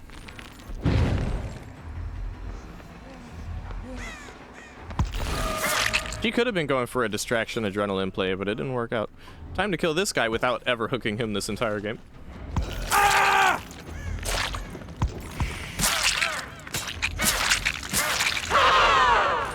And then we've got 1 hook state remaining for a Steve. A singular Steven. We got our tome challenge done.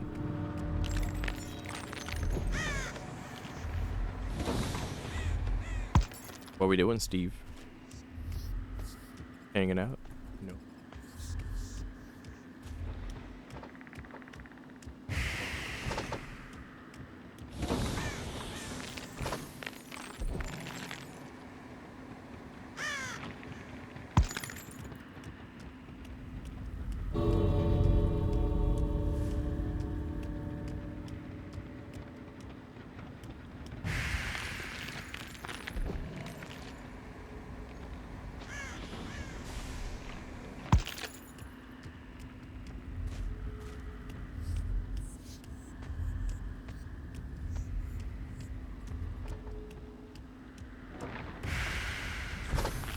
Ooh.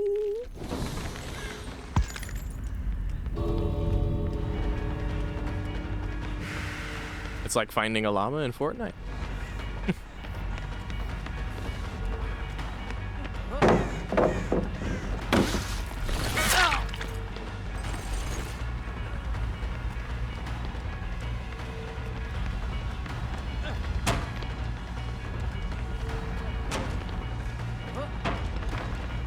Oh.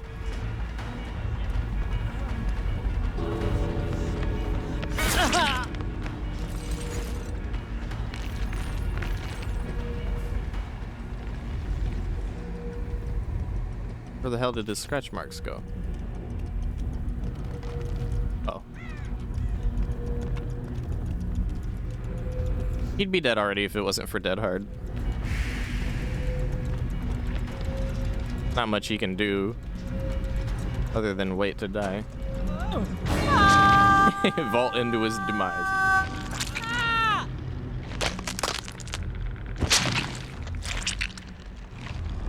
Dead Hard is back on the menu. Squishy uses Dead Hard really well, actually. Style points for the landing.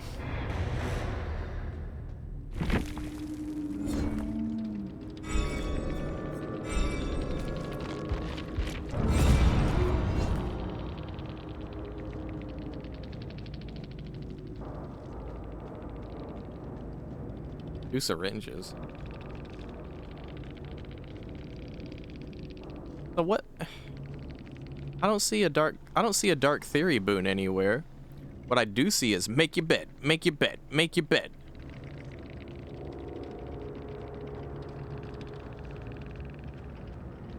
Make your bed resilience.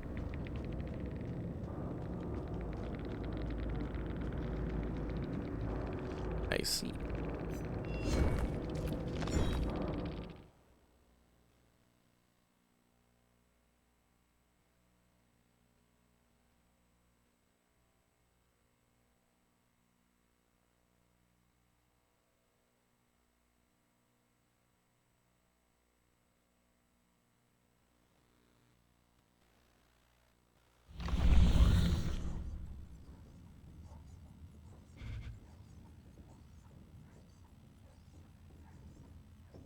All right, I'll be right back.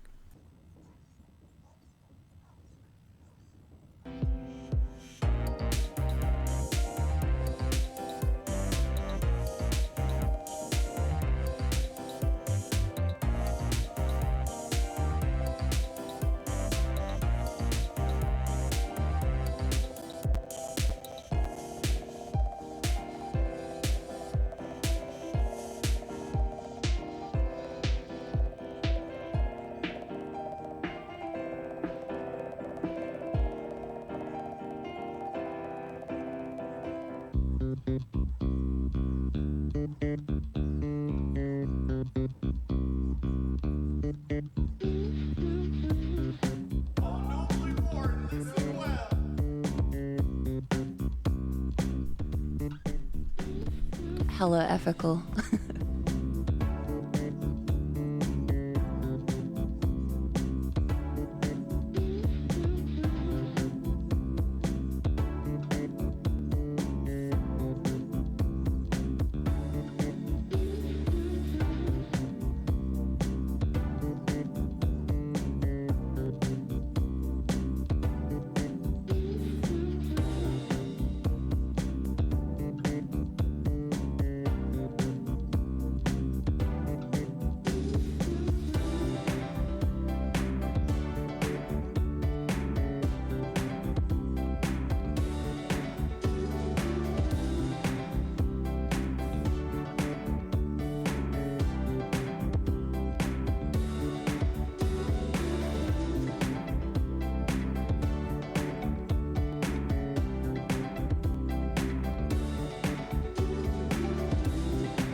All right, gamers, I am back. Welcome back to Ishikawa Gaming. Oh, my avatar's working now. Yay.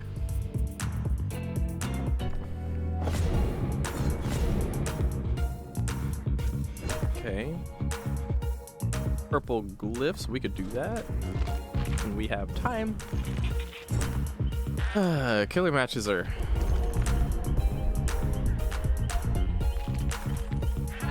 a lot. Not cooking. We're cooking, but the game itself sometimes not cooking. Welcome back, T. Thank you, Effico. Had Nia triplets earlier, Chorgy. I see. Is as good. Okay, 2 more P100s to contend with. Yay. Just a really... Huh? Should be scared of the cloud. Just a super smooth and chill killer experience like it always is, guys. Woo! Good luck, have fun, survivors. Yay!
Yeah, that is correct. I did, in fact, forget my goddamn flan again. But that's all right. I've got 1,080 something left.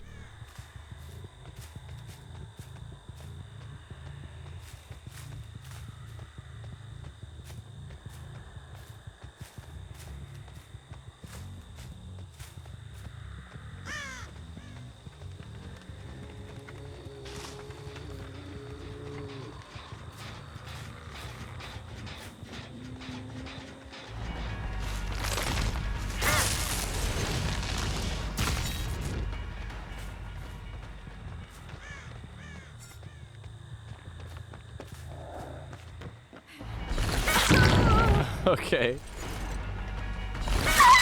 All right.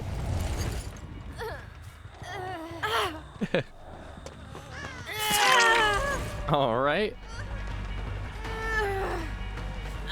What is going on here?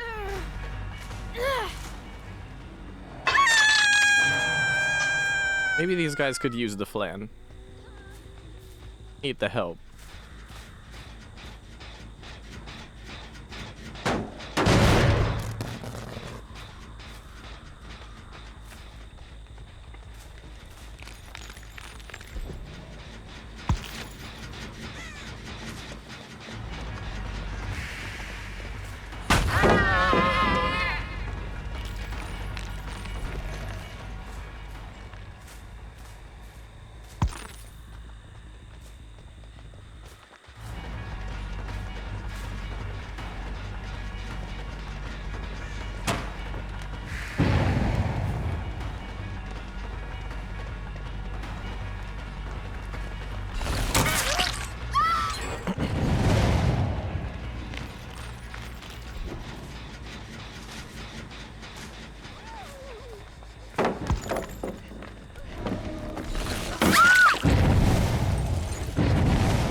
My little squishy bean's face with each down is just so priceless.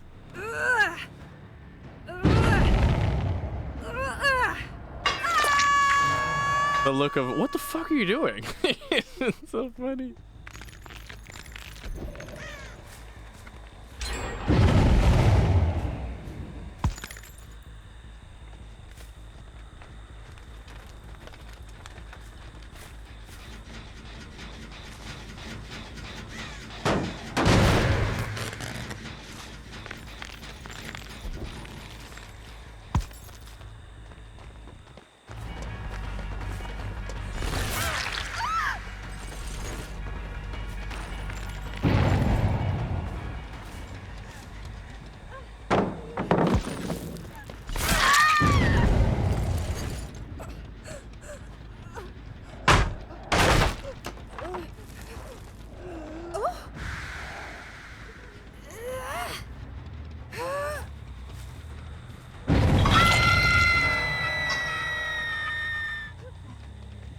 Are you Scottish because you brought your Flanagan? I was like... I was expecting Squishy to go, ah ha ha. No, Squishy was tickled by that for some reason. I was like, am I allowed to laugh at this? Huh? Ozzy. Ozzy said it.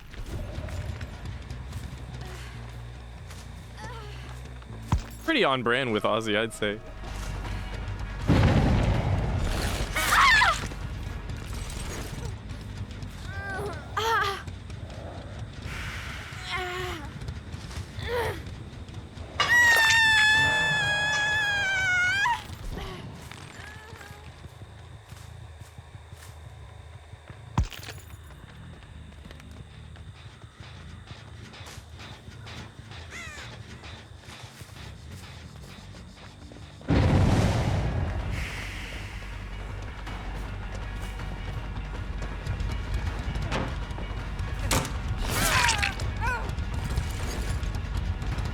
Serena just keeps falling to that double vault thing.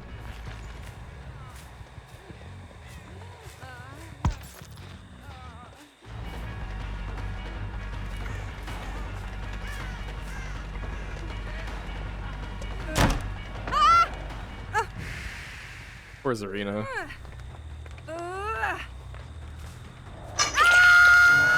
What? Poor entire lobby, says Squishy. Oh, yeah, they needed the flan. They needed the help.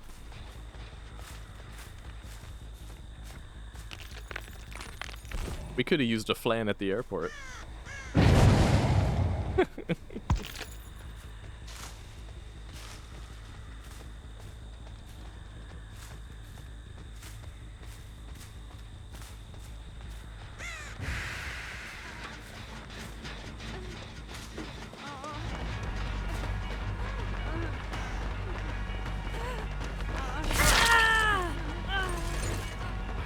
I know what they're doing and I'm letting them do it.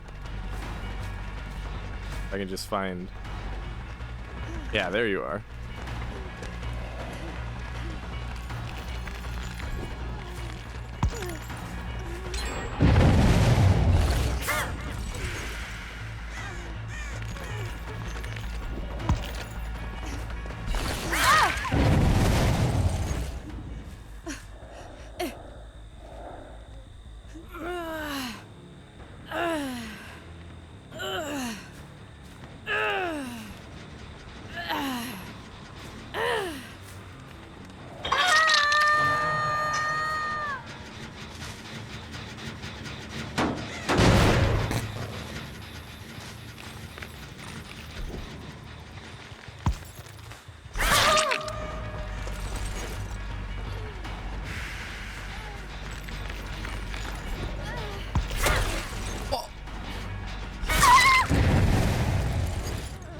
Y'all saw it.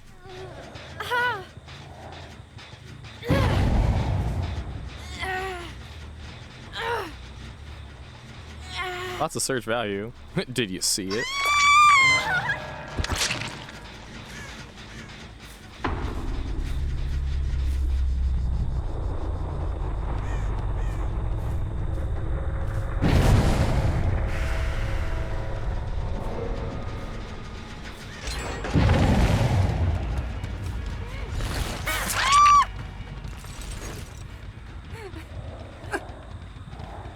What you counting, sugar?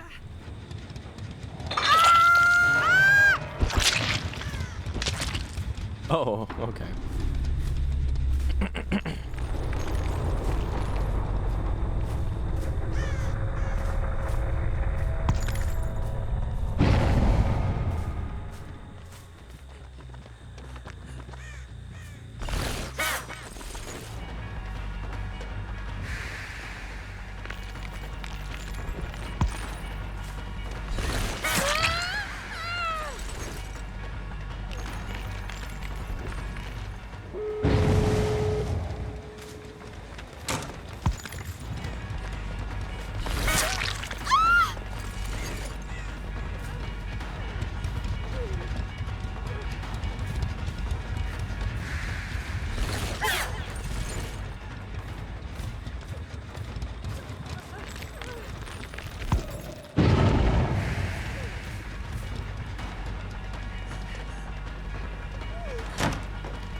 Someone named Meghead says, "Why are you such a furry? It's sad." Yeah. In what way, shape, or form do they see furry? That's fucking weird champ as fuck right there.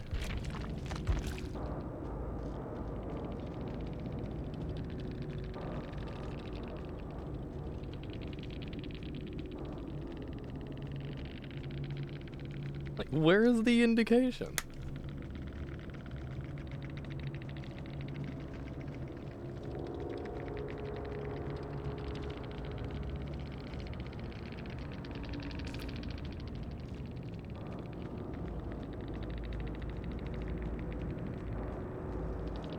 This person is their existence is a cry for help, I think.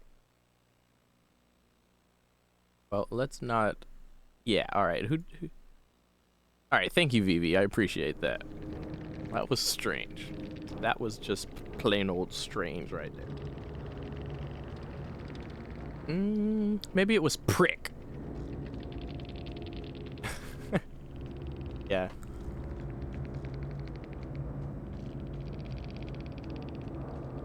Only way it could have.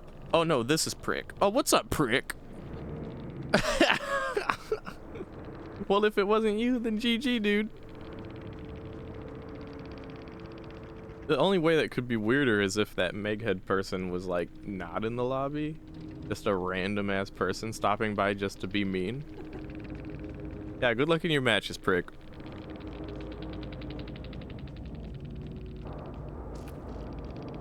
Yeah, GG, you prick.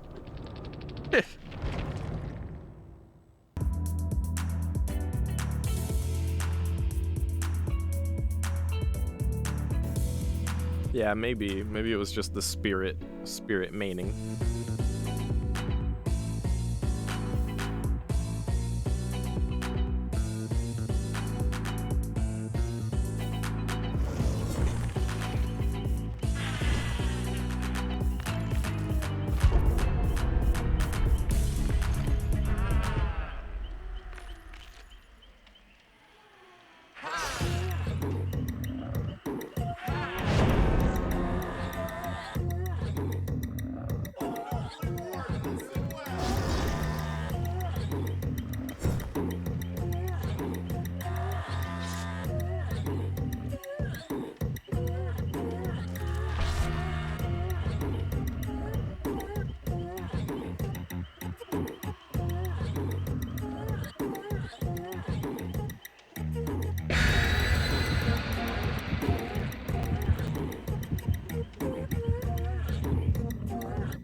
Oh, I got stuck.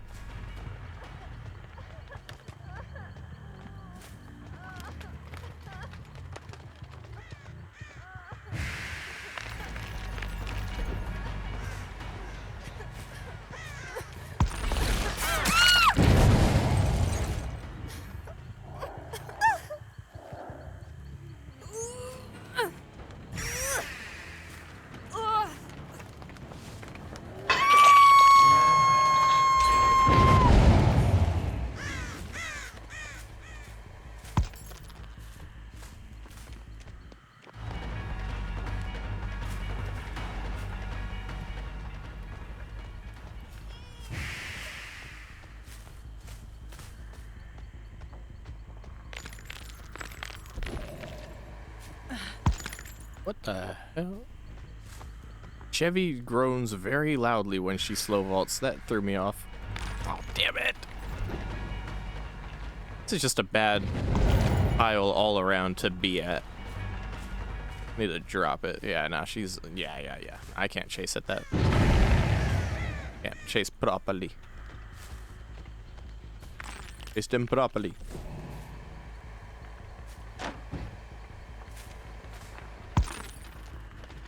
He's got off the record. That's a bat chase as well. Yikes. Need to chase a non-obsession, preferably. I'll hit the obsession, but I don't want to pack it up, pack it in.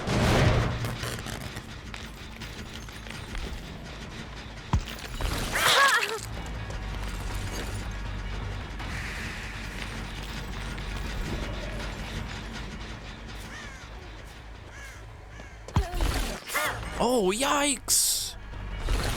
No! I'm blaming it on Make Your Bed, man. She's so fast.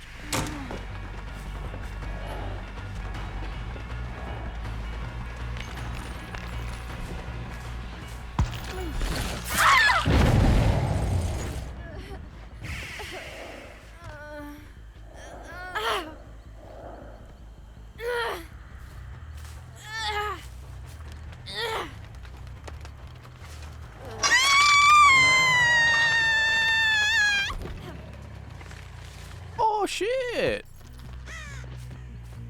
A lemon squeeze. What's up, a lemon squeeze? Good to see you. Good to see you.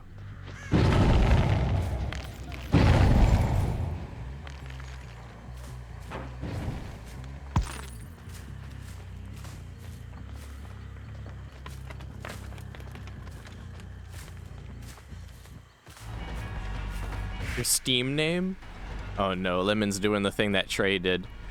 Have you seen my Steam name? I'm like, no.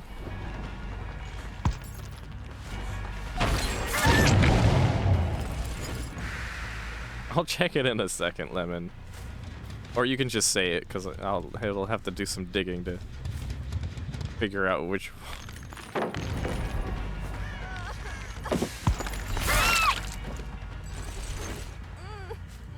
Kitten, is that your Steam name? Your Steam name is Kitten.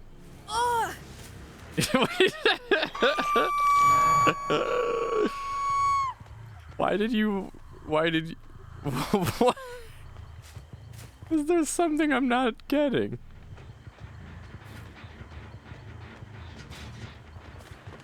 Lemon said, T needs to see this.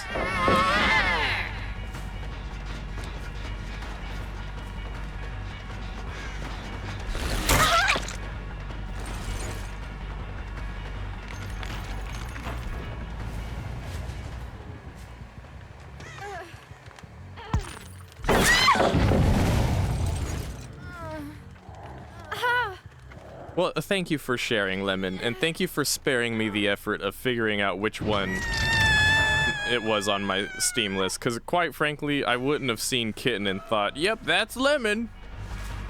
That must be it.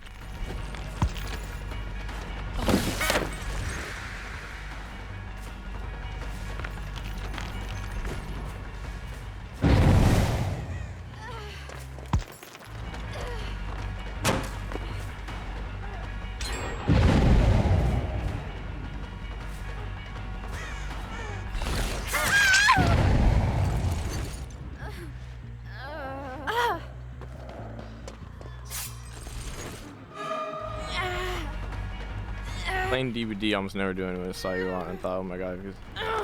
Oh, okay. Well, I think the better way to avoid that situation, Lemon, is to simply say, hey T, in case if you see a kitten in your friends list, that's me, it's okay. Nah, Lemon came out with the T. You'll never guess what my Steam name is. Be like, it's Potato Waffle. What the fuck?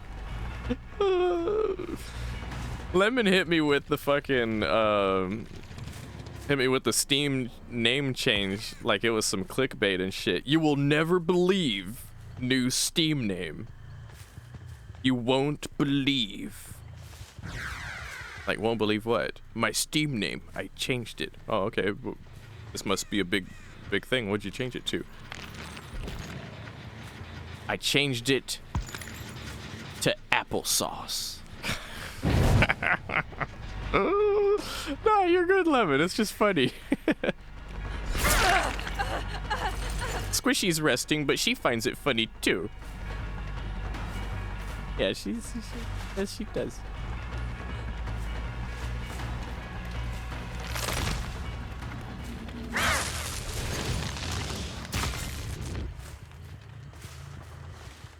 Alright, take it easy, Avery. Good to see you once again.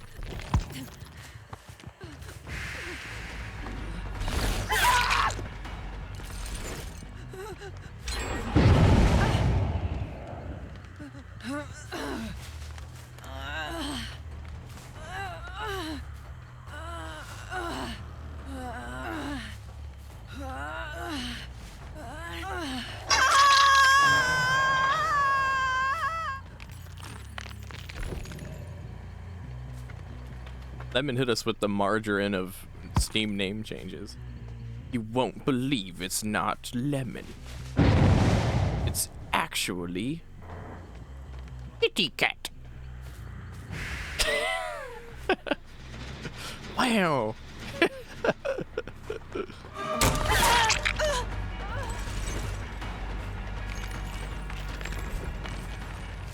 Did you see it? Oh, nobly born, listen well. Hey, yo, Lean, thank you for the raid, man. Hope you had a wonderful stream. Got you on just a bit. Buddy, old boy, old pal, old friend. Yeah, fucking everybody and their mama over here. What the heck? Yo, thank you for shouting them out, Lemon.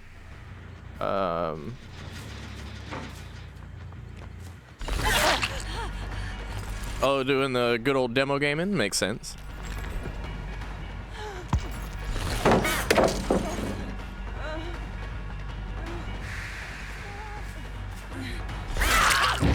Oh, that's just tragic. Hopefully Fang finishes that last gen. We get the Mori. Call it a day. We could hook Chevy right here real quick. Yep, there it is. Oh! She had fucking adrenaline! God damn it!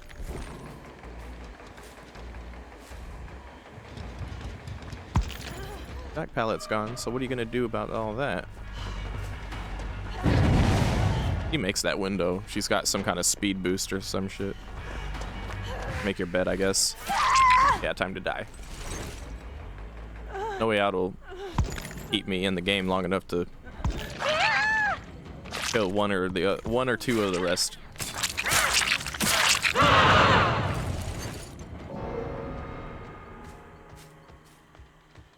Ah, for sure. Yeah, at one point in time, I had all my killer and survivor tome challenges done, and I was able to see on the side it just said, no challenges available. And it's like, oh, interesting. Very few people get to see that message. But and after taking a couple of much needed breaks from DBD, I just can't be bothered to go for that anymore. It's a lot of work to keep that shit up, especially if you take a break at all.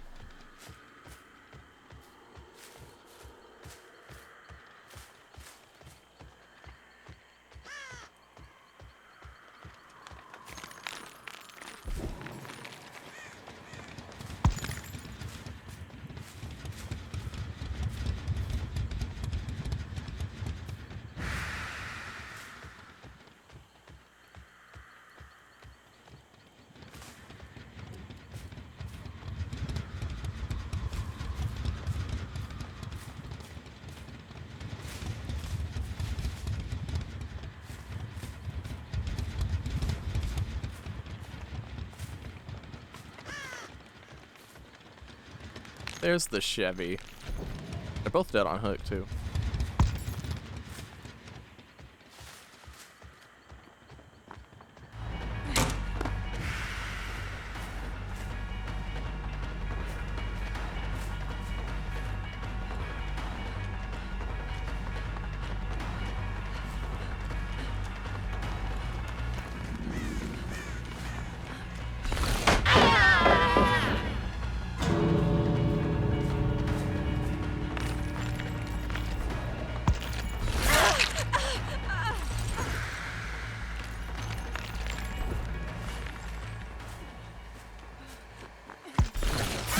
Ooh, good body block from the Fang.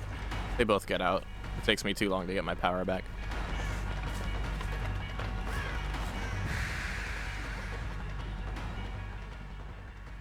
Fang did a good job there.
Alright. Said you went against that Claw to date? Oh. Yeah, while playing demo? I see. Well, the Rebecca, I believe, wet socks For some reason, that name is a little familiar.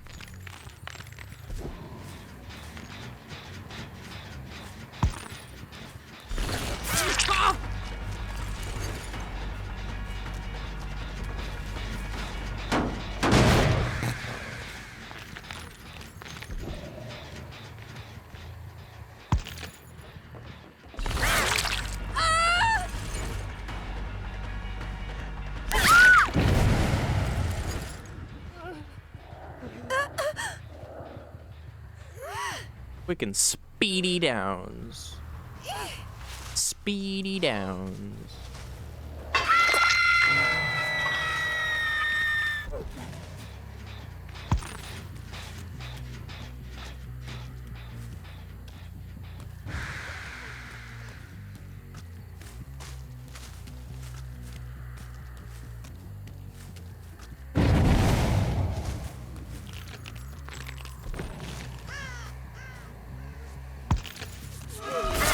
You know you shouldn't be doing all that. Healing underhook and whatnot. Oh, you're the obsession? Yeah, I'm gonna tunnel the clod then.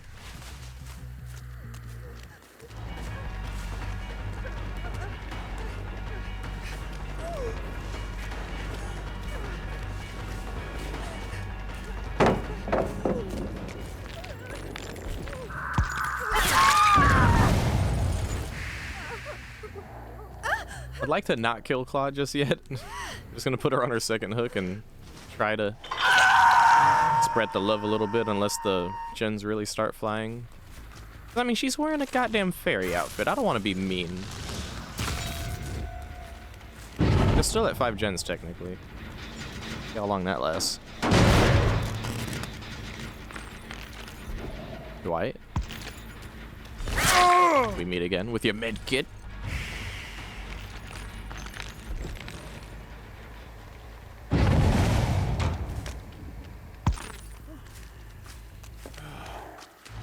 Ooh, not the way to play the god log.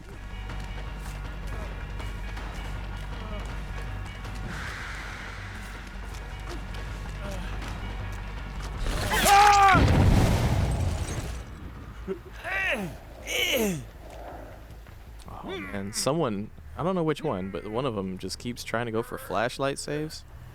And all I hear is just the faint failure click in the distance.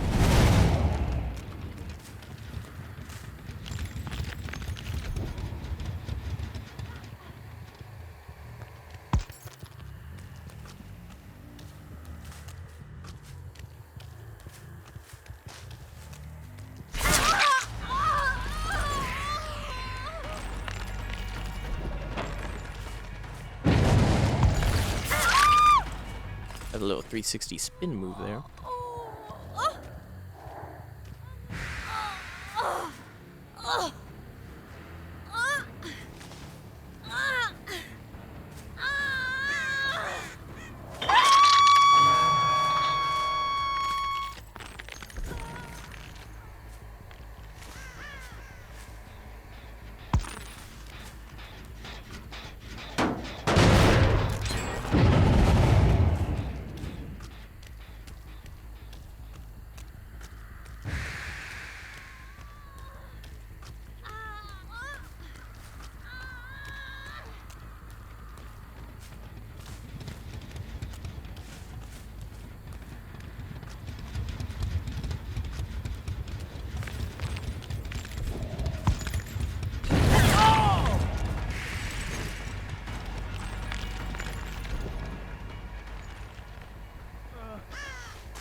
Dwight DCs. For what?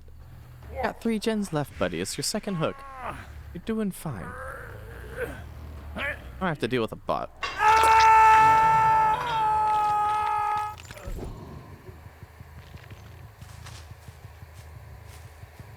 If the bots weren't so effective, then it wouldn't be such a FU to the killer to DC.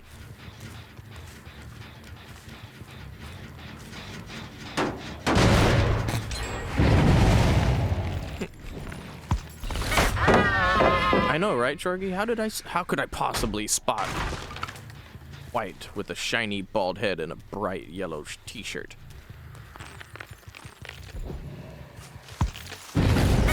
We're at 2 gens left now. I don't feel bad about killing Claude at this point.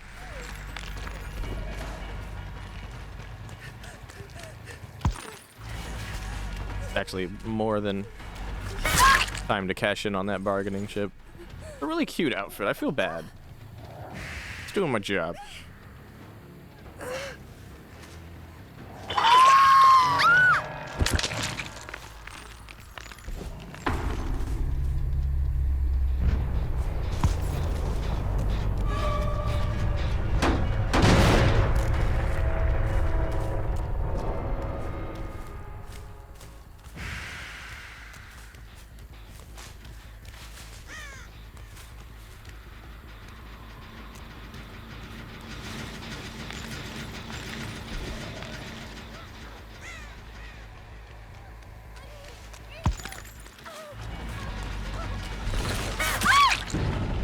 She almost like dead-hearted for distance right there.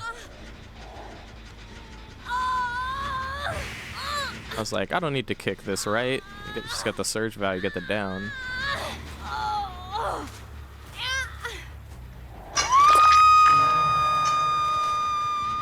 Okay. Oh, there is the Dwight.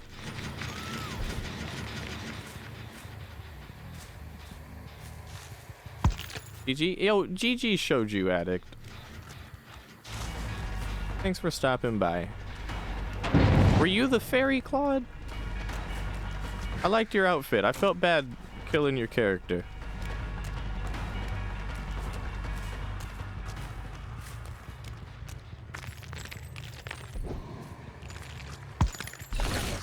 Oh, I got stuck.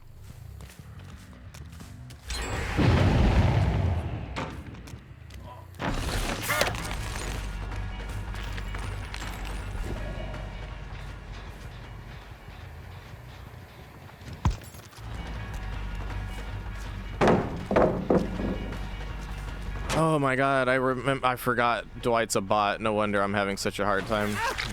I was like, he suddenly got full value out of that one single window. What the hell happened to this Dwight? Oh, well, it's not the Dwight that we remember. It's not the Dwight that we know and love. Where he is thrown in the towel and called in his big brother, Body Dwighty boy, to fill in his shoes.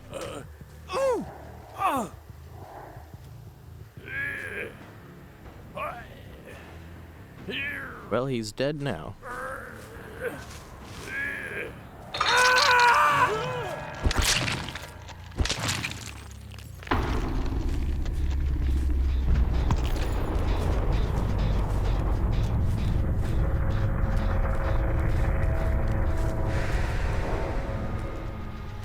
Just what the doctor oh, exactly what the doctor ordered, actually.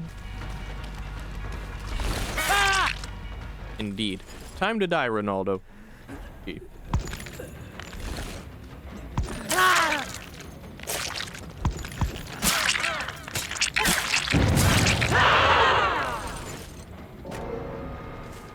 Then there was Rebecca. Yeah, the Rancor. That's my thing. Love to get my Rancor value as much as I can. I can focus on hooking everyone but the obsession. And then just cash in once the gens get done.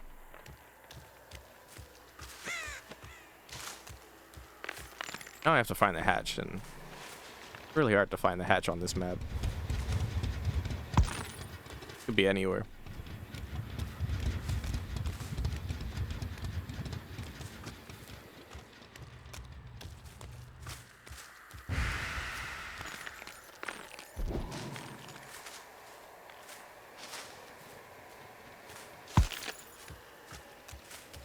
I'm willing to bet that they would rework swamp maps again, like a third time or a fourth time,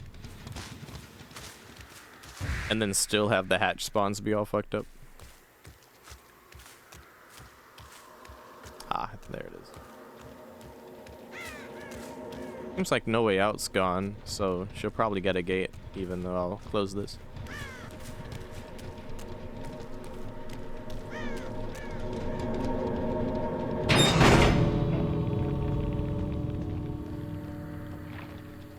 Yep, she's out of there.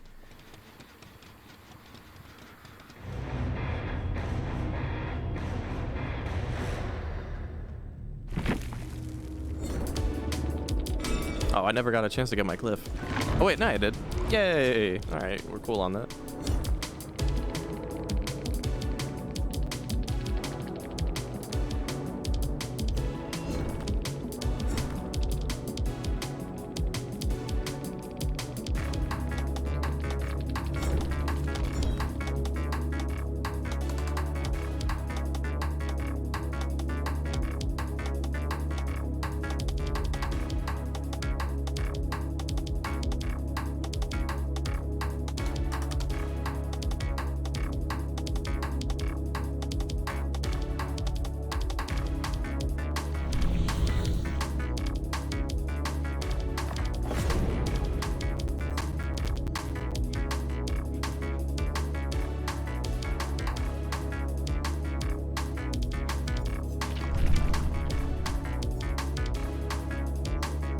Trying to knock out any killer challenges that I actually don't mind doing. I like to save the shitty ones for last because usually the ones I don't mind doing are either grindy or easy. The pain in the ass ones I have to like go out of my way to either change my build or play a specific killer for. Oh wait a minute, I'm sitting on a shit ton of blood points. I'm working on getting Meg to P100, so.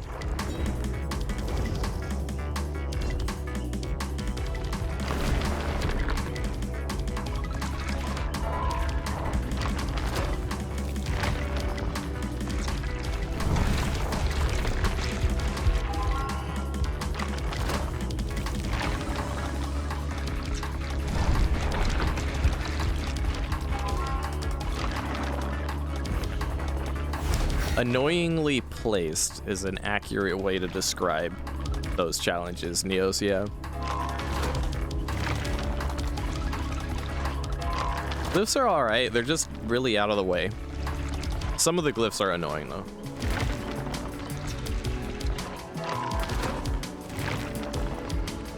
Like the white glyphs and the blue glyphs for survivors. And then I think it was the pink glyph for killers that like disorients you or something. Really hated that one. They updated it because it was giving people like physical issues to try to do that challenge. But I did the challenge before they updated it due to the complaints, so I had to go through the original pain of that glyph. Pink glyph is the shy one? Okay, then it wasn't the pink glyph. The pink glyph is probably my favorite then. Whatever the shy glyph was, I thought that was cute.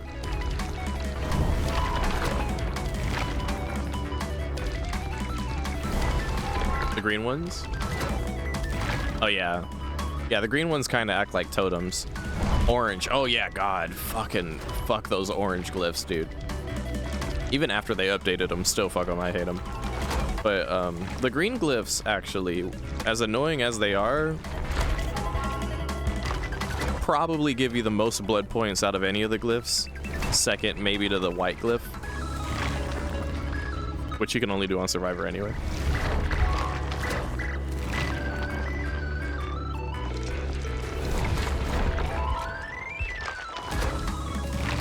Nurse isn't affected at all? Oh, because of the... Oh, yeah. I'm still gonna keep saying that it might be a decent idea for them to make Nurse 115 or 110 and then just, like, nerf her blinks. Like, don't change the way that they function, just change the distance and how many... Like, how often she can blink, I guess. Like, if you could blink once every 30 seconds... with the same distance of what like the second blink is, but be a 115 killer, for example, you still have a very strong power that can very effectively bypass pretty much anything. Walls, breakable walls, regular walls, pallets, body blocks, all kinds of shit.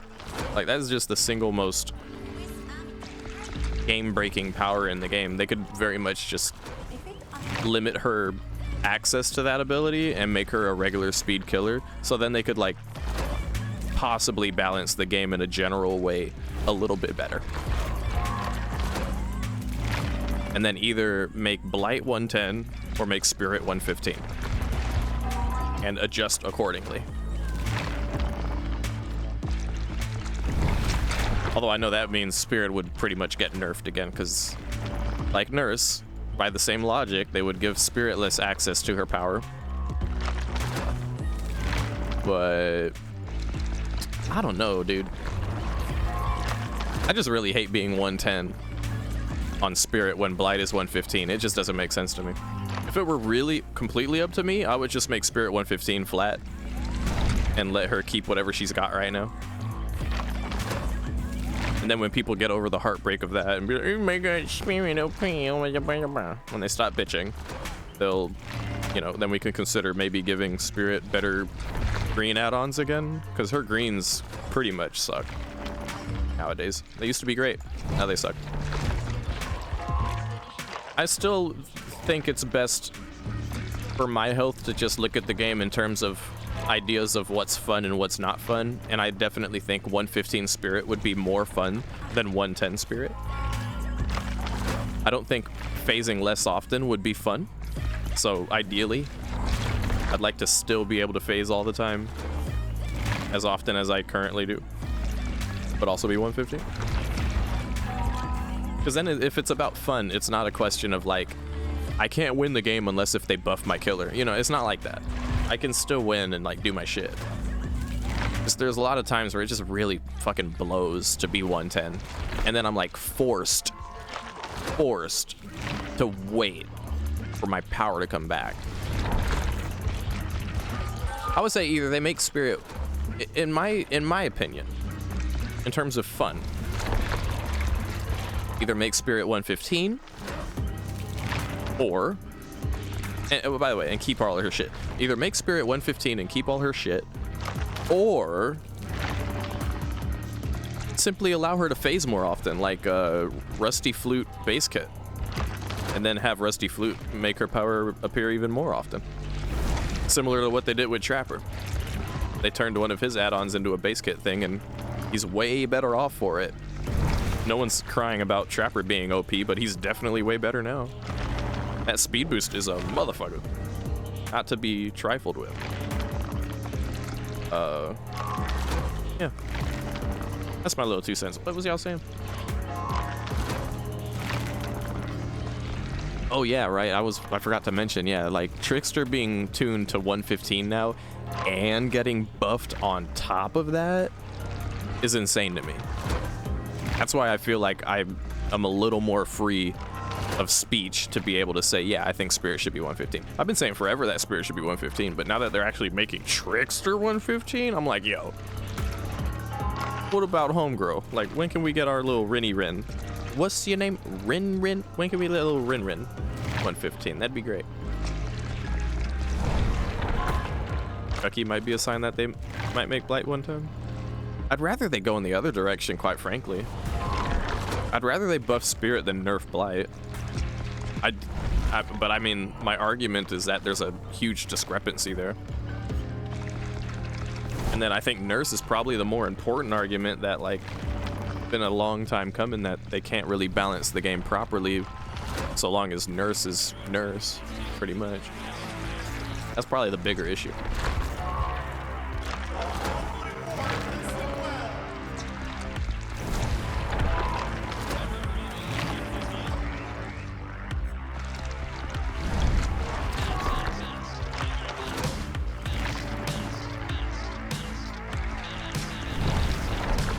Yeah, it's a strange thing where they're making Trickster 115, but then they're also adding Chucky at the same time, being 110.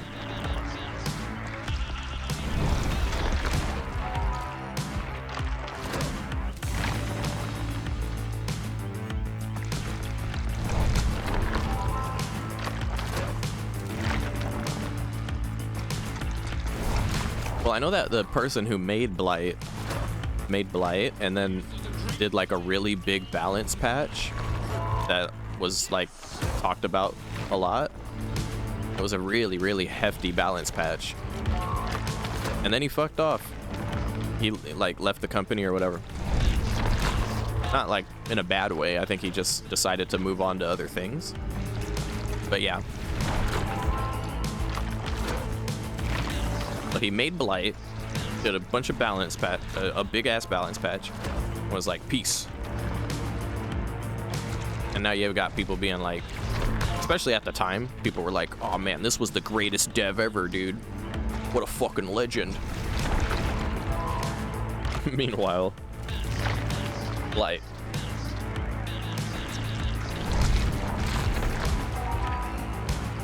Other people say killers like Wesker and Demogorgon are examples of like well-made and balanced killers. Both of which are 115. And both of which have powers that can shut down loops. And also give them travel capability to like navigate the map a little bit better if they want to use their power that way. Demogorgon's got the booties in the ground, and Wesker can just flat out across the map, make some pretty good distance. Even fly over pallets. Demo can eat pallets. Wesker can fly over pallets and hit you if you're close enough after he jumps off the pallet. Spirit, on the other hand, can't do shit about pallets other than go around the loop, you know, and she can use her power for distance. One thing I haven't compared yet is the cooldown of, oh, by the way, real quick, we're P89, level 32, let's fucking go, dude. We're almost P90 on Meg, that's insane. I know that Blight has a quicker cooldown, but what's the cooldown for Wesker and... Well, actually, Demo doesn't have a cooldown. He can just shred all day long. Now, I'm not by any means saying that Demogorgon is better than Spirit, but if we think of the functionality of Demogorgon's power and Wesker's power, and that people consider them like balanced killers, essentially they've got the same kind of kit as Spirit does, and on paper they should be able to do more with it than Spirit can. If it weren't for the mind-gamey guesswork that Spirit makes survivors do, but they can hear her now, so less guesswork involved. So, you know, God forbid they ever allow the dust thing that they mentioned, or make it in any shape or form easier for survivors to like overcome the guesswork of Spirit, she would officially be weaker than Wesker and Demogorgon. I think it's fair to say.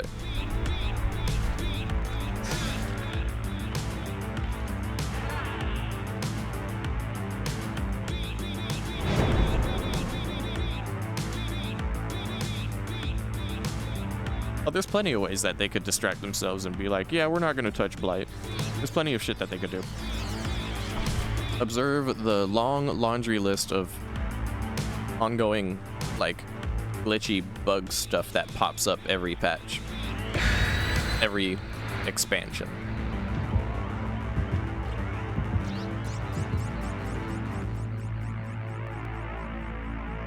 Trying to think when they ever had like a expansion that didn't involve glitchy bugs and stuff like that.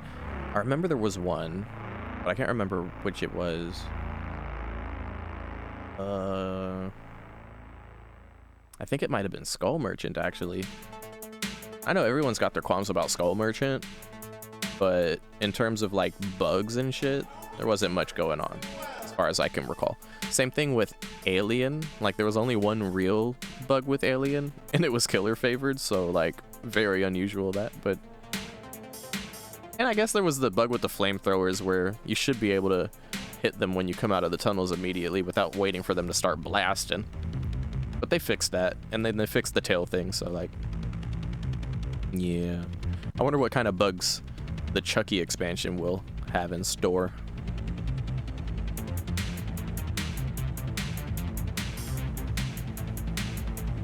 A breakable wall to garden? Yeah, they could add a breakable wall to garden, and hopefully have it be worth a damn. Maybe shut down that God window they've got.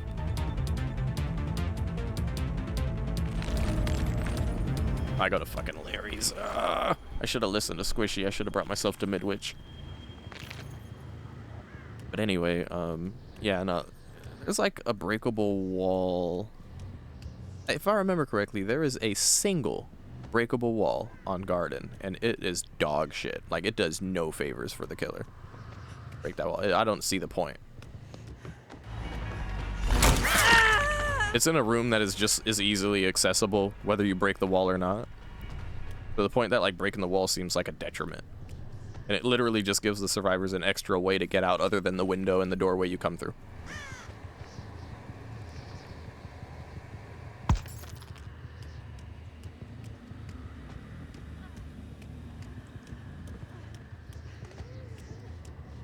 It's an infinite peg pause. Yeah, maybe.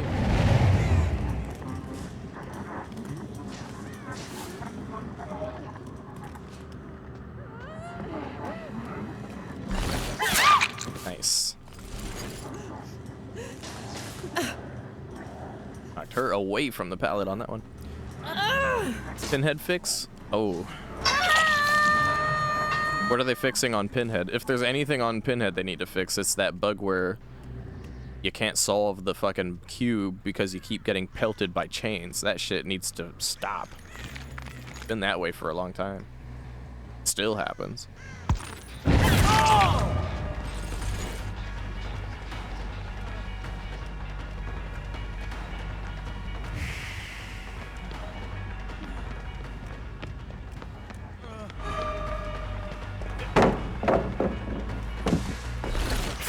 Oh, well done, Dwight.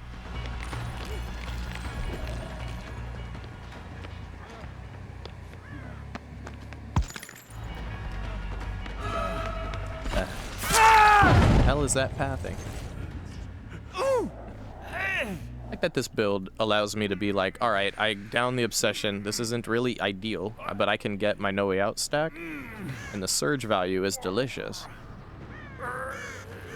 Might slow them down just enough so I can get a more worthwhile hook.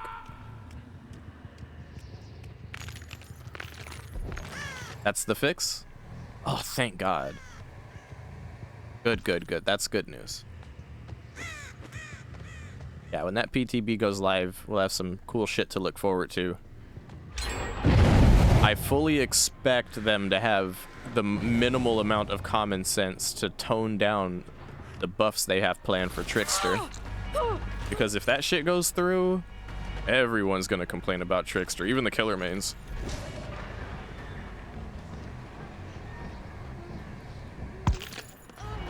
Killer mains like me will complain for two reasons. One, our killers don't get even remotely as much love as Trickster is getting in that. Two, we play Survivor sometimes too.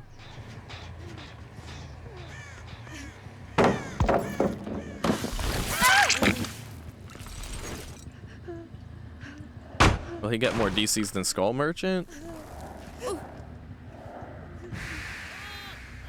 It's hard to, like, you could ask that question based off of vibe, or you can ask that question based off of, like, actual statistics. Neither of which I'd be able to call. Like, I don't know on that one.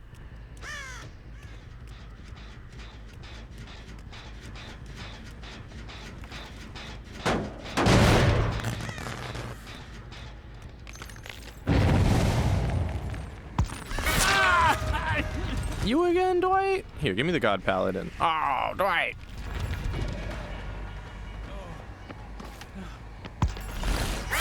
Oh, shit. Alright, leave him, leave him, leave him. That is so not worth right now.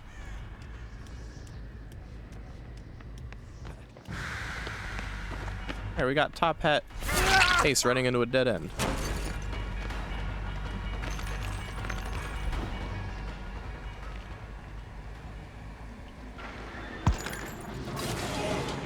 I don't think I'm chasing the right person right now.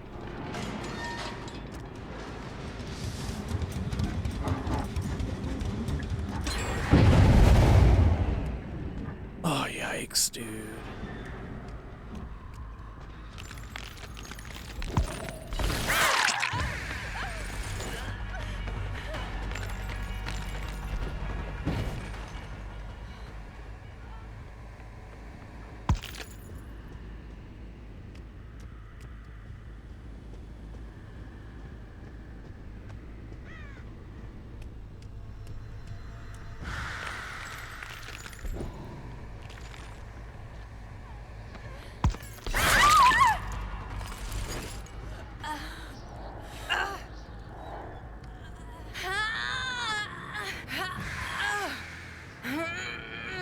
Got your first 4-bot lobby on Scully the other night, says the Spirit Man.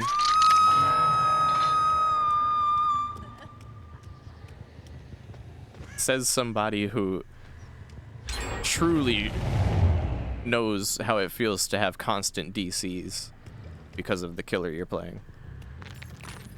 God, not Dwight again, dude. Nah, man, like, Trickster's gonna get hella DCs. Trickster's gonna get hella DCs. I can't say whether he'll get more or less than any other killer, like Skull Merchant. All I know is, if they release him as he is currently planned to release, it'll be problematic. People have qualms about that shit. He's just simply too strong. Did you see how often he gets to use his main event power? Absurd. Absolutely absurd. It's like, there's just no way that's happening.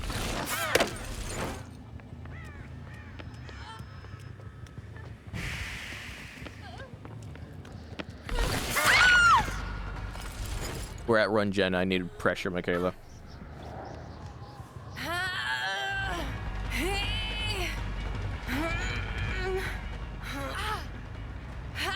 That's the thing, though, like, up until this point, never in my time frame of DBD experience have they ever decided to buff a killer by changing their movement speed. It's always been other kinds of changes.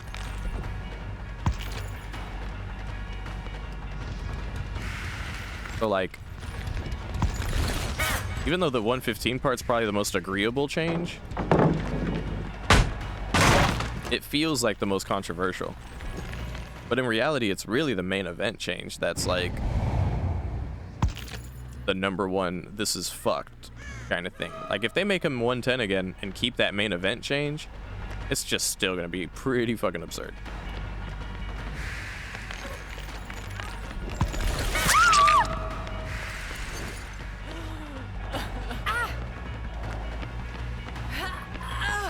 I know. G-Scholar, you're a dick. You told Michaela. I had to. We're at 1 gen. On Larry's. I keep running into fucking Obsession Dwight before his time. I'm hearing footsteps and it's probably him. Yeah, look at that. Get out of here, Dwight. Work on a gen. The other two are working on gens, I'm sure. Yep. Together.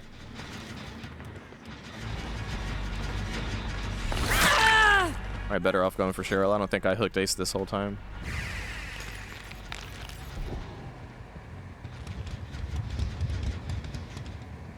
I think she's running Overcome. She got a lot of distance there.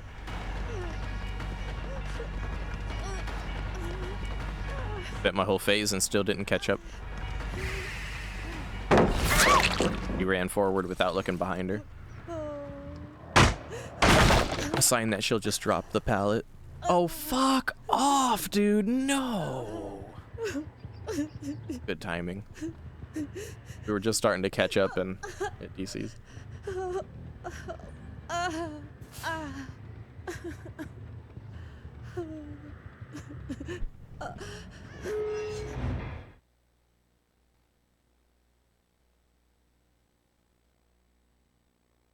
Yeah, that's a shame. But yeah, the main event with the Infinite Knives Eerie, that's like a nasty combo. But it's not the iridescent add-on's fault. I feel like it's one of those things where sometimes behavior makes moves like that, and it's like, I feel like they didn't put into consideration the entirety of the moves they're making. Like, they had a bunch of ideas that they thought were cool or good and just threw it into a gumbo and were like, we're cooking. This is gonna be Trickster now. Oh, and it gave me a matchmake lock? That's... Alright.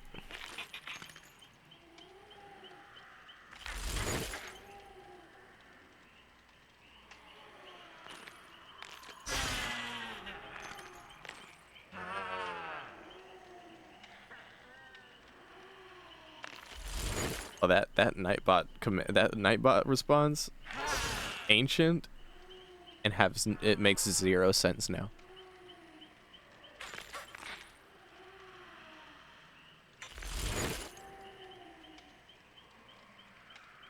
Well, got 3.5 minutes, and there's a new Nuke's Top 5 video out, so we'll give this a little watch. Yeah, I'll go here with it.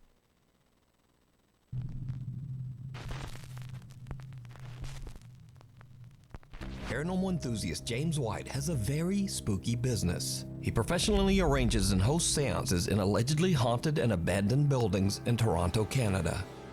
James is hosting a seance at the historic Lambton House with a group of curious participants. The Lambton House is a former inn that was built in 1860, and it is said to be extremely haunted. Now James White and his group are about to witness something absolutely terrifying.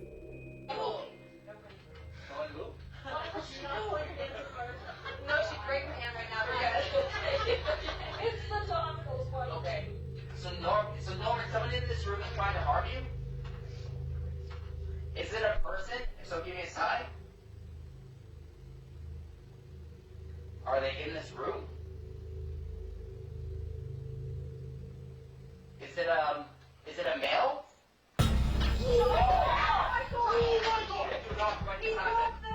Hey yo, GG Michaela, good luck in your matches as well. Sorry about the tunnel. The gens were going too fast. I had to get some kind of pressure back, and then the game disconnected me anyway, but thanks for stopping by. Do not break. It did break when he fell though, because he went that far back. Okay, so did somebody actually pull your chair? Yeah, like he tipped backwards. Somebody pulled your chair? Yes. While in the middle of a seance, one participant is forcefully yanked backwards out of his chair by an unseen force. Is it a male?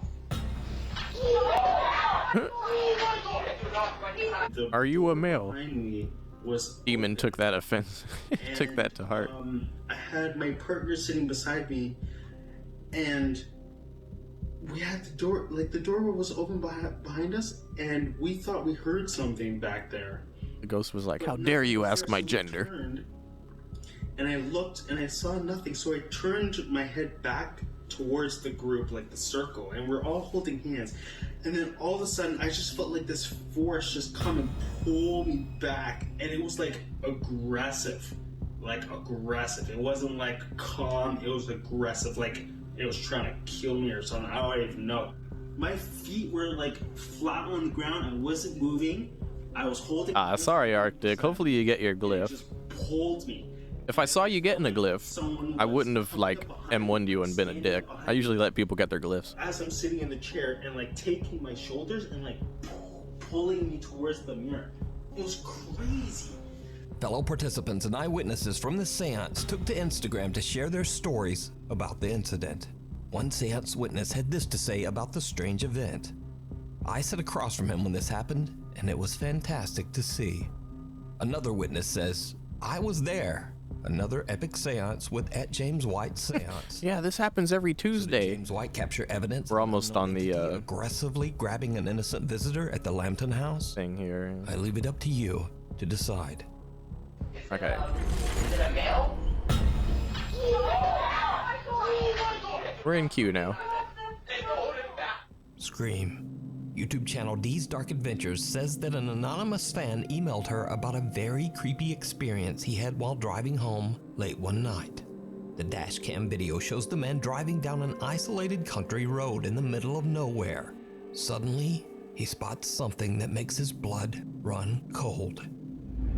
Watching him get traumatized was amazing. 10 out of 10 on Yelp.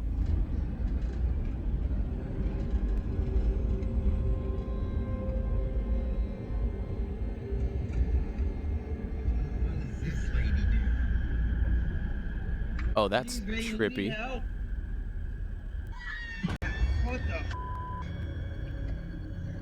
The driver suddenly spots a woman walking all by herself in the middle of the night.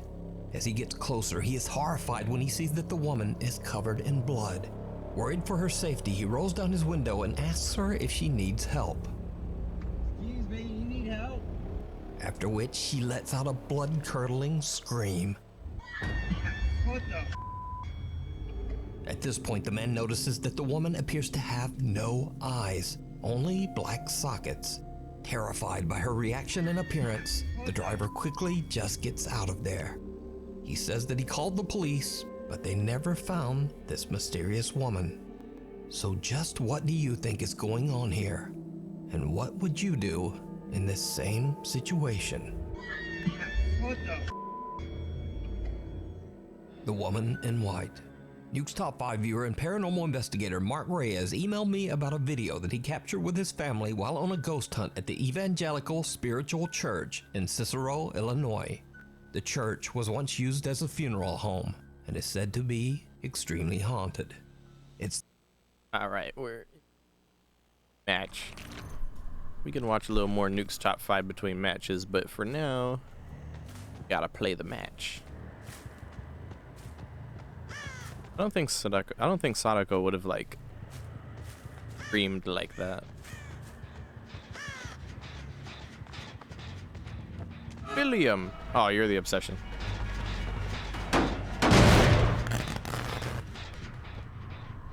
Ah, here we go. A non-Bill. You got to be obsessed with Bill.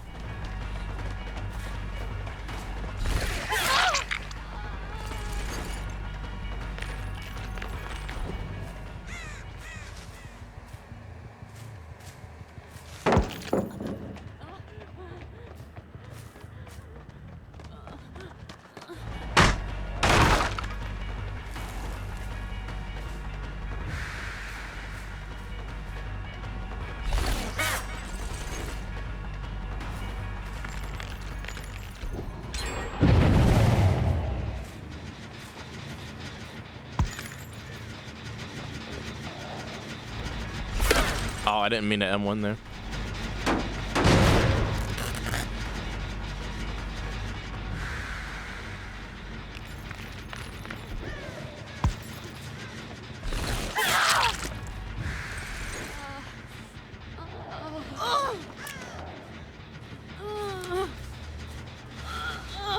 So many flashlights.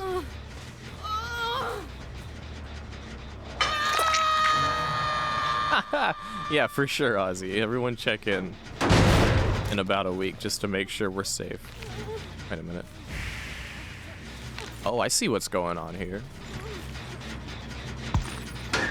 I'll take that. That's free. That's free as shit. And we get a shack pallet? No, no shack pallet, but a basement hook.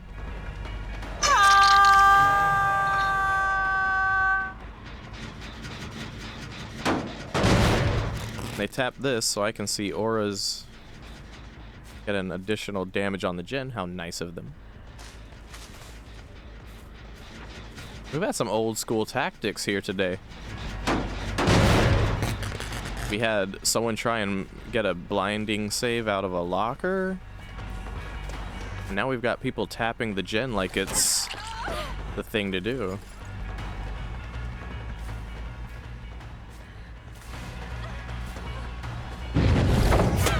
Ooh, that was unfortunate auto aim there.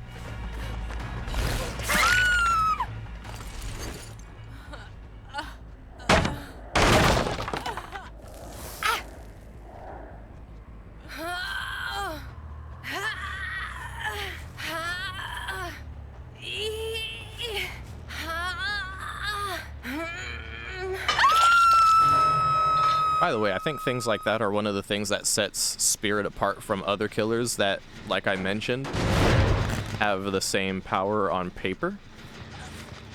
Anti-loop chase power that also gives them the ability to navigate the map quicker. Right? But the difference, one of the big differences, is that Spirit has much more control both in and coming out of her power. Like, the fact that you can phase up to a locker to grab them out of it is a prime example of that. The fact that you can move freely while you're phasing is another prime example of that. There's no slowdown technically from using her power other than standing still to activate it. So like, Think grabs, for example. You can get grabs with Spirit's power. That's one of the things that sets her apart and makes her stronger than Wesker and Demogorgon. Demogorgon and Wesker, I mean, Wesker can technically grab, but that's not the kind of grab I'm talking about. Like, only under certain circumstances can you, like, pretty much insta-down grab type of people. They have to be fully infected and shit like that, right?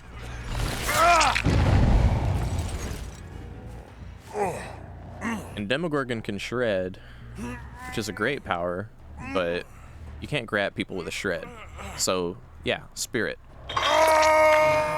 Something that sets her apart and makes her a stronger character is that she can grab, has more control when in her power.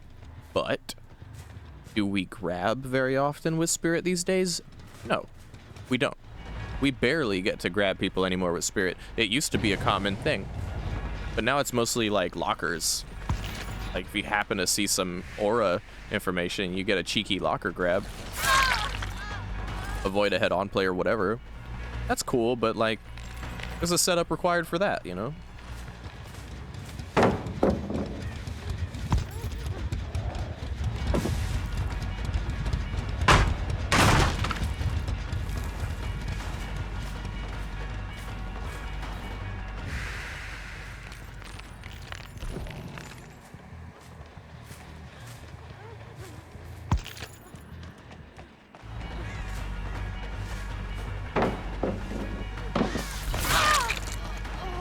This Ada with her goddamn dead hards.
Oh, that's tragic.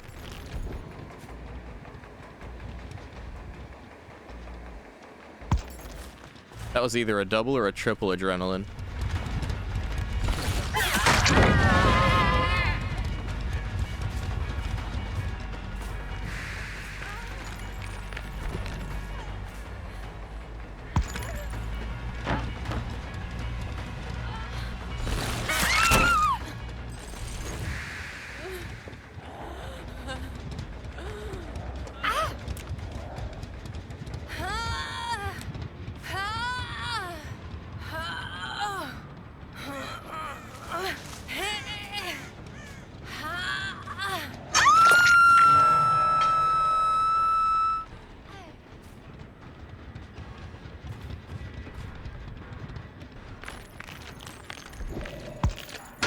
Nice. It was just a guess.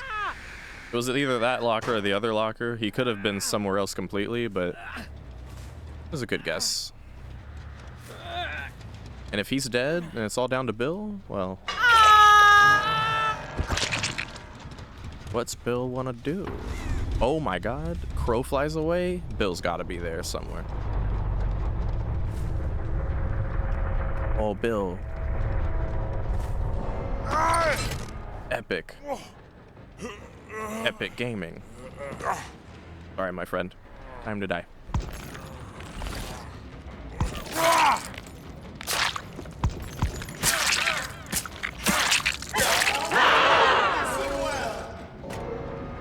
Hey, Dresden. Thank you for the raid. Just in time to watch me moriing a poor old Bill. I like Bill, but it's time for him to meet his maker. I'm having trouble with my avatar today, too. I'm trying to get it to reset itself. There we go. We'll see how long it lasts. But anyway, thanks, Dresden. Good to see you. Thanks for popping in with the raid, buddy boy. I hope you had a wonderful stream. Could one of my VIP folks give buddy boy Dresden a shout out? Thank you, Chorgy. Yeah, Dresden's the homeboy. I appreciate him always coming through with the love, you know. And of course, as always, I do recommend go watch the homeboy, for he is brilliant Ghostface man. If you ever want to look into playing Ghostface, definitely give him a try. He's also a very talented singer and does some like rock covers and music on his stream.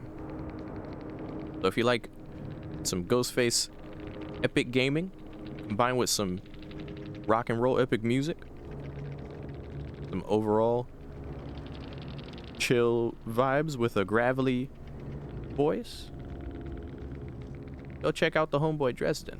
Do recommend. Anyway, this match went well. I mean, it wrapped up nicely. A little worried when they popped that. But how many adrenalines did they have? Yeah, see, we killed Ada, and then the remaining 3 all had adrenaline. That shit was... it was not looking so good. But we made it work. Anyway, in the meantime, in between queues, as of last match, Ghostface ASMR, that's an accurate way to put it, yeah. In between matches right now, we're catching up on our Nuke's top 10, Nuke's top 5, top 10 scary. Because he put a new video up yesterday, so we're just doing a little catch up here. It's the middle of the night and Rick and his family are investigating the church when suddenly their EMF meter detects something that they can't see. What happens next is truly chilling. Are you afraid?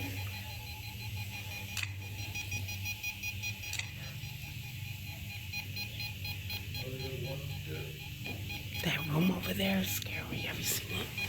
This one, come here.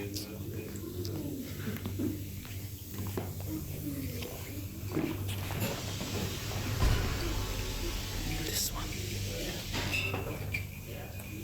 This is a private office. So you can't go in there.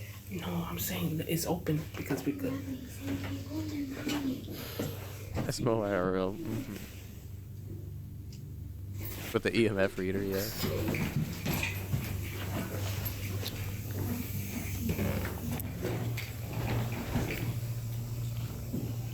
Did you see it? A woman who seems to be wearing a white gown can be seen standing behind the family on the far side of the church. Ricky says that his daughter felt a presence as she looked back, but that none of them actually saw the mysterious woman at the time. It wasn't until they returned home that they discovered what they had captured.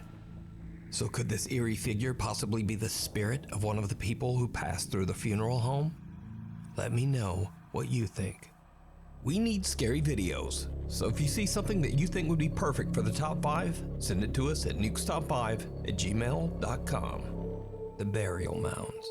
Paranormal investigator Ian from the YouTube channel Midwest Ghost Hunter is back with another investigation.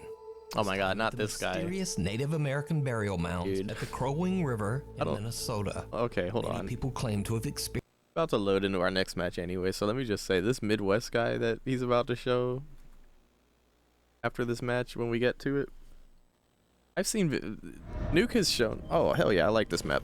Nuke has shown his videos before, and for some reason, I just don't really buy his videos. Like that Midwest guy. Like once or twice I've seen his videos, and he always seems to have this like goofy ass smile on his face when he's looking at the what should be terrifying shit. Okay, I'm just hearing shit. No, he's looking at what should be like terrifying. He's over here just like, dude, did you see it? Oh my god, that's a poltergeist. Whoa.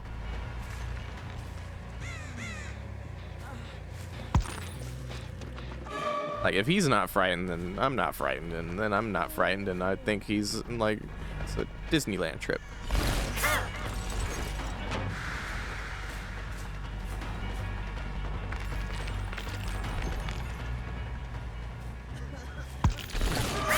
Oh, dude, that make your bed shit, man. It's gotta go. I want to keep him right here if I can. Gonna curve around? Yeah.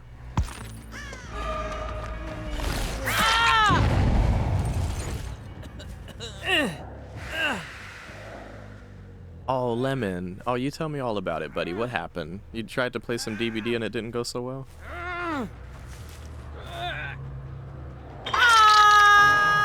On the 28th? Yeah. I think so. Yeah, next big update's on the 28th. I think. I'd take your word for it if you said so, but...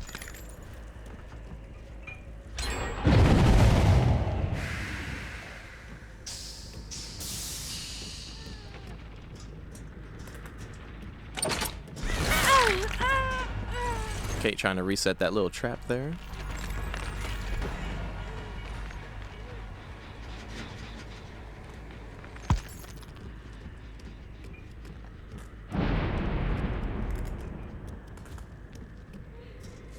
Oh, with the benefit of the boon. I did that either to hit ace or to get past this a little quicker. I'm gonna keep you here.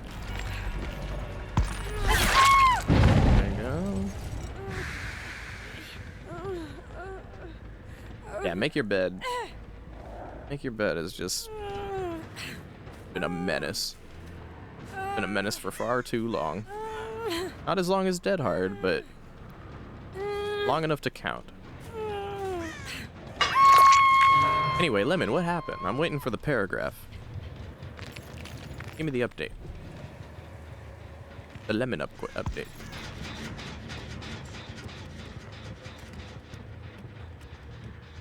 I know Dresden likes Trickster. I've been seeing Dresden mess around a little bit with Trickster on the PTB, so I'm sure Dresden's happy about that. Trickster update.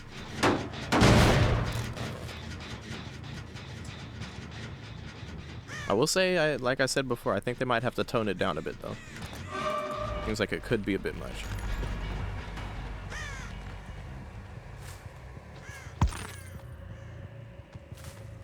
PTB went up.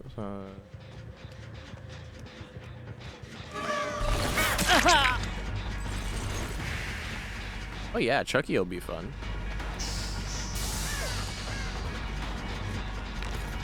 I don't want to chase the obsession again. Lag. Yeah, Chucky will be cool. Rid of the shadow step. Full stack stabiffle. Oh, full stabiffle stack. Hold on, I gotta follow the blood.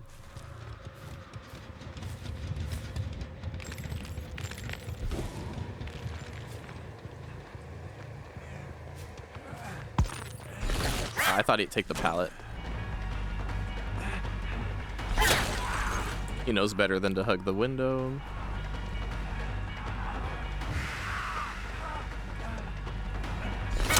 I really want him to hug the window, damn it. Go to the pallet?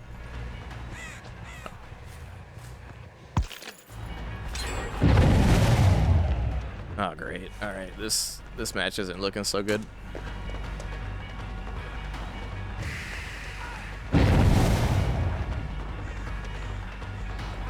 I'll eat this.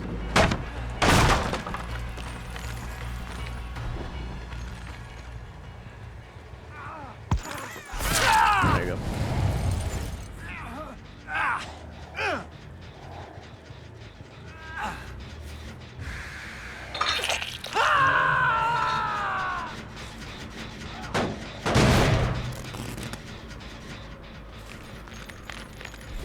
Mm-mm.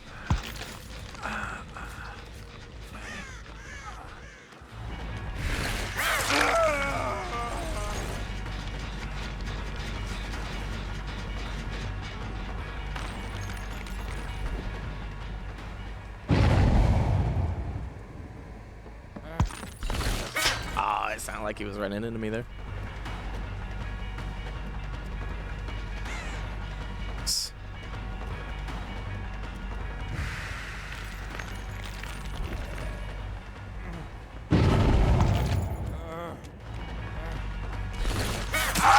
There you go. Yeah, yeah, always lovely. And yeah, the Eerie in the main event. Yeah, bit of a problem that. I'm sorry you had a hard time, Lemon. To be fair, there are some games that are fun to watch and possibly less fun to play, depending on how you feel about it. Like, I kind of feel that way about StarCraft. I love to watch it. I can only play it so much.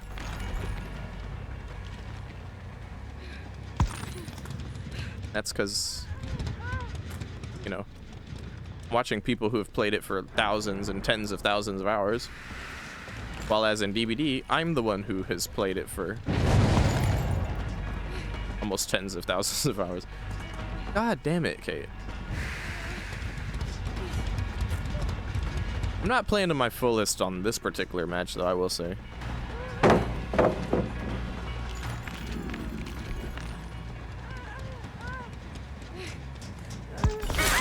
I should have got her a long time ago, but I didn't think she'd just shift W every time. Sometimes the simplest shit is the hardest counter to what you think you need to do.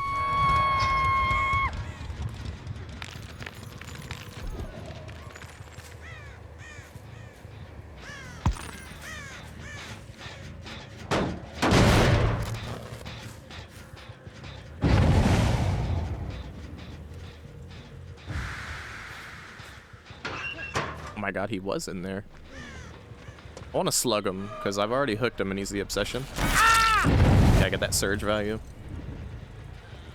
48 hours straight, Chorgy? What were you doing? Why?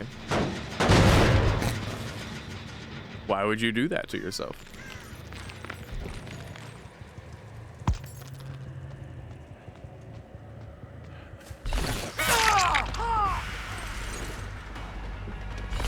Ooh, I thought he would drop the shit out of that.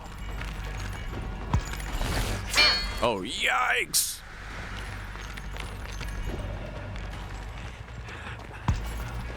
Oh, shit!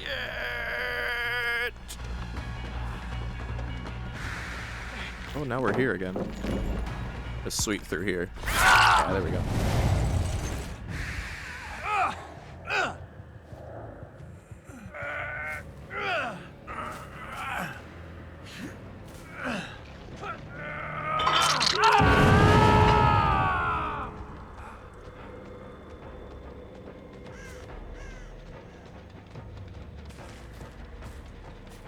I want to say Shadow Step fucked me over, because every time they happen to run Shadow Step, it's just a hard time.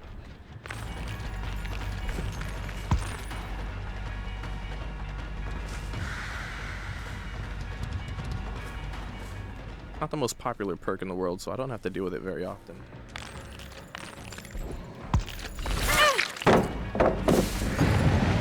On the off chance they happen to run it, there you go.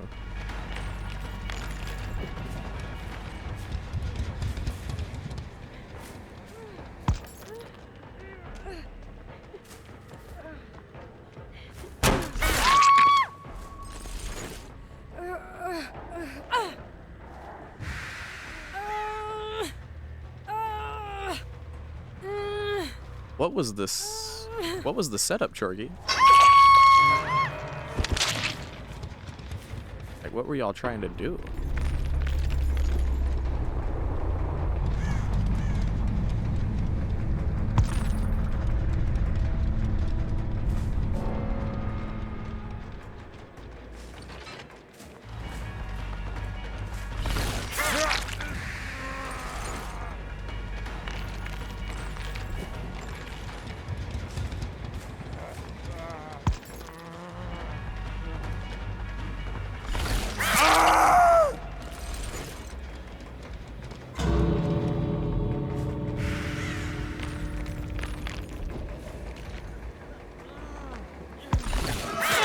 Oh, fucking dead hard saved your cock, dude.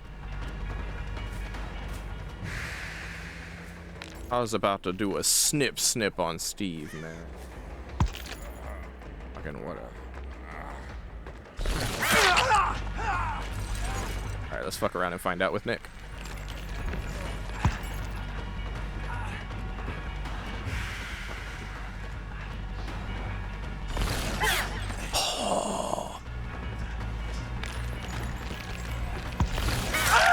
Alright, David could be crawling, but looking at a 3K if he can't.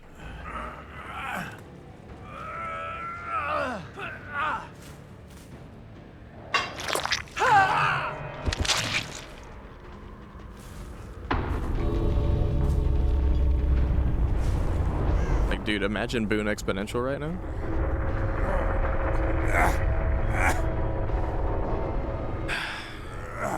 That was a really close match, dude.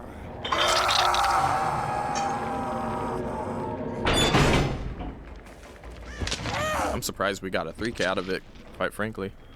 I think Nick fucked up. Nick just fucked up.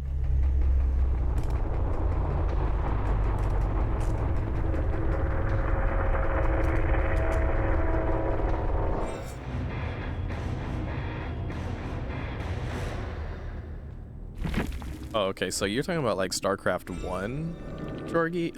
I've never actually played first StarCraft.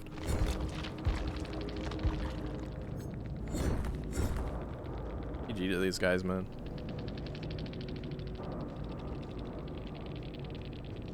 Dude, yeah. Fucking.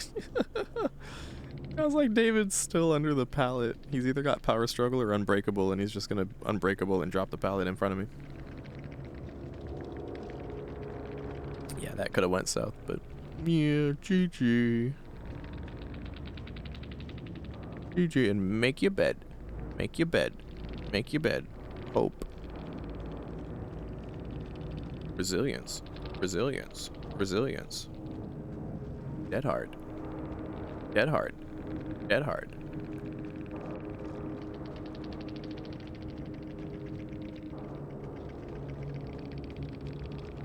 The meta is the meta. So they do something about it, that's gonna be keep being the meta. Anyway, we'll queue up for another one, but in the meantime, let's enjoy some Nuke's Top 5. Experience terrifying paranormal activity at the burial mounds. Some have heard the strange sound of phantom drums and disembodied voices, and some visitors even claim that they have seen glowing apparitions at the site. Curious about the claims, Ian decides to do an overnight investigation in the hopes of capturing paranormal evidence. Alright, hold on, I'm trying to pick a challenge real quick. I think it's kind of blaring over Nuke's Top 5 bit. Let's see, what's a general challenge? Restore a memory. Yeah, sure. Yeah, we usually play music in between streams, but there happens to be a new Nuke Top 5 video, and I like to keep up to date. Things quickly take a very creepy turn as Ian searches for one of the burial mounds.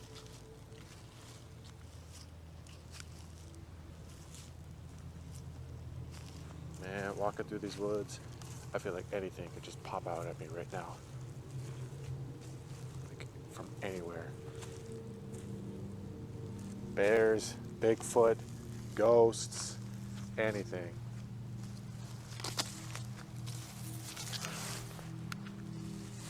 Okay. I don't know if I'm going crazy. I thought I heard something behind me. Hello? Who's over there? I don't know, maybe I'm just paranoid. I thought I heard something, but I'm not sure. Ooh, holy shit. Okay. All right. Okay, I don't know, man. Maybe I'm not going crazy. I don't know. I don't know if I should try this, but I'm gonna try walking backwards because I want to see what's coming up behind me.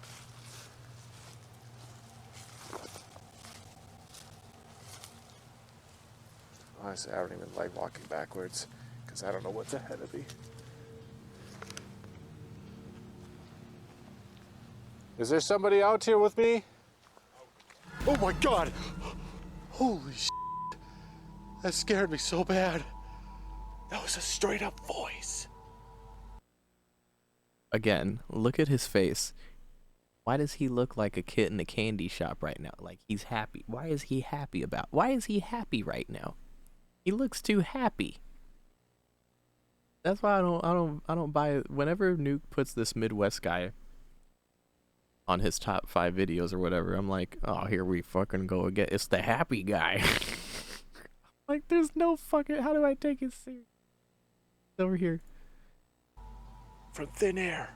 It was somebody standing like right there. Hello? Ian hears footsteps following him. Then he hears a loud, indiscernible voice. He's now a little freaked out, but he continues his He hears a southern hip-hop ad-lib in the North distance. What happens next is truly disturbing. All right, here's mound number 2. I'm actually not going to say anything this time. I'm actually just going to listen. I'm gonna listen, and I'm very giddy and excited to hear the... In the distance, you just hear, yeah, ho. Yeah, ho. And he's like, oh my God. You hear that? Whoa. Dude, that's amazing. Oh, there's a ghost out here. And it's like, yo, you're bullshitting, dude. I could very easily just drop that into the shit. Don't get me wrong. I like to believe in ghosts. I think, like, the thought of shit like that in the first place keeps the mind fresh and young and, you know, open to the possibilities of creativity and the like. You know what I mean? Among other things. I'm a believer, you know what I mean? But, like, when I see bullshit, I'm gonna call bullshit, okay?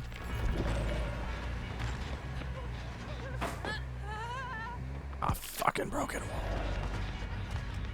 Alright, fuck that. And fuck this building.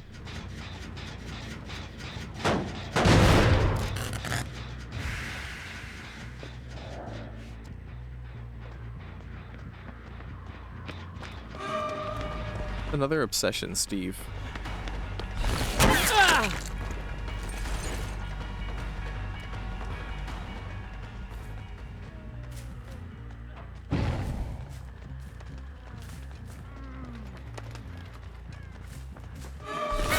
The most frequent obsessions today have been Steve's and Kate's.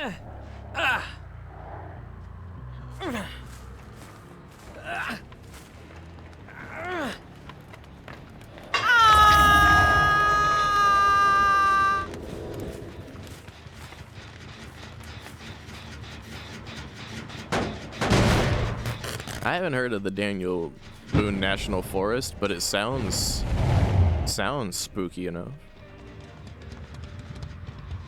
Probably stopped them from healing, but you're not blending in with the horse, Nancy.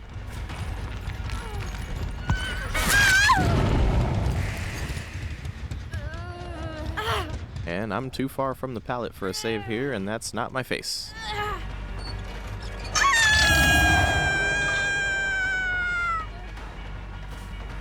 I don't give a fuck about the memory shard tome challenge bullshit. If it happens, it happens. I'm gonna focus on the match though.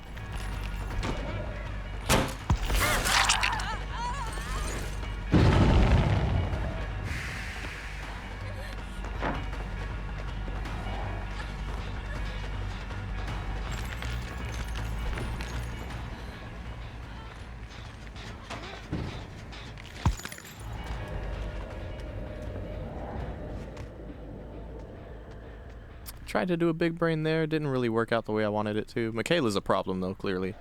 She's proven herself.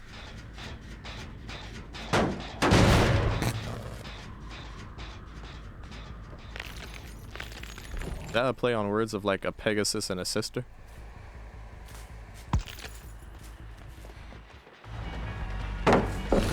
This Nancy, however, is more my speed. Yeah, forget about the Michaela. We need to go for this special specimen that is this Nancy. She's what's for dinner. With her in chase, I am cooking.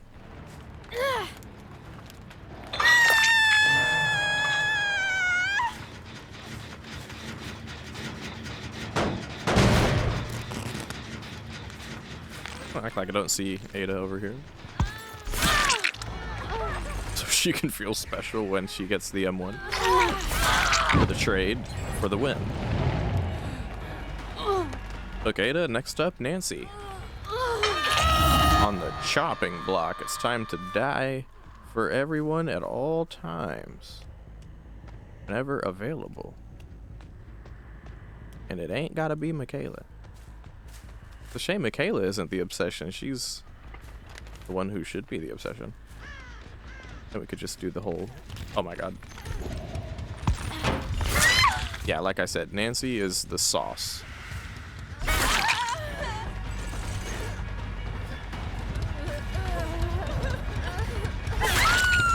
And now Michaela is the sauce.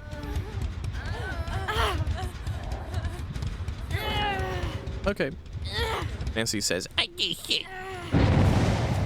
We're gonna take her to a further hook.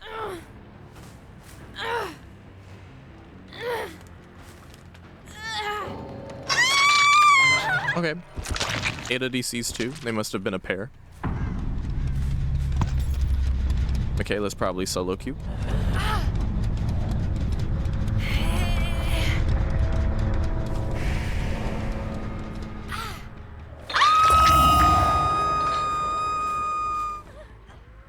Ironically, sometimes the strongest loopers are solo queue survivors. I've come to find. Where is this thing going?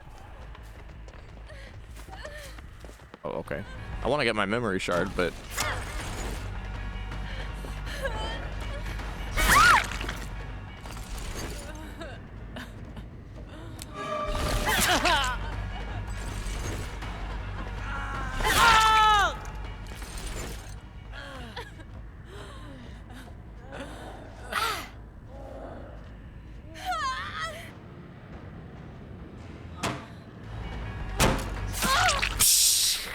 yo, fucking hit on the bot while carrying Michaela. Oh, dude, it's over. That's when you know it's real.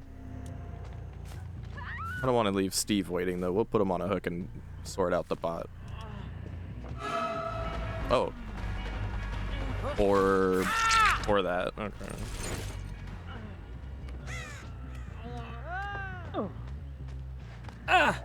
Like, anywhere but the basement, please. Not the basement.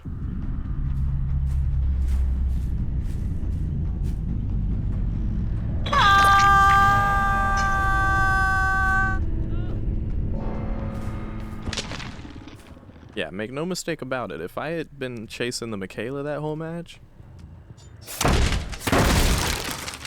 instead of, like, going for the Nancy whenever she popped up, that would have been a loss, for sure. Not hard for a survivor to sit on a gen and hit skill checks. What you need is a solid looper, and Michaela was that looper. Sometimes you have to just know when to drop chase with people. Especially when the other survivors just aren't on the same level of, like, looping skills, really.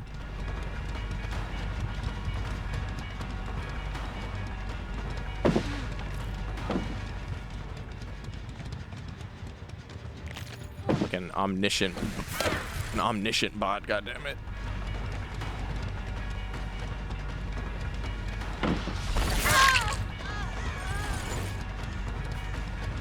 Yeah, bots are very smart until they do shit like that. Run right into the wall.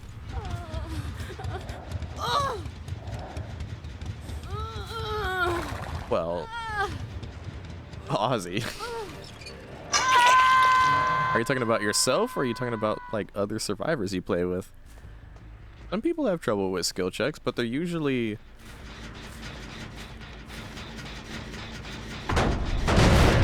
or few and far in between compared to people that can't loop very well.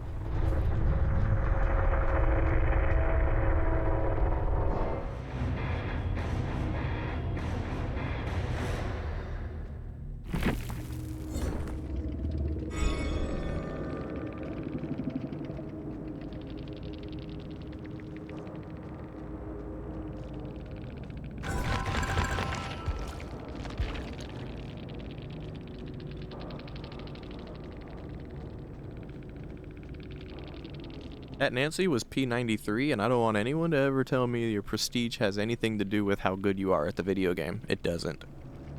Oh my god, imagine being a P blah blah blah and playing like that. It's like, dude, your PP, your little PP has nothing to do with nothing. Little PP has nothing to do with none. Okay, okay? Your little PP ain't got none to do with none. You okay? Okay, okay. Your little PP ain't got none to do with none. Okay, okay? Okay. Thank you. This announcement has been brought to you by Tishikawa Gaming. One last time, your little PP ain't got none to do with none about none. Okay? Okay. Alright. Anyway, back to Nuke's top 5 while we queue up for our next match.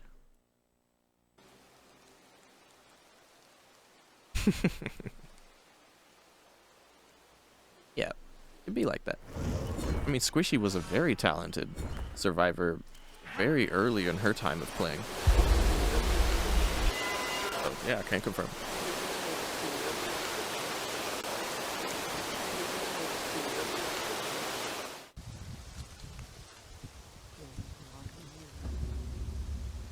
Oh my god, I'm hearing all kinds of things over here.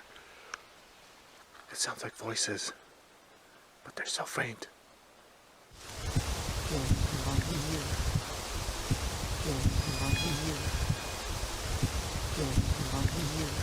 A female voice can be heard speaking almost as if someone at the burial mound. That little unintelligible voice almost sounds like it's saying, he's talking about my pee-pee. Talking about my pee-pee. Is having a long, involved conversation. But it's something else that really spooks Ian as he explores the Crowing River's edge. Something truly terrifying. Even though there's not much going on right now, it's a lot of fun just being out here. Out in the wilderness. Even though it's dark, I can barely see 10 feet ahead of me. Holy sh! Just when I said it was fun being out here. Pretty sure that was a goose back there, splashing in the water. Just when I said it was fun being out here. Of all things, Ian's biggest scare so far comes from the sudden sound of a honking goose. Holy sh! Eventually, Ian finds another burial mound. Now, Ian knows that he might not be able to communicate in English with the spirits of the Native Americans buried there. So, he decides to just listen. These are some gangster motherfuckers. It's truly bizarre.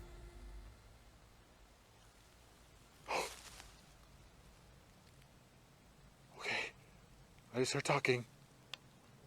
That sounds like a male voice. True. Could you speak again? Oh my god!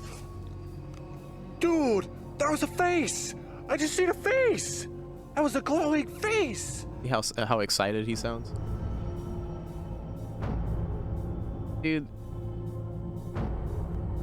No, dude. No. That kills me every fucking... It's always this motherfucker's... By the way, we're going to RPD. Yay. It's always that motherfucker's videos where I'm like, yo, this is very blatantly bullshit, and it's killing me that Nuke didn't, like... Come on, Nuke's really usually on point with that shit, so I'm like, yo, Nuke, how did you not catch the bullshit on that one? Did y'all see that?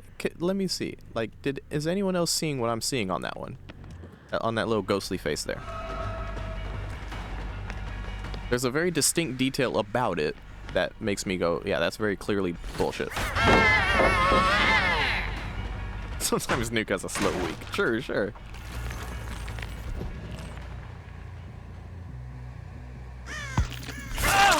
I mean, as a hint, it has nothing to do with the look of the face. Well, like, oh, it looks like a logo or something. Like, nothing like that. It's got everything to do with the video and how it's moving.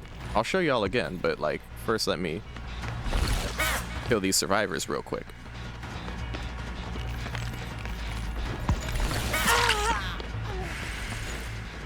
Go back to the pallet. Let's try this again. I'm gonna go this way. Oh, no, no. Oh my God. Did it do it again? Oh my God, did it do it again?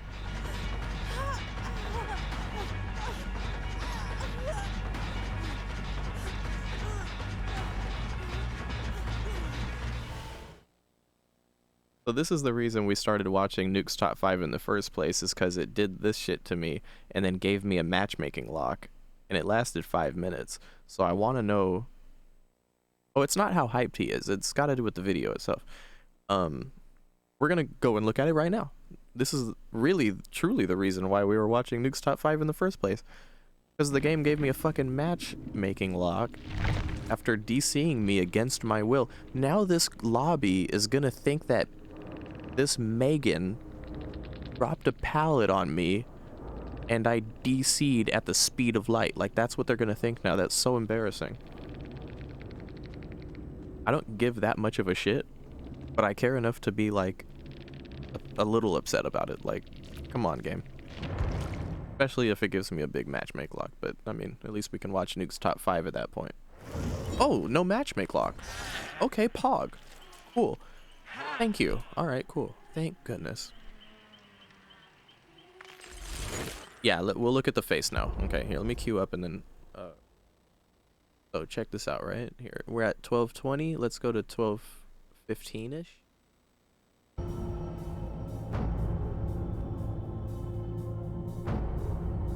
Alright, it's very... when they play at that second, more slow time, it's quite visible. I'm gonna play that at half speed. You can see it even slower.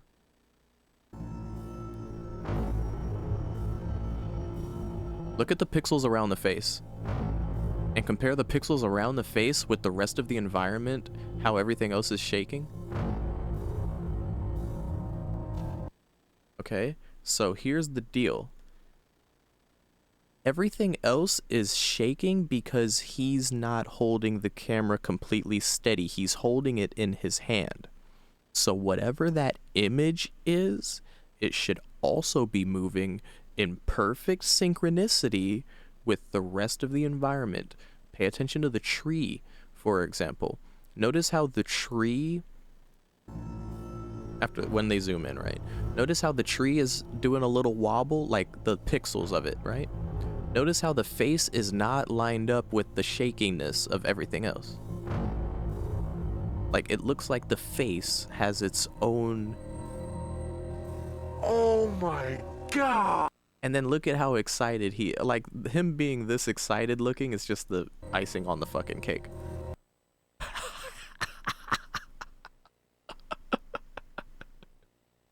Dude. Oh my God! Is that the fucking expression you'd have after seeing a fucking poltergeist, brother? I don't fucking think so, dude. I don't fucking think so. I have never bought a single one of this man's videos to this day. Specifically talking about the Midwest guy, not Nuke. Nuke usually has good shit, but every time that guy comes up, and you know the funny thing is, it's only his videos, and it's every time it's one of his videos. He'll see some shit like that, and when Nuke zooms in on it, I notice that same fucked up pixel differentiation where the outline of what he's seeing is moving at a different motion relative to the entire capture frame of everything. Which means his camera didn't catch that shit. He added it to the video. Plain and simple.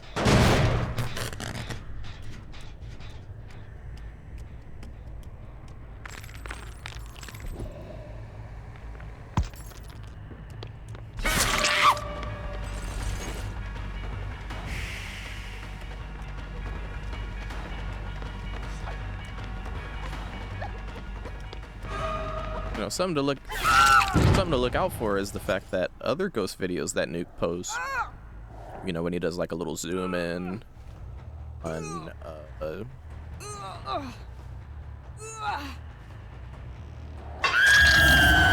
when he does a little zoom in on like the spooky activity and stuff. If you look out for stuff like that, you'd find that it doesn't have that same pixel differentiation. Because it'll shake the same way that everything else is shaking, because it's part of the environment. It was actually there. And, you know, at that point, if they're faking that, it's a really good fake. Which is why I'm like, you know, usually Nuke's top 5 shit is really good. Is this the same Meg from, like, last match? Oh! Worth a shot. It was worth a shot, but I got outplayed.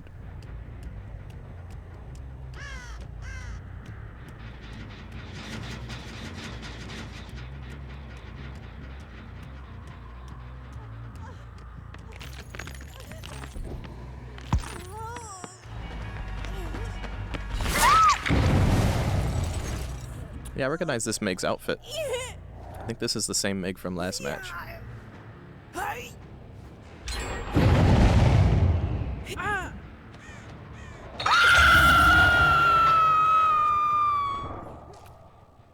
I think it is. Getting pretty tired of these memory shards, though. I think I'll go through the trouble of... Did Dwight take it? And Meg's trying to Kobe.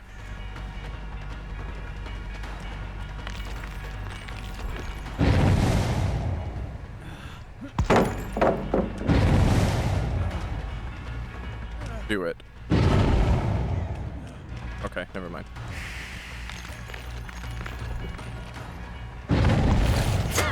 Oh, that's trifling. I got stuck.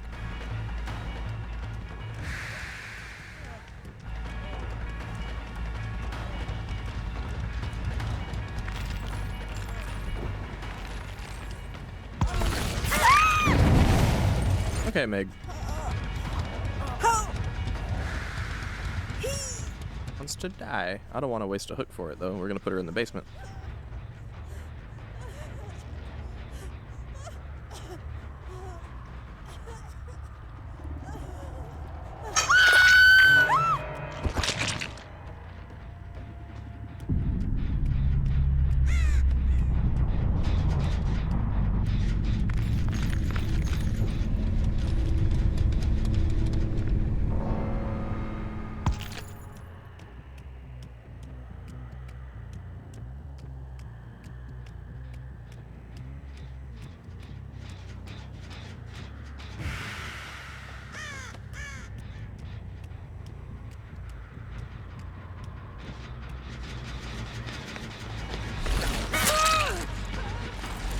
Oh, that Claudette has a cute outfit.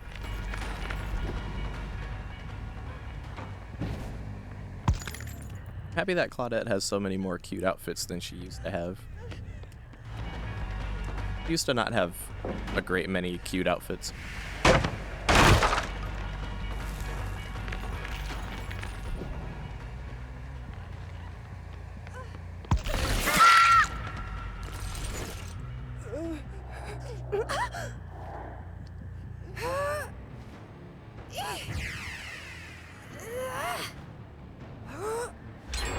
Now that's true.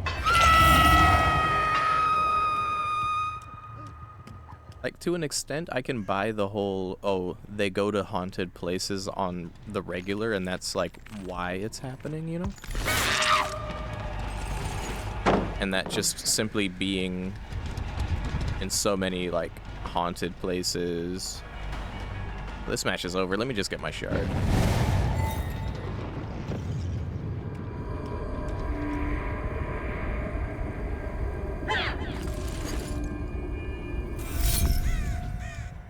Kind of like UFO hunters going to known sighting places where UFOs are known to be spotted more frequently.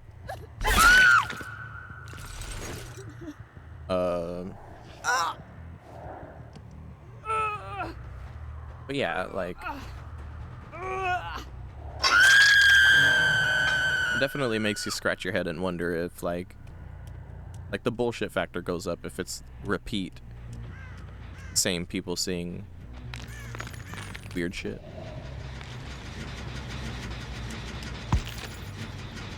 Like, I think it's fair to say, often more convincing if it's someone who doesn't specifically go out to go like citing for these kinds of things. Sometimes Nuke will have videos like that where it's like, yeah, I'm just a regular person and I just happen to capture this, right?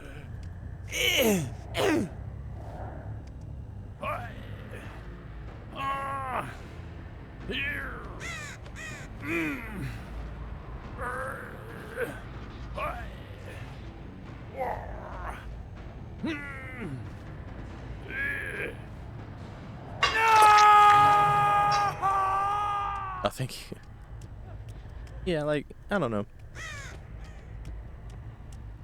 We live in a weird age where it has become both easy to capture paranormal phenomenon, and it has also become easier to fake paranormal phenomenon. And to be honest, nothing is like lamer to me than someone going out of their way to fake some paranormal shit.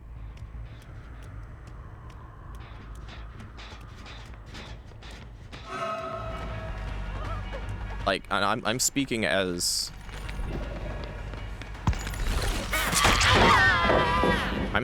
someone who has in fact seen some paranormal shit. Like, that's probably why it offends me so much, because all they're doing is, in my eye, belittling and making less tangible that which I have personally seen and experienced. You know, which just adds a layer to the shit cake of why people don't talk about their paranormal experiences when they tend to have them. Like, most of the true paranormal shit no one ever hears about. Either shut down, or people don't like feel comfortable talking about it, or don't feel comfortable reporting, or there's like stigmas against it, all kinds of shit. Government closure type of shit, all kinds of shit. You know, and that's not just limited to UFO shit, in my opinion. Like, that's pretty much anything paranormal. Which also ties into the whole anything that science can't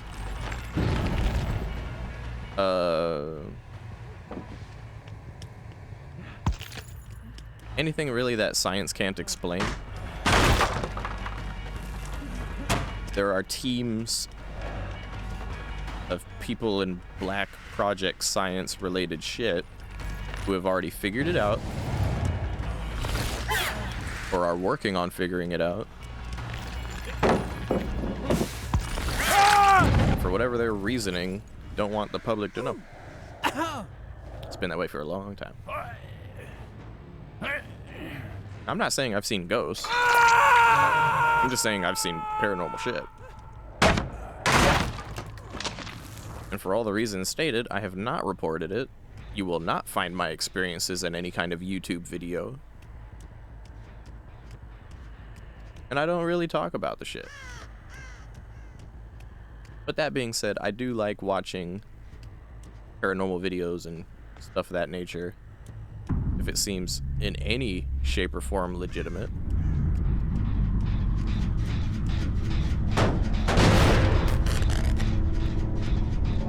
And when it counts and it seems some shit's popping off, I like to hear about the news of, you know, what's going on, what's being disclosed, shit like that. Always been into that shit. Oh my god, Claude, the hatch is right before you. Yeah, there you go. No tea bags or nothing. Respectful. Good job. Good form, as Justin would say.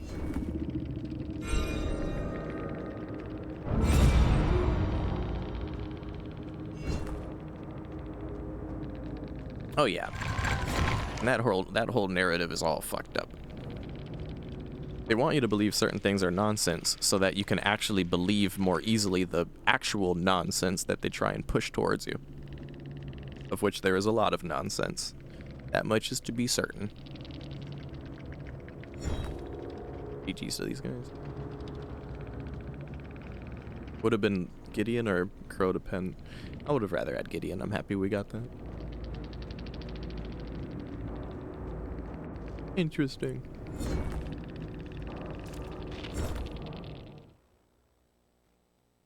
You can pick a new challenge and then we'll go back to the Duke's top 5.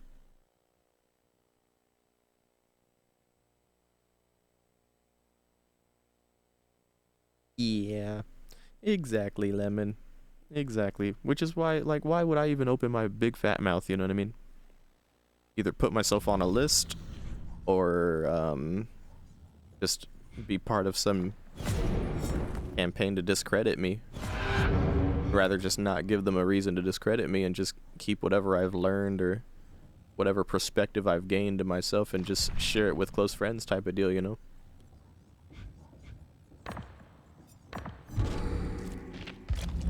And then if the environment allows it, to where sharing is more of like a commonplace thing to do, then it would make more sense to do so.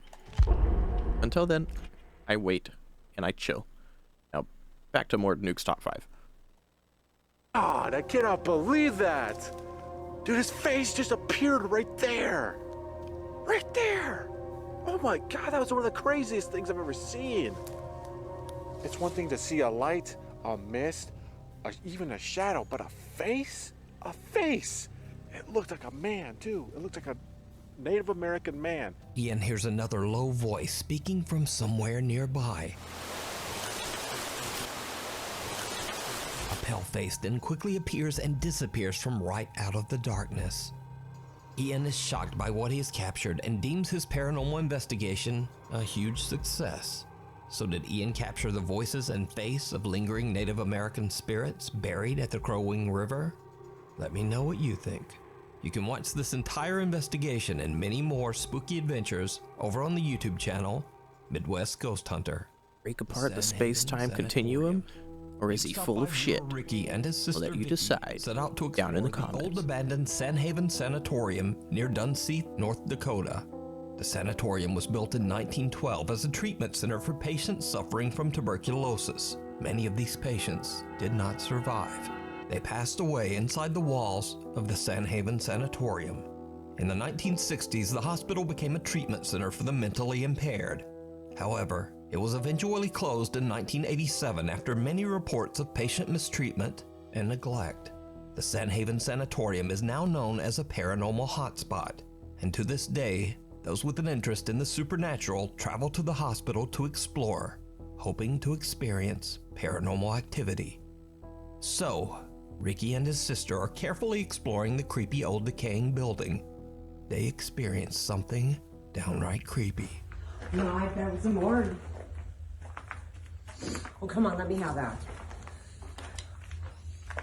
Couldn't tell you. We're gonna have to come back to that.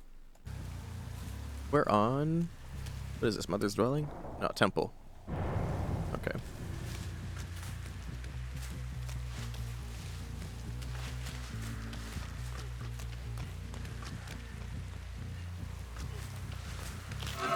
Oh, it's the obsession?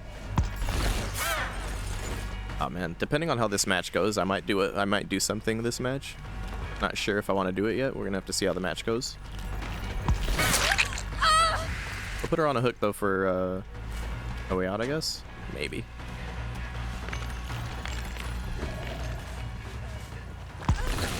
Ah shit. Big Shack.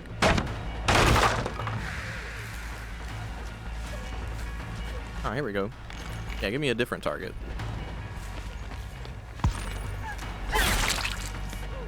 Some awkward body blocking going on there.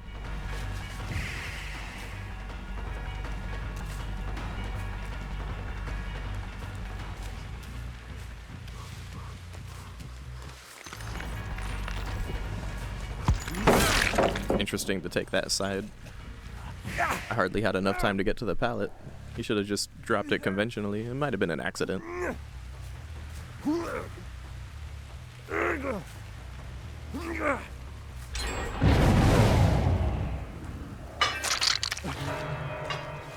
You ever, this is a weird, now you want to talk about weird phenomenon? How about this? You ever carry a survivor and notice they feel slightly different from like any other survivor for whatever reason? Like they have a unique wiggle? You ever know? Am I tripping? Or am I onto something? Like I feel like some survivors at weird, like at random, will have like unique wiggles. Am I tripping?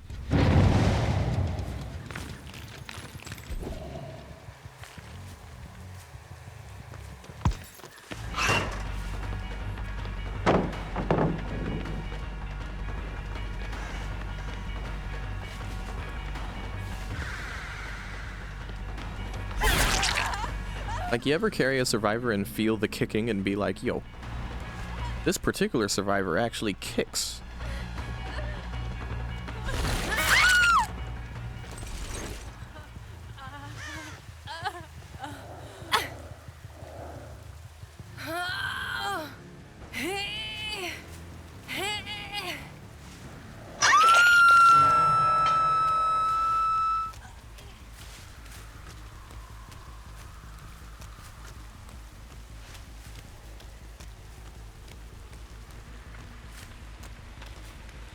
To be fair, I feel like the older the trick, the harder to, or the easier to spot, rather.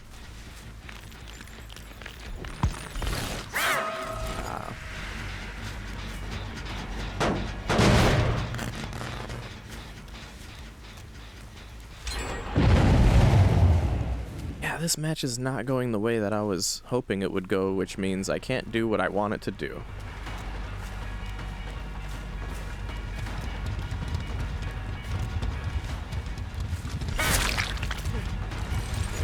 What I want it to do is I want it to, for once,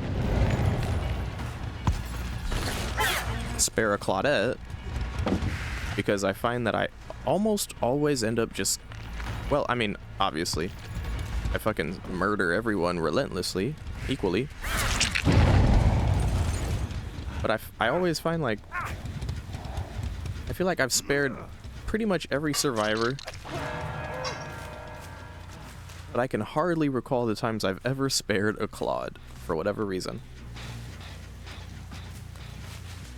So I was like, you know what? Let me spare this Claude. That's not happening. This match has gone to shit very quickly, and I need to kill everyone now.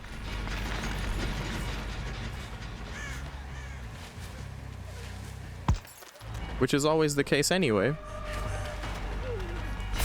Which is why, in general, I don't tend to spare anyone these days. It's a damn shame. I used to spare a survivor once a match.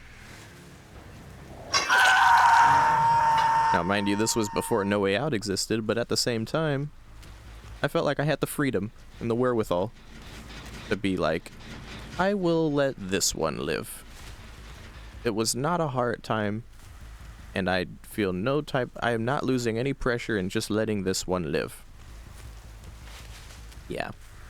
Those times are long gone, in general. But every now and then, every once in a blue moon, I might let a survivor go. Especially if they do some cute shit. Right? But for some reason, with Claudes, it's just really rare. And it always has been.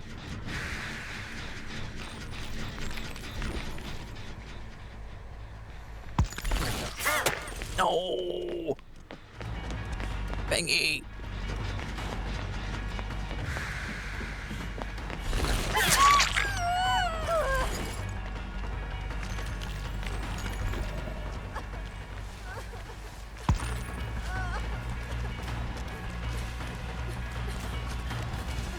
That's make your bed for sure.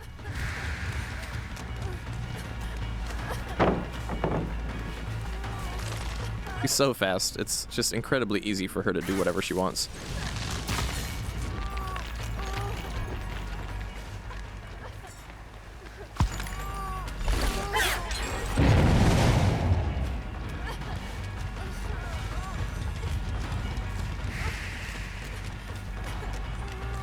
Look at how fast she is, man.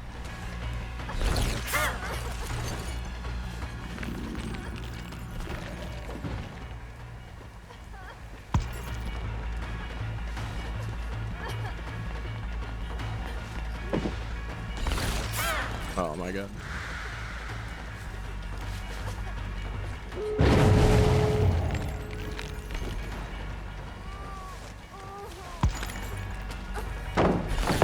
Oh, there's a bush and a whole wall in the way.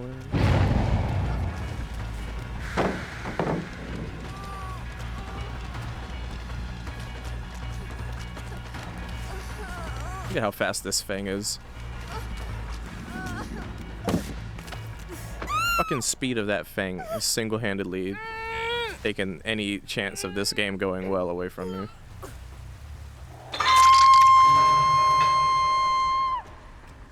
Oh, this match is over. I can't even be bothered anymore. Looks like little Squishy Bean is awake. Let me talk to her for a second. I'll be right back, you guys.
Yep, just a few more weeks and that make your bed bullshit might get toned down a bit, but as you can see, well here, if they said GG, I'll say GG, whatever. But make your bed, hope. She went from being fast as fuck to being faster than fuck. And it's a goddamn shame. Yeah. Well, anyway, we could continue watching Nuke's Top 5 in the meantime. We were watching Nuke's Top 5 because of the DC penalty.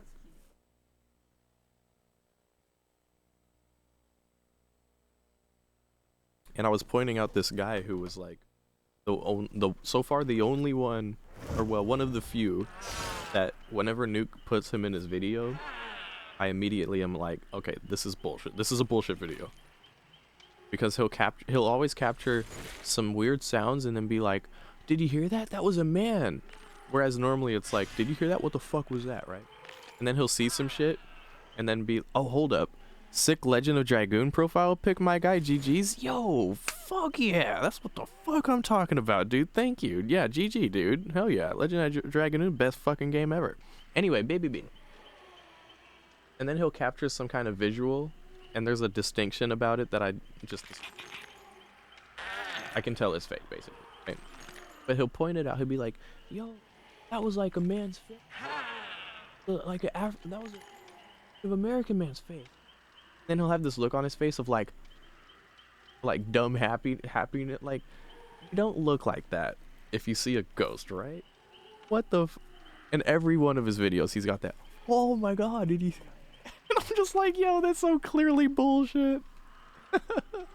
Anyway, I just wanted to share while you just peeked your eye out at me. Yeah, you have a nice sleep, little bean. All right. Anyway, back to the nukes top 5. And I'll queue up again. Yeah, this building's getting pretty bad.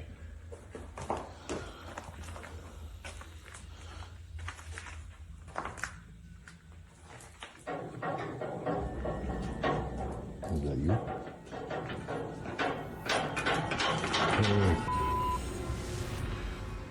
That wasn't you, was it? No.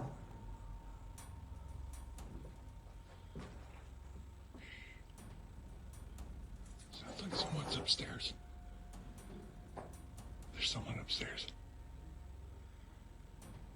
There's someone upstairs. I hope so.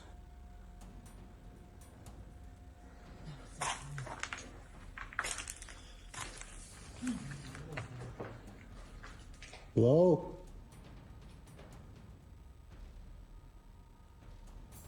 Hello? Where are you at? Now, it should be noted that this odd event can be explained away as simply water rattling around in the building's old rusty pipes. In fact, if you look closely, this isn't even a water pipe at all. It's actually a piece of old metal electrical conduit that has been cut in half. Nevertheless, it moves and rattles as if shaken by some unknown force. Ricky and his sister are a bit freaked out and worried that they might not be alone in the sanatorium. However, even if there was someone else upstairs, it would be impossible for that person to even reach this metal conduit to make it move. So this creepy capture remains a mystery. Is that you?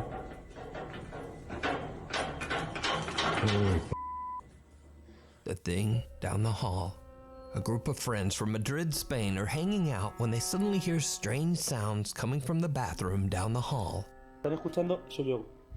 Se están escuchando mazo de ruidos, tú. Soy viene del baño. No vayas, estás loco, Mano. ¿Qué quieres que vayas? Mano, venga, poco. Una polla. Una polla. No. Ocho, para. Ahí, hermano, ¿qué haces? ¿Estás loco? Se está escuchando desde el hermano. Escúchame. Por el internet ahí. ¿Hola? Una polla. Hermano, es mal rollo. ¿Hay alguien ahí? No. Hermano. Tira, vamos a ver lo que es. Hermano, no. Tira. Asoma la cámara. Oh, is that Greg on the floor? What, you mean the stain in the wood? Uh-huh, yeah, that's totally... Oh my god, what the fuck is that? Holy shit! Yo, wait a fucking minute, what the fuck was that? Yo, yo, look. If I saw that shit, if I was in that investigation and I saw that shit, dog, that's not even an investigation. That just looks like some dudes just chilling. They just look around the corner. It's just, what the fuck was that? Yeah, right? There's no way. But real or not, if I saw that shit, I'd be like, I'd lose my shit. What the fuck?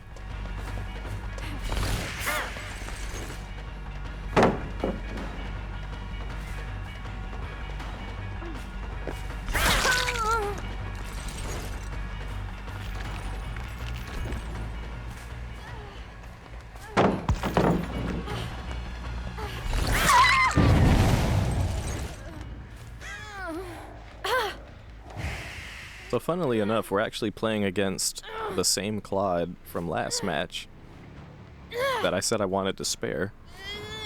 And she's not the obsession this time, so... That was Momo? I don't fucking know, Johnson are cool. What the who or what is Momo? Yeah, just move to the moon, Marcy, for sure.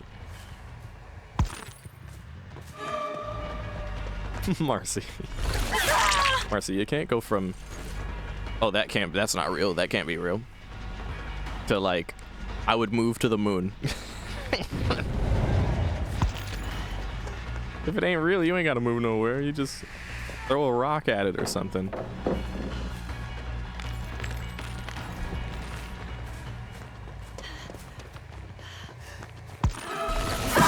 Slenderman hoax? Oh, okay. Real shit, I feel like of the paranormal videos that they tend to show, for some reason, I mean, not for some reason, for reasons that are tangible, the Japanese ones are the hardest ones for me to believe. Because they just seem so, like, done up, if you know what I mean. Like that last one we just saw, that shit was done up. Like that shit looked like straight out of a movie type of shit. And the Japanese shit tends to look like that too.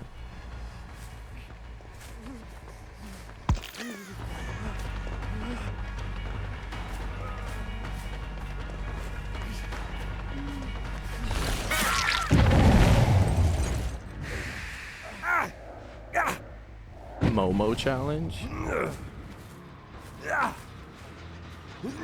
Hmm.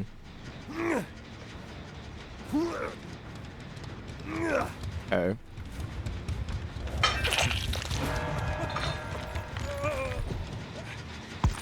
Now that you mention it, it is more than entirely possible. It is more than entirely possible that Nancy was so caught off guard by that. Could have downed her there too.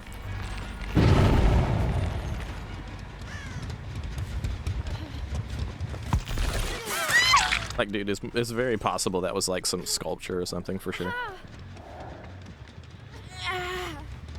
I wonder if this is the Nancy from earlier tonight. Or if it's just another survivor that happens to be using the Blood Moon charm.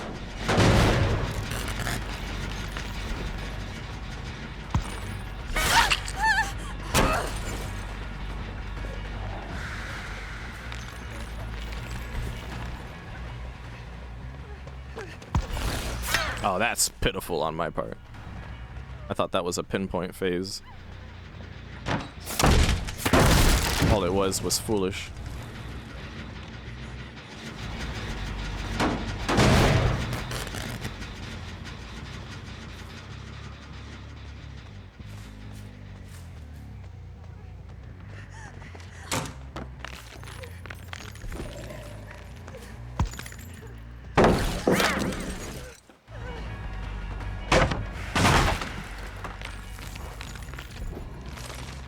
Ooh.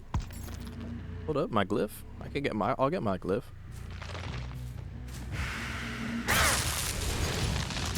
I didn't care about winning that hard to begin with, let alone 6.5 hours into the stream.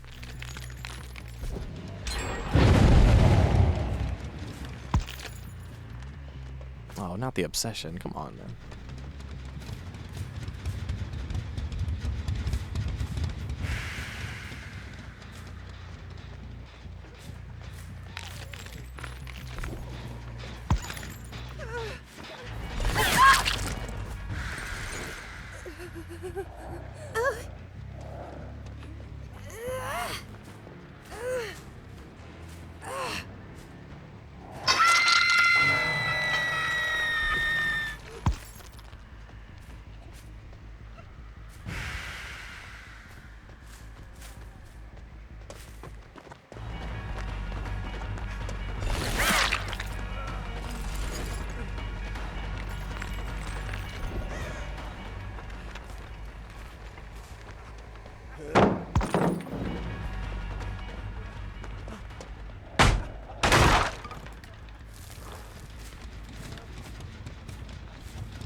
Dude, that auto aim fucking blows, dude. I'm trying to kill Ace. Spirit's trying to do her laundry.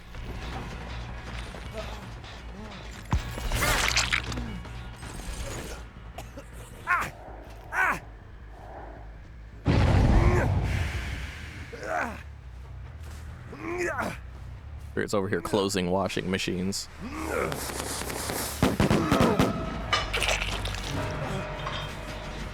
That would have worked if I wasn't wearing headphones.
I think the obsession is here and wants to go for the save.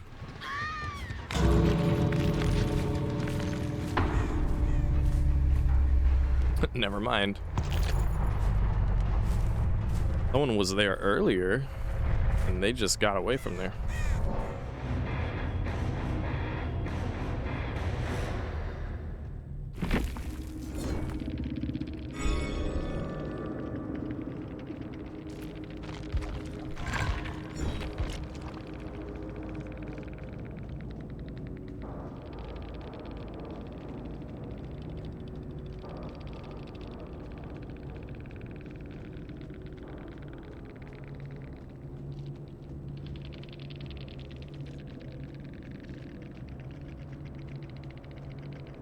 Was the ace the one that came into chat last time?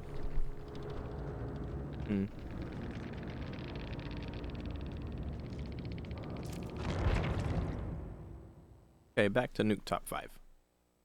The guys are hesitant to look inside the bathroom, but when they do, something horrifying can be seen staring back at them. User Ain Holval shares the video to TikTok with the caption, "What the hell was in my bathroom?" Now, it's certainly very creepy, but is it real? Or is it all just an elaborate TikTok hoax? You decide.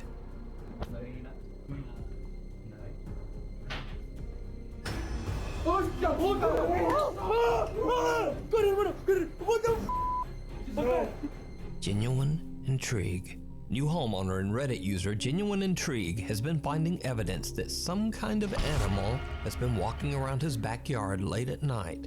Curious to see what kind of animal it might be, he decides to look through the footage. Golem. It did look kind of like Golem. Security camera. But what he finds sends a chill down his spine. But that was TikTok Golem. That was fucking unlicensed Golem.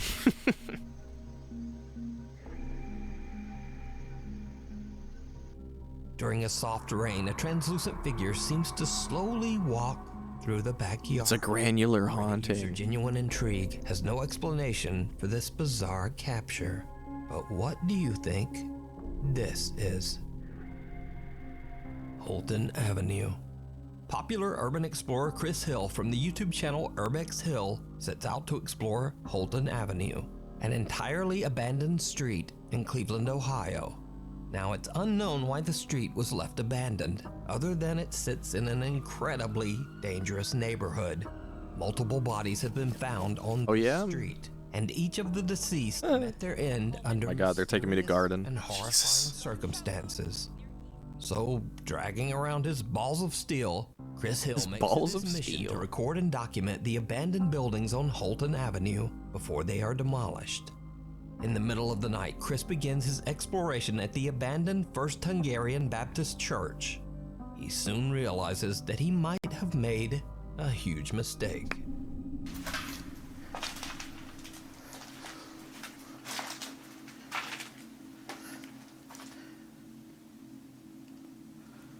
I could have swore I heard something.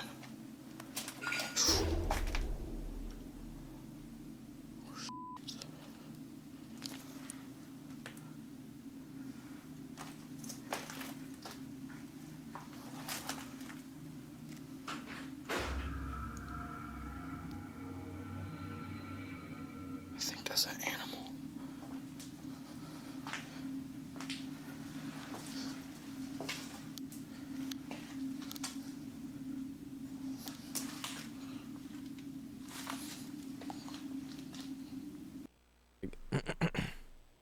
I feel like in scenarios like that, we can at minimum, like at the very least, marvel at the spookiness of the environment, don't you think?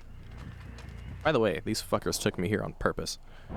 But yeah, I feel like at least we can marvel at the spookiness of the environment, you know? Looking at a place like that and be like, yeah, no, I would not be there. I'm not gonna hang out in a place like that.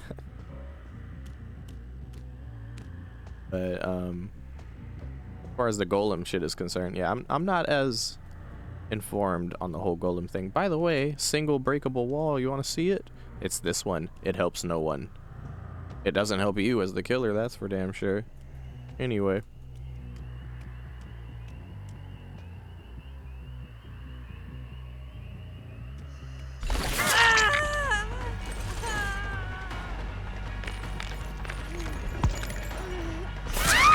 Oh, you gotta admit, that was tasty.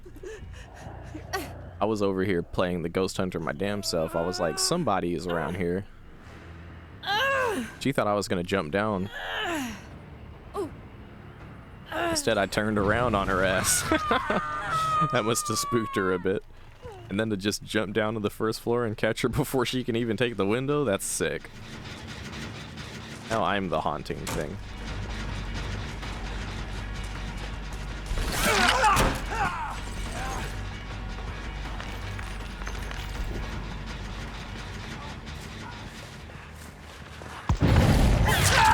I hate when they appear to sandbag each other, but then they both get the fast vault. It's like, come on, game, give me something. I caught them clumped up. They should pay for that.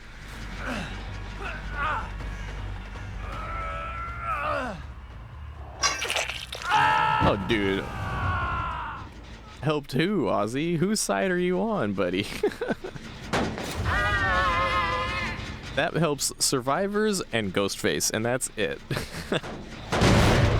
I'm happy they fixed that shit. That shit was bothering me for the longest. I still hate this map to hell and back, but at least they fixed that one thing they had going on.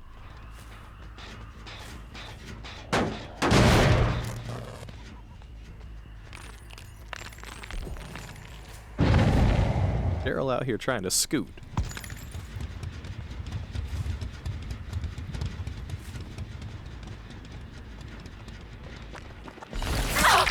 Oh, that's not Cheryl.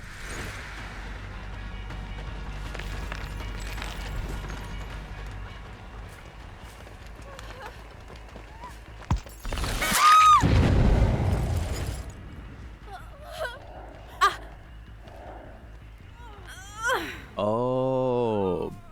Oh, okay. I see. I'm picking up what you're putting down, Ozzy. Big brain.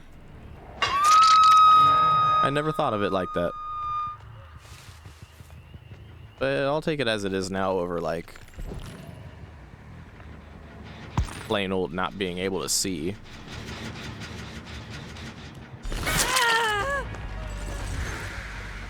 This poor Cheryl.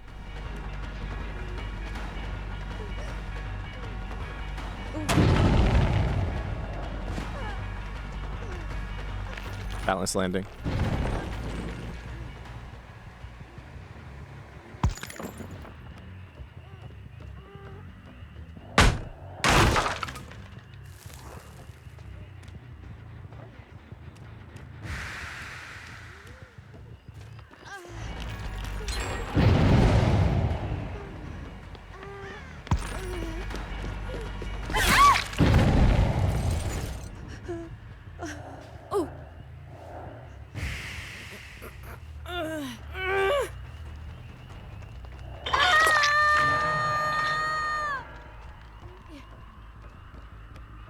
Neat little things like that is what that's exactly what makes you a peepee head main, Ozzy. To be hip to little teeny tiny things like that. That's what makes you special. Well, that's one of the things that makes you special.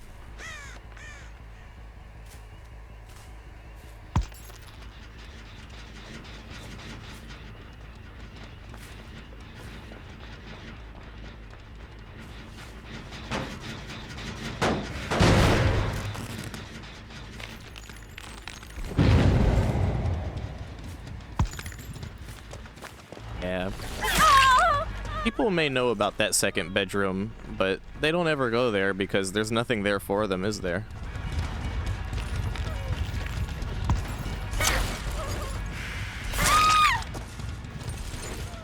Yeah, you know, Pyramid Head.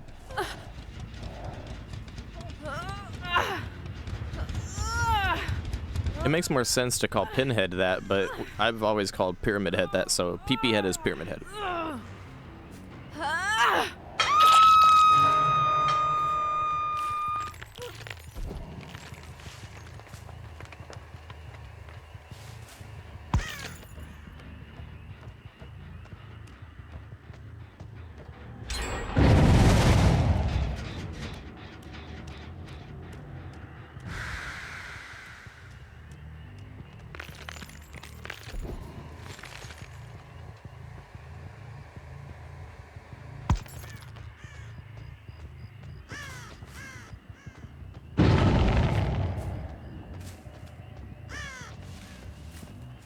Aw.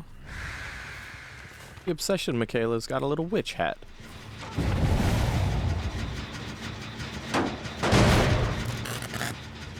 But this is garden. We have to pick our targets very carefully.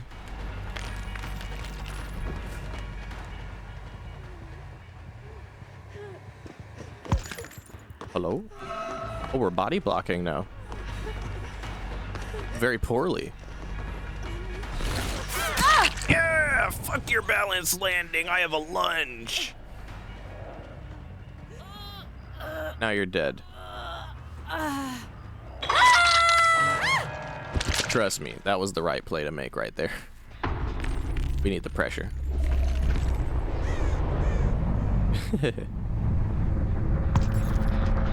Yeah, hello there, Moryogan. Welcome.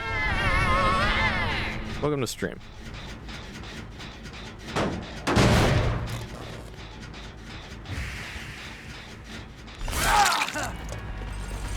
It's like, how did you know? Oh man.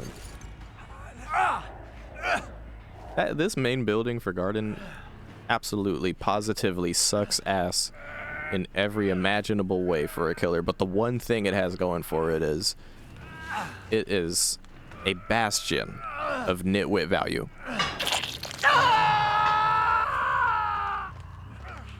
Usually any nitwit value in that house equals a good chase for you. Yeah, exactly. It's great.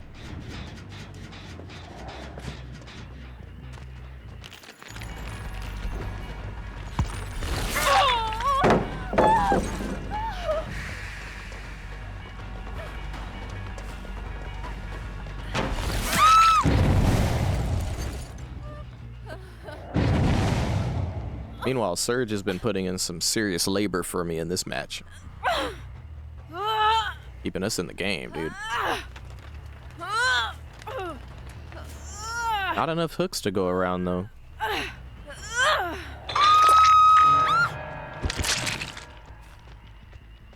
I just saw Michaela walk in here.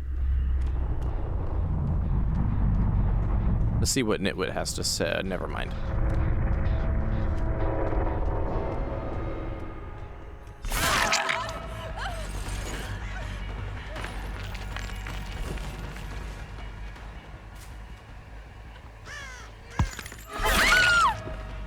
Time for your first hook state.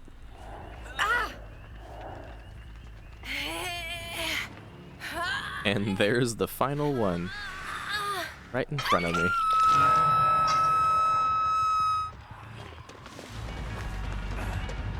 That sprint burst ain't gonna change none. Michaela Kobe's. Michaela just plain flat Kobe's.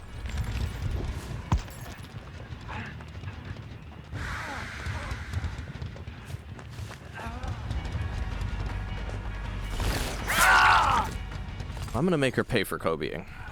Let's just find the hatch first, after we kill this guy. Look at how few hooks there are. Just one of the many reasons to hate this map. Probably the least important reason on the list of things wrong with this map. Oh, wow. We'll focus here. Oh, wow.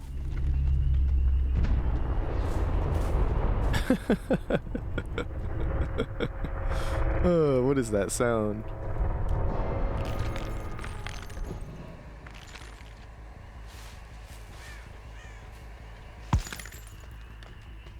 Ooh.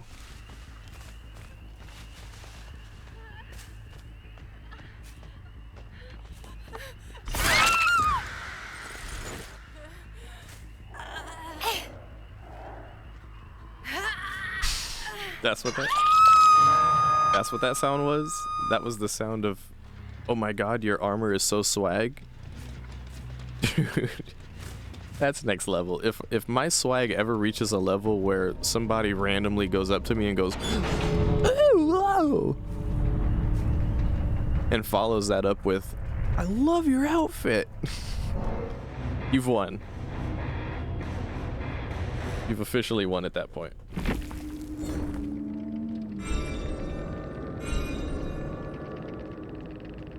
otherwise that totally stings, my dude. Ooh, whoa. I'd more accurately make the sound that he made, but my poor lovely little squishy bean is asleep right here next to me, and I don't want to wake her up, quite frankly. You know I could do it, I just don't want to do it right now.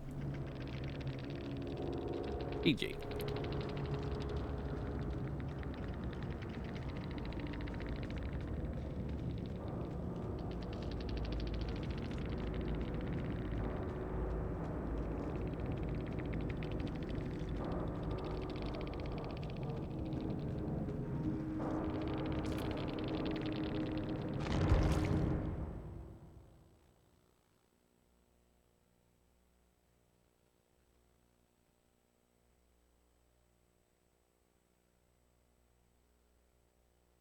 Oh, more Nuke's top 5.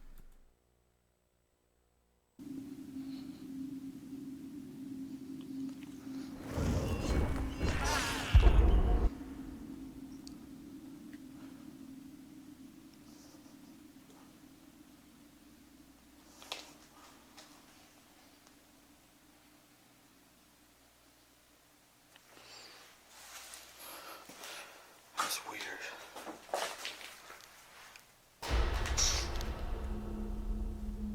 What's upstairs?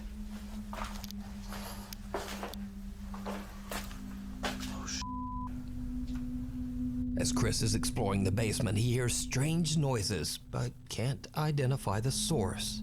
Then a door above him on the ground floor just slams shut.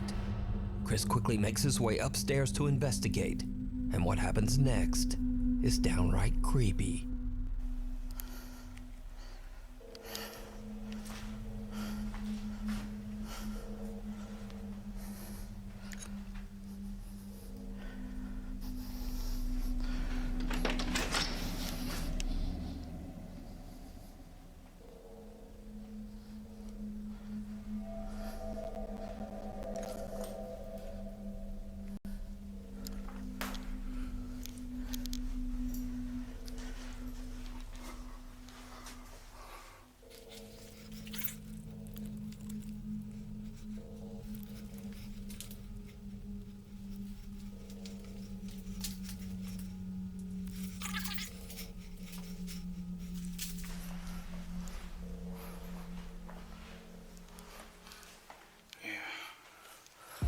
There's somebody outside.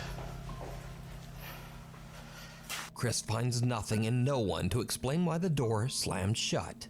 But when reviewing his footage at home, he realizes that he captured more than he thought. A 4K static camera that he placed inside the church's chapel reveals that something seems to move towards the door just before it slams shut. Another static camera shows something pale and translucent moving around the pews while Chris is in the room. But that's not all that Chris captured that night, because after a thorough walkthrough of the church, Chris decides to check out one of the abandoned houses on Holton Avenue. It did not go well. This is sketchy. This cannot be safe. This looks like the beginning of a Resident Evil game right here. Specifically Resident Evil 7.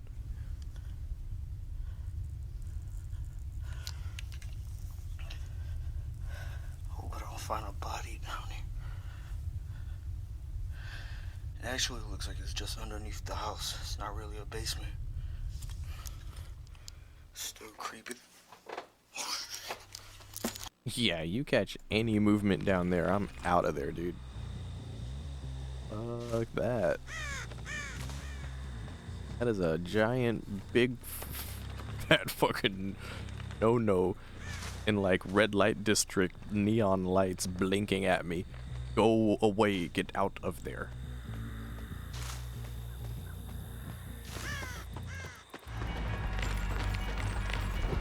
Oh god, no. Not the welcome to the family, son. Oh god. You know, I've said I'm down to play any of the Resident Evils, but not that one. Oh shit. Thought she got in a locker. I heard the little sound she made, but I thought it was the locker. I thought she quick and quieted into the locker.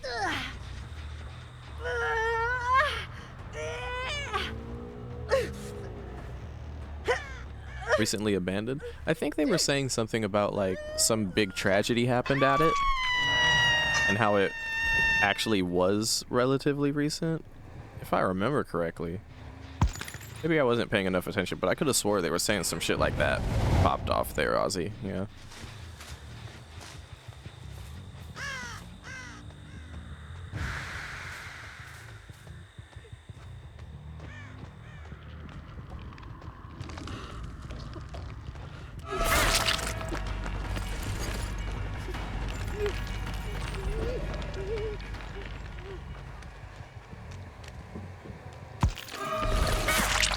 Rebecca went down there to give her a thumbs up and dip.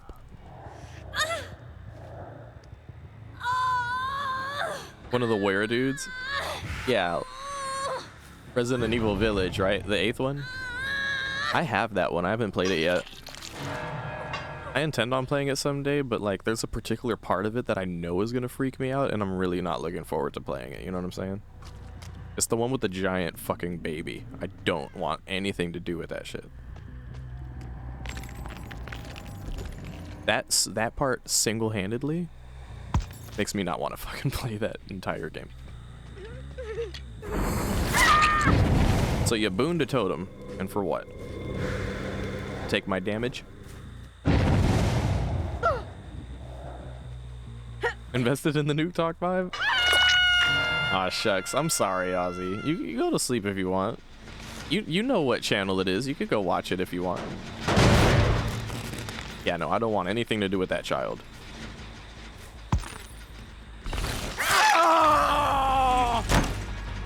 That particular Jake sound is like music to my ears.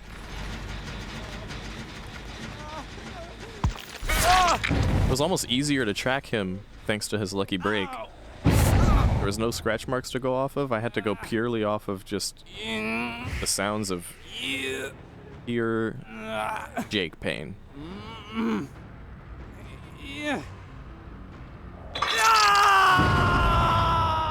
Plus Jake Pains. Jake's been around for ages, dude. Jake Pains is a classic. Jake Pains is a classic DVD banger.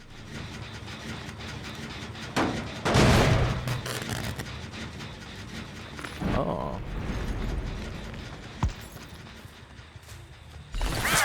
Tabby booning once again.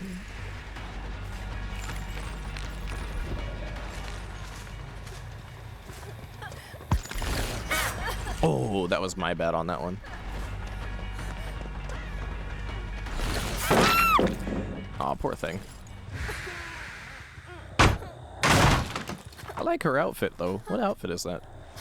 I recognize the bottoms, but not the top. Well, I recognize the headpiece and the bottom, but not the top. Okay. E-Scholar will remember that.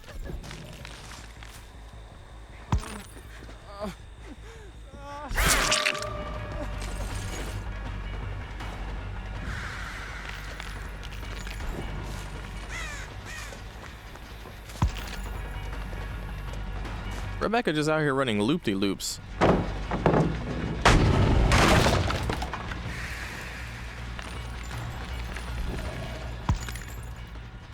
He's looping me like I'm a nurse or something.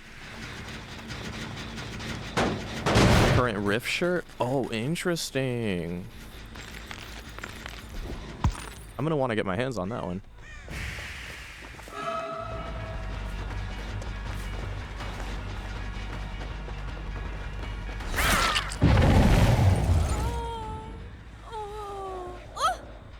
Yeah, they need to go to bed.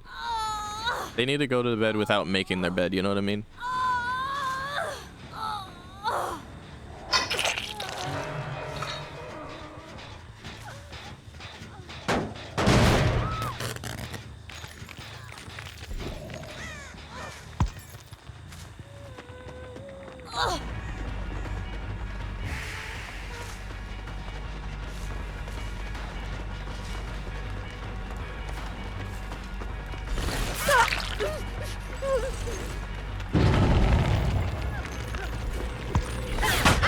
Oh, my little mini M1 wasn't far enough.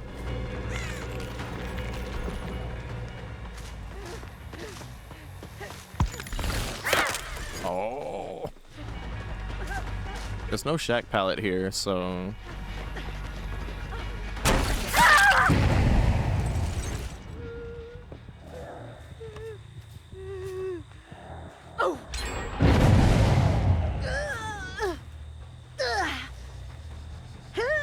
Yeah, my golden rule, as of now, like as of quite a while now, actually.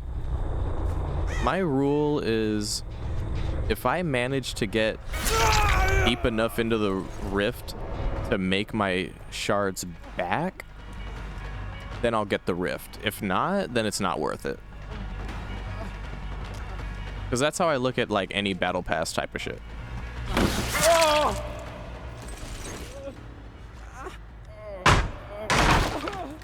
Like if I'm getting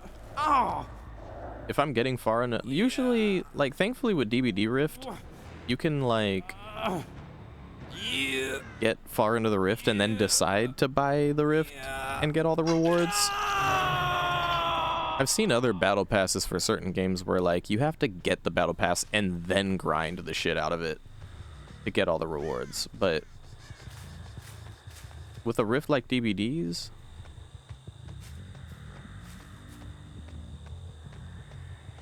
I'll gladly do the grinding before reaping the rewards.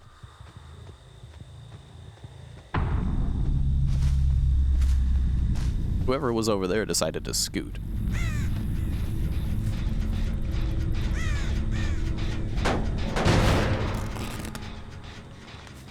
I think it goes without... Oh, they went down there to save him and they were too late. I think it goes without saying that, like... If a rift has, like, a character like...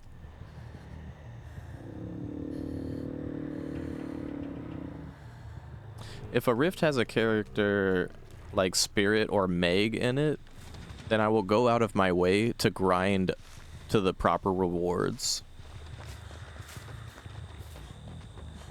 And like fucking get the reward, you know, if it's a character I care about. Otherwise, I'll just see how much grinding I'll actually manage to do during that season. Usually I'm pretty committed about what games I play, but lately I've been a little more on the finicky side. You especially deserve the hook state, since you're like gonna give me the corner tech shit.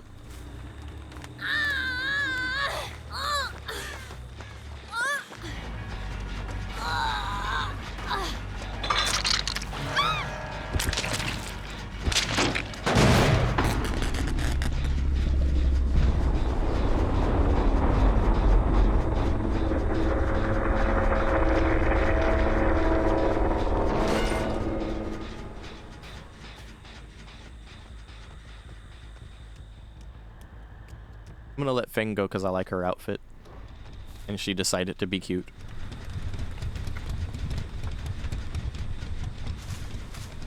Oh, here it is. Oh, and my glyph. Hell yeah, dude.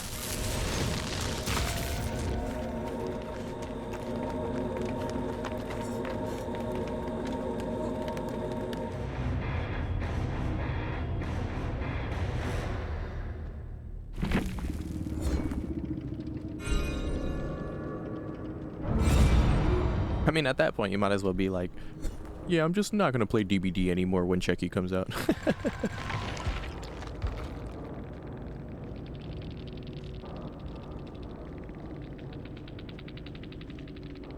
Chucky looks really scary, but I also think when people get used to him, like, you'll have to either really, like, be really good with Chucky or be inexperienced on how to play against Chucky, you know what I mean? Like, there are some killers that are just like that.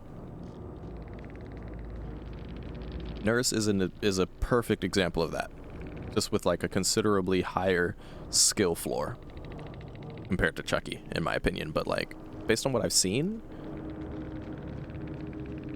you could be decent at killer, but if you're bad with Chucky, you're gonna be bad with Chucky. Unless you get lucky and have some survivors who just don't know what the fuck to do. But if you have survivors who are like good loopers, and you're not good enough with Chucky, they will loop the shit out of that little thing. At that point, then it'll be a conversation of, okay, well, Chucky's cool, but like the real benefit he has going for him is like his height. Like, he's so tiny that he's hard to actually see. But for him to use his like proper power, he goes into this form where he's actually supposed to be stronger, but in reality, he's going to be weaker because then you see his footsteps glowing in the dirt through walls. So it'll be monumentally easier to track Chucky because you'll be able to see the footsteps in the ground, right? Which, it's like a catch-22 to his power. Yeah, he can lunge, he can do all this like cool, scary, lungy, go under pallets, leap over windows type of bullshit and all that. But you'll be able to like keep your distance from him more properly, regardless of whether or not you can see him. You know, I think the scarier Chucky segment will be when he's not in his like peekaboo, whatever the fuck it's called, power. Because if you don't see the footsteps and he's actually just tiny, well, then you go off of Terror Radius and Red Stain, right? And then you'll have to be like watching the lower parts of loops to look for the teeny tiny red stain from his really short height. But it's still, then at that point it's just a red light mind game. Yeah, Heidi Ho or some shit, right? Like, then it's just red light mind game like normal. All you have to adjust at that point is you have to look down instead of at eye level. And people will get used to doing that, in my opinion. I think that's what it's going to entail. And what was I going to say? Oh, like, think like when you play against Trapper or Hag. You end up looking down a lot more because you're looking for traps on the floor and shit like that. You're looking out for traps. I think we've all gone through the experience of like, say you play against a Trapper. This happens all the time. You play against you play Survivor and you happen to get a Trapper, and then the next match you have a killer that's anything but Trapper, like any other killer other than Trapper or Hag, right? You're playing against like a Billy or something. You will find yourself still looking at the ground for traps. You just get used to it.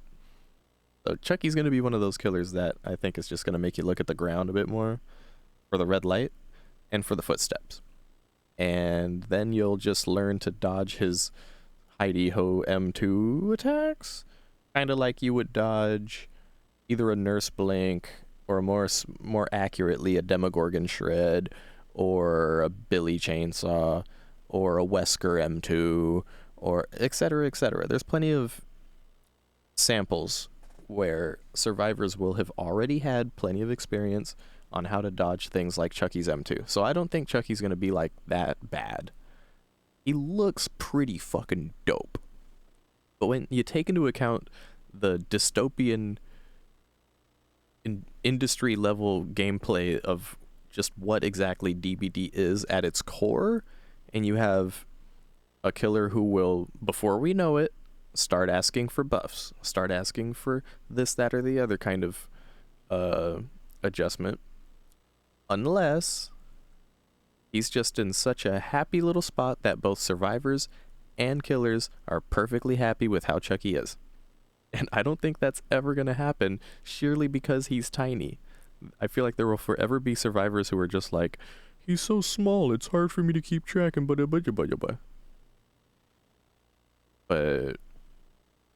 you know, similar cases, there's plenty of survivors who just like going against Wesky.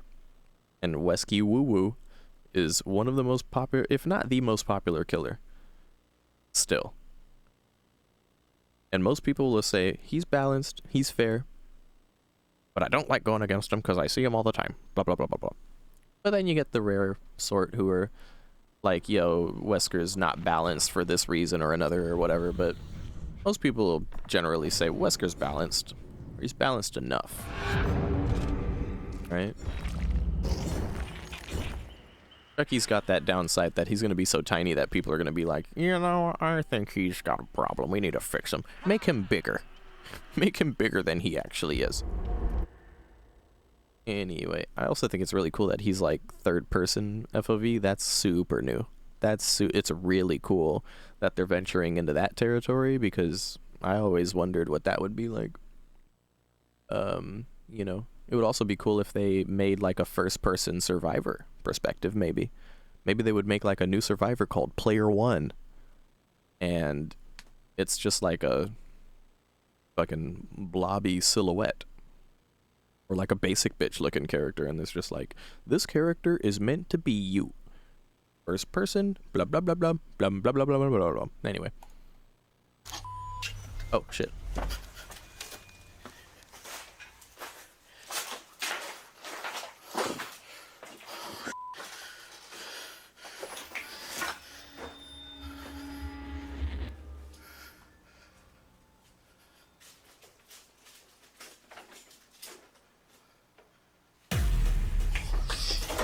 Sorry. He said sorry.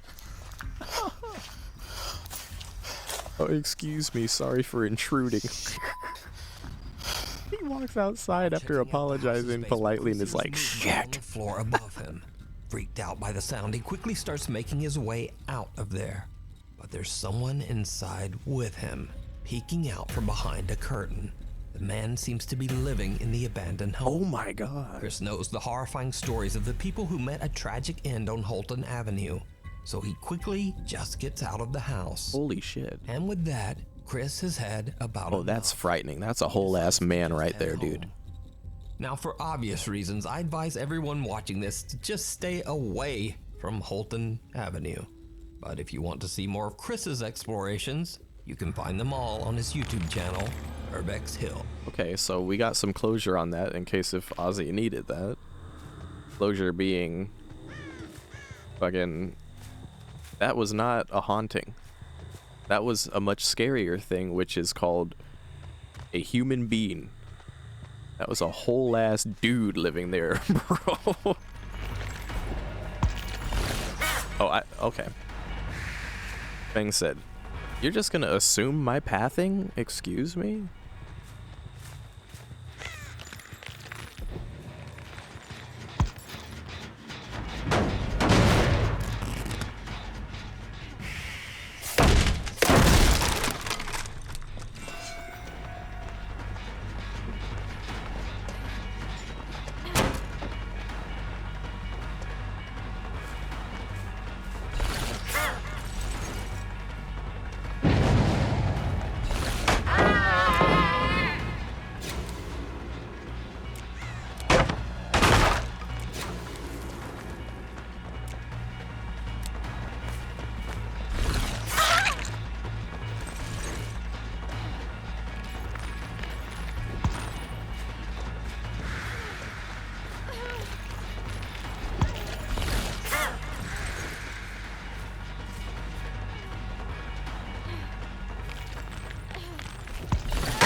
He's like memorized how long it takes me to start my phase and shit.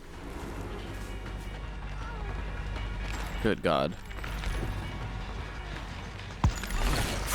Oh my God, no, we need the surge so badly.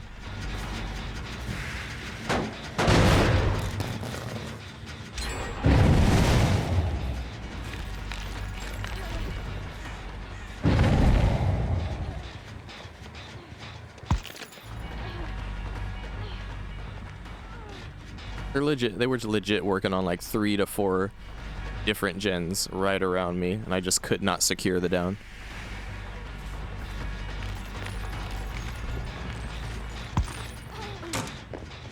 Okay, all right.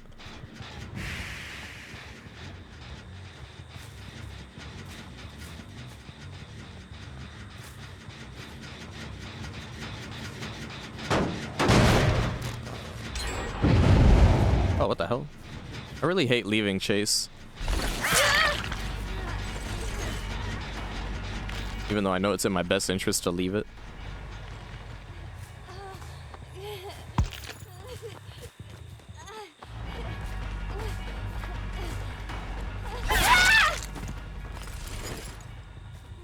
Like, and she's healthy again. Like, in the time it took me to fuck around trying to chase Nancy, I could have probably got like 2 downs. And all the same, instead they got 2 gens done. There's Nancy again.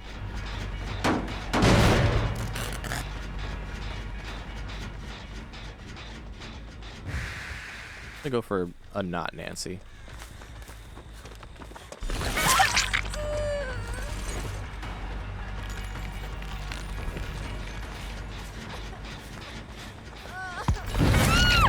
Like I said before, it's easier for a survivor to sit on gens and hit skill checks than it is to actually loop. I might have left that Nancy alone too late. Like, I've already lost a lot of pressure. I can get it back, but I really need to focus on everyone but Nancy and the obsession. Now, just saying, this is one of the reasons why I love Nitwit so much, is if there's a way for me to find a new survivor to chase, Nitwit is a great way.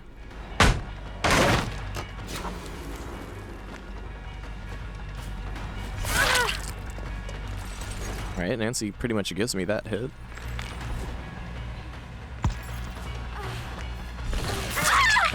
Yeah, I did the fucking spinning wand of death for that one. Alright, now that I got lucky enough to get her down, I'm gonna get my no way out stack. That counts for something, but we really need to focus on looking pretty much everyone else except for Steve. I haven't even seen Steve, and honestly, that's for the best. I'd rather not see... okay, well, there's Steve, but I'd rather avoid Steve if I can. I know Nancy's a tough chase, but I'd much rather save Steve if I can. But you know what? Nah, pressure is pressure. I'll take a hook on Steve. And we can get our full stacks, and again, Nancy's just gonna be a tough chase for sure. Especially around certain tiles. Something I'll notice, which... uh-oh, hold up.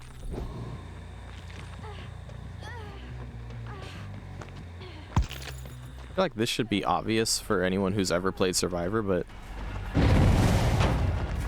there are certain loops that some survivors just she's got resilience or some shit. Again, we gotta leave it. We're in the main building. She just seems to know exactly what to do there. Some survivors just happen to have like their favorite spots to be at, where they can loop it as optimally as possible. When you notice that, it's in your best interest to let it go. Like, for some people, it's Killer Shack. For some people, it's TNO walls. For some people, it's main buildings at certain maps, right? For me personally, it's TNO walls first, Killer Shack second, main building after that. Main building maybe even over Killer Shack. I can do my shit. There's other like little loops that are map specific, right? Like, I know there's some loops on RPD, for example, that Squishy is really good at doing some good loops on.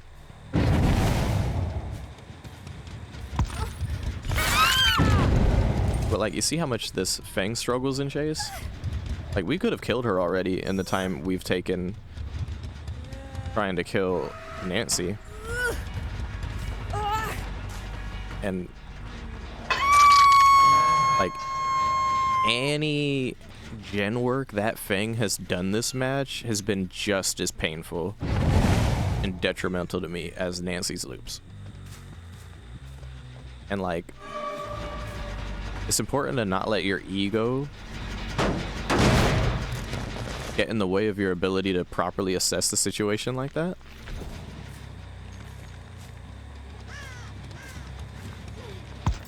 And worse than your ego, let the survivor's feelings get in the way of your ability to properly process as well. That's just as important, but all the same. Like, if you have to give up chase with someone, don't feel like do it conscientiously. Do it on purpose. Don't do it when it's, if you can help it, don't do it when it's too late. Like, I feel like it was possibly too late for me there.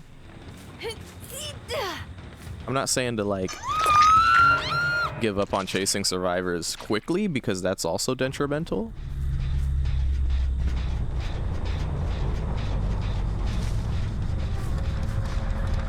Like, don't get stuck in the sunken cost fallacy. Don't be so invested in a chase that you lose the match over it if you can help it. If you can help it. It's tough to make that call. But it's like your job as a killer to make that call. For no one's benefit other than your own.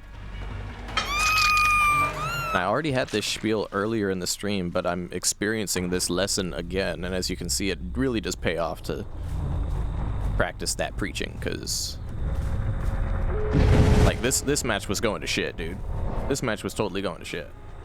And now we're about to get a 3K because I followed my own advice, basically.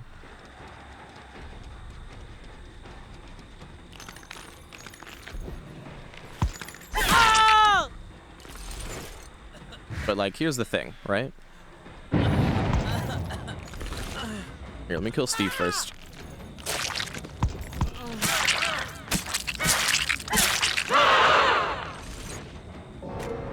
So, if you drop chase too late, it'll piss you off more, and you'll lose the game harder. If you drop chase too quickly, you don't get a chance to properly assess whether or not it was actually the right call to drop the chase or not, if that makes any sense. Like, sometimes you might chase a survivor who is like just on point enough to like make a good call or a good turn once or twice at the beginning of a chase. They're not the best loopers, but they go to a pallet and drop it, and suddenly you're like, all right, well, fuck it, I'm gonna drop this chase. That's not always the right call. Like, unless if they've really got a really good fucking resource, and you know that a monkey without a brain could easily loop the shit out of you at that tile. If that's not the case, then like, don't drop it yet. Drop it when that sinking feeling of like, okay, I'm losing right now because this chase is taking too long. Take that and don't take it personal and be like, all right, this person outplayed me, or, oh, this person's better at the video game than I am. Especially not in DBD. Especially not in DBD. In other games, you might have to make similar calls, like in StarCraft, when you build your units and shit. Sometimes you have to like run away from a fight and make sure that you're in a more defendable position, or a better spot to like engage in a fight. You know, they might have more troops than you, or they macroed better, or whatever. At the end of the day, you want to make the right call for you to give yourself the best chance possible of victory. And like, that would be in a game where you have more control of the situation. In DBD, you have even less control of the situation because you have the RNG of what map you're on, how the tiles spawn. You know, not all maps spawn the same, even if it's the same map. What survivors you get. Like, there's a whole bunch of variables, and often enough you'll find that the game will throw shit at the killer it's like inherently designed to give you a hard time as a killer. You're not supposed to win, it feels like. Plenty of times it feels like it's not designed to let you win as the killer. It's designed for the survivors to survive and have epic moments, as the devs themselves have said. But that doesn't mean that it's completely out of your control. And one of the ways that you can put that control back into your hands is by making your decisions decidedly and according to what you're going up against. And of course, everything is part of a learning process, you know? Even people with 10k hours and think they know it all will learn some new shit from time to time. The same can be said about a lot of different industries and crafts. Not gonna get too preachy here, but like, the day you stop learning is when you just pretty much enter stagnation and die. You don't want to do that.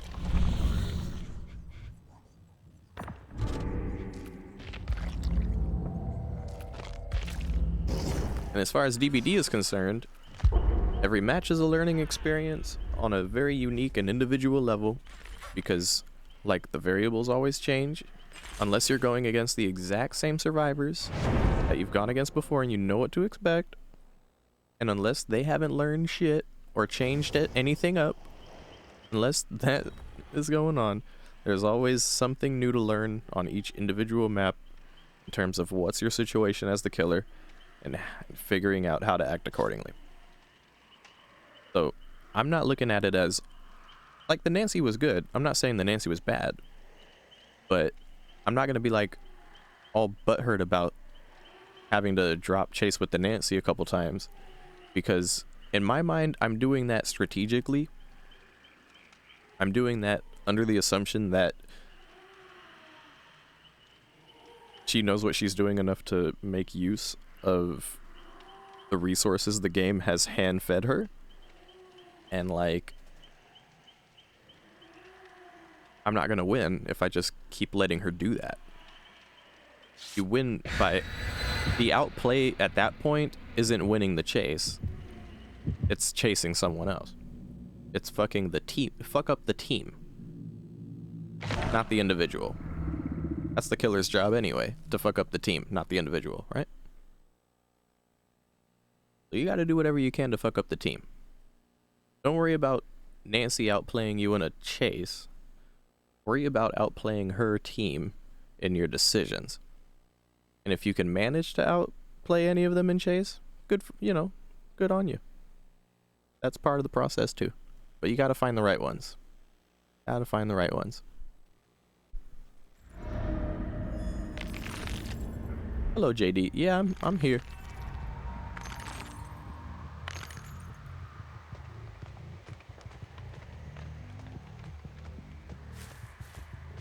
Now, the worst case scenario is all the survivors are tough chases.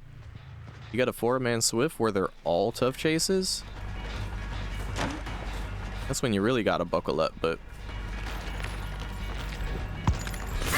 it is one of the most rare experiences of DBD to have all the survivors be as equally good as each other.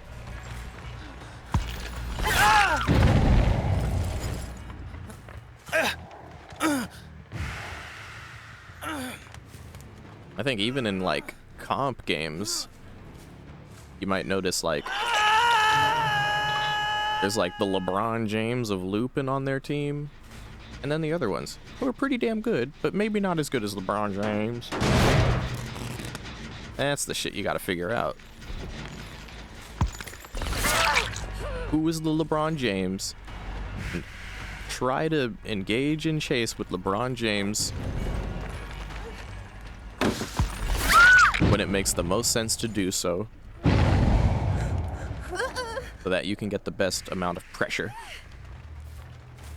and scoot towards victory most optimally.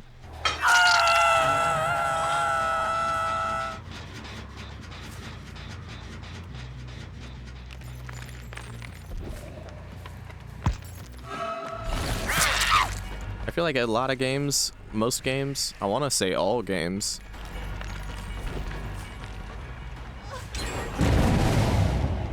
have a macro and a micro. The macro is the picture at large. The micro are the individual bits and pieces that make up the macro, right?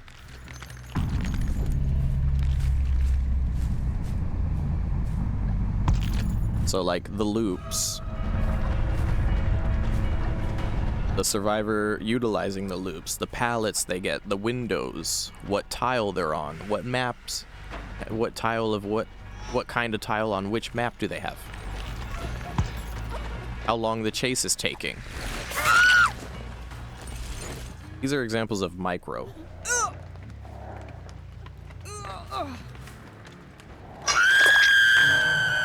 Macro is how all of that adds up together.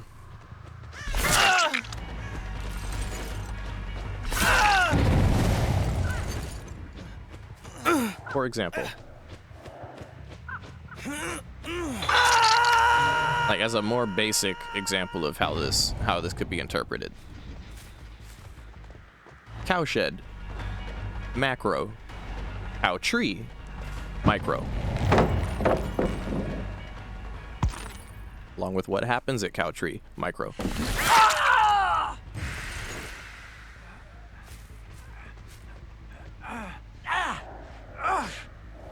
The fact that the palette at Cowtree is gone and how it links itself to other tiles. Macro, right? Kind of a medium macro that, but you get the idea. Yeah, micro small, macro big, yeah. But these are like gameplay concepts that I learned were important in StarCraft, but I've come to understand apply to a lot of other games too. Like the micro is the battles, the macro is the war.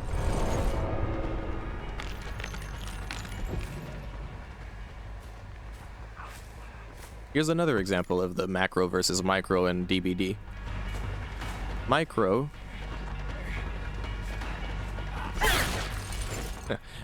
is, well, how many gens get done in a single chase. Macro is, in what way are the gens that are being done correlating to any possible 3-gen situation? Macro. So you could say, oh, like this is how it works, right? If you do like a 2-gen chase with the killer, you can pat yourself on the back and be like, all right, I did a good job. But that's micro because it doesn't single-handedly win you the game quite yet necessarily. Because if the 2 gens that got done during that 2-gen chase happen to edge the entire team towards a 3-gen that the killer might have a happy time defending and get a shit ton of hook states thanks to, well, then it doesn't matter as much that there was a 2-gen chase micro situation. You know what I'm saying? Well, that's relevant information, I feel. You can take that hatch, I don't really care, you know.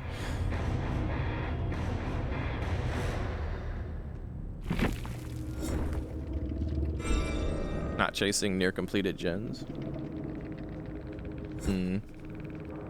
Yeah, that's a micro decision that has a very big macro. Like, okay. Deciding not to chase around a completed gen, if you feel like it's going to take a while to get that down, is a micro decision that has a macro outcome that's beneficial to you. The macro outcome of that is if you make the right micro decision and try to direct your attention more towards chasing the people who are doing the gens, you put more pressure around the areas where the gens are, which makes it more tense and difficult for the survivors to go about doing their objective, which is a macro effect. Indeed. Oh, GG's to these guys.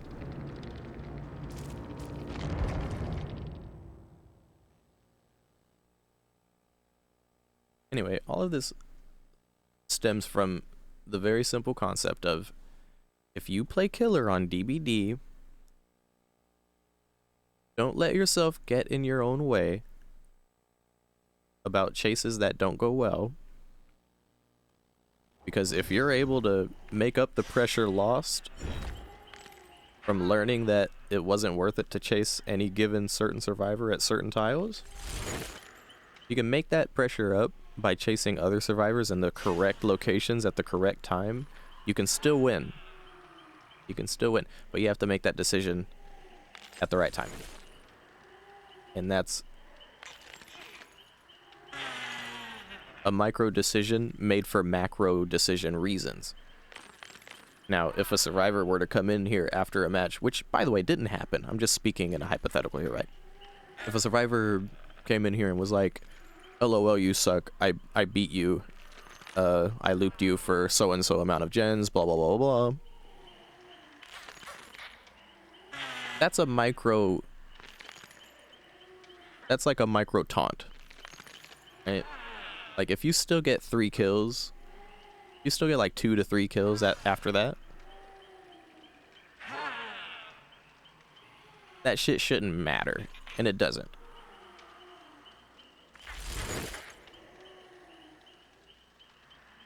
I mean, at the end of the day, none of it fucking matters anyways, fucking DBD, right? But I'm just saying. Like, let's be real. The killer's job is to kill as many of them as possible. Not fucking showcase how amazing at chase they are when the entire game is balanced against them in the first place. Anyway, alright, more Nuke's top 5. Free fall. TikTok user Jalen Rich is hanging out with a friend on the boardwalk in Santa Cruz, California a little after closing time. Something happens that freaks them both out. Okay, but the boardwalk closed like half an hour ago. This is scary. Where the Okay, I'm really bad at this. No one's on there. Is there? Okay, I totally saw someone with their camera. Someone appears to be seated on the Santa Cruz Boardwalk freefall ride, even though the ride is supposed to be closed. But then, whoever or whatever it is seems to disappear into thin air. Jalen explains that both she and her friend saw someone sitting on the ride and have no idea how to explain what happened. Now, the Santa Cruz Boardwalk opened in 1907 and has seen at least 3 confirmed fatal accidents over the last 116 years. One rumor even states that a park visitor tragically broke their neck on this very ride. So could it be that Jalen captured the spirit of someone who never made it out of the park? You decide. Followed home. TikTok user Francisco Javier claims that strange things have been happening at his home in Spain after exploring an abandoned farm he came across one day in the middle of nowhere. He says that the farm is a place of intense paranormal activity. And a little graffiti smiley face.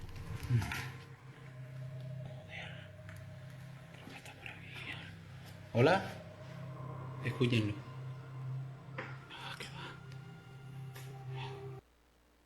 Alright. That's the last Nuke top 5 and... Or that's last Nuke top 5 video on that particular one. We're reaching towards the 8-hour mark, so I'll probably call it once we finish watching that one.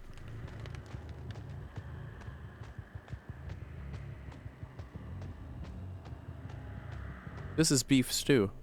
I mean, beef broth. I mean, beef... What the fuck is this map called? Beef something.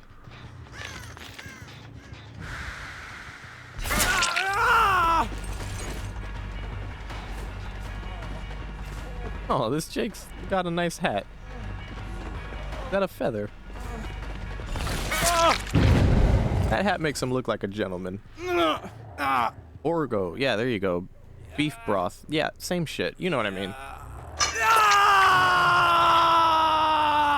Yo, this Jake is looking dapper, I must say.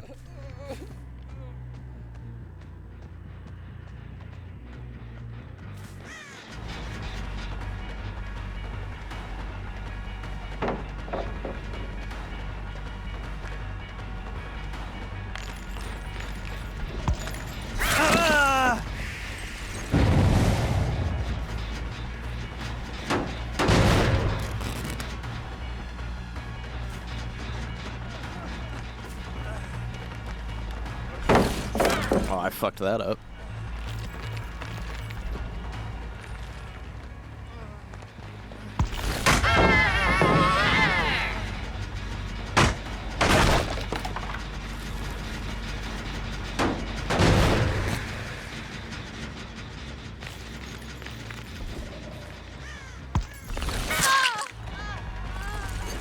I might want to drop chase with Quentin.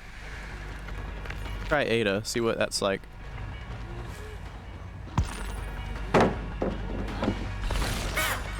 Oh, Lithe, okay.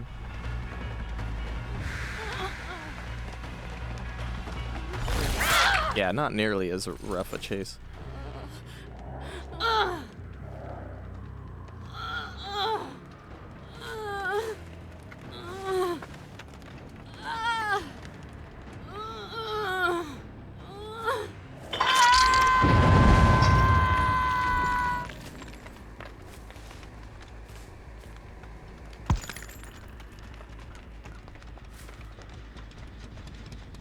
I tried Jake again.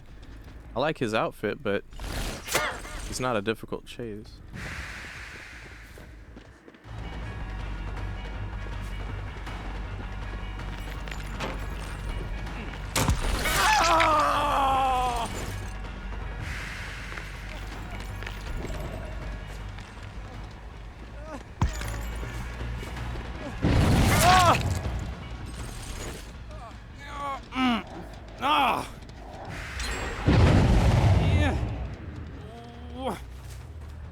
It's almost like picking which survivors are the most fun to chase. Yeah.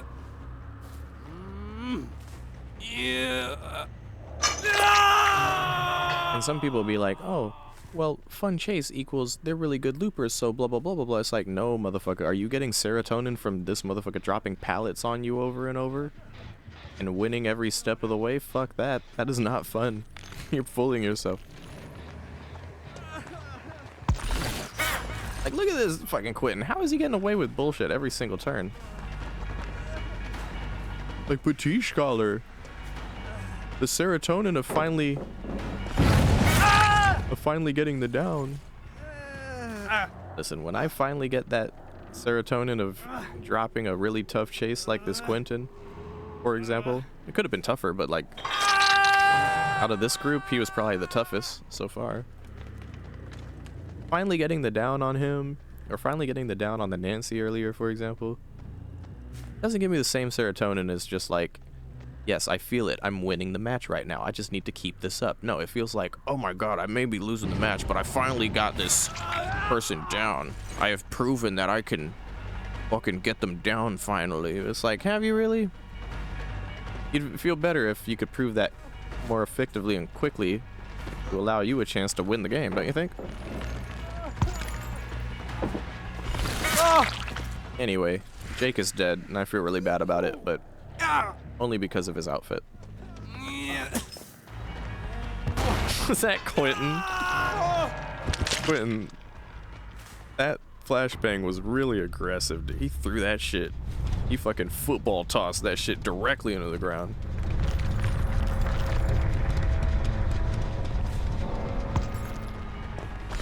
Oh, I would have liked that hit.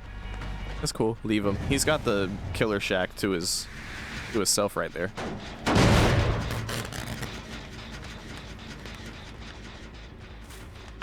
Oh, and the other two are over here.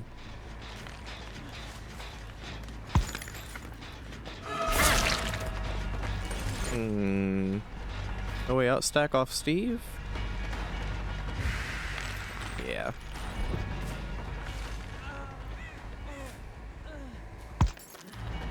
So quiet.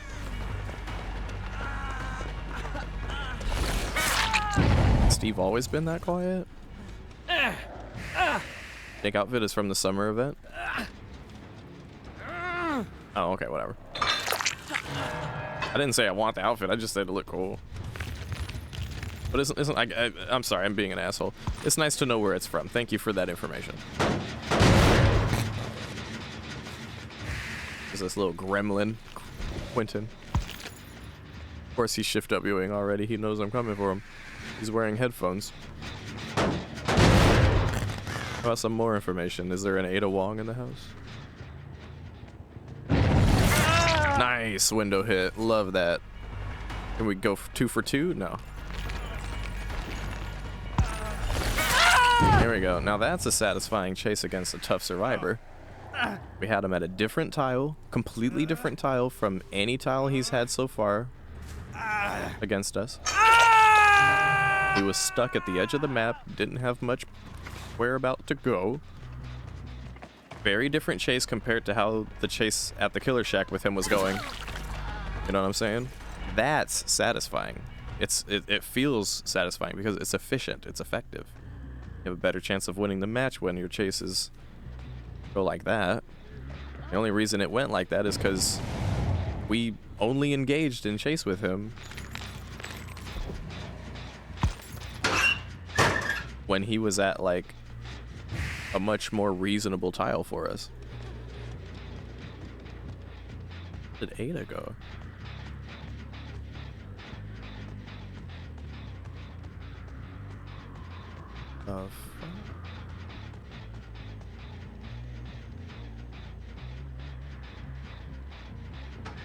There you are. It was really quiet. How she ended up in that locker, I have no fucking idea.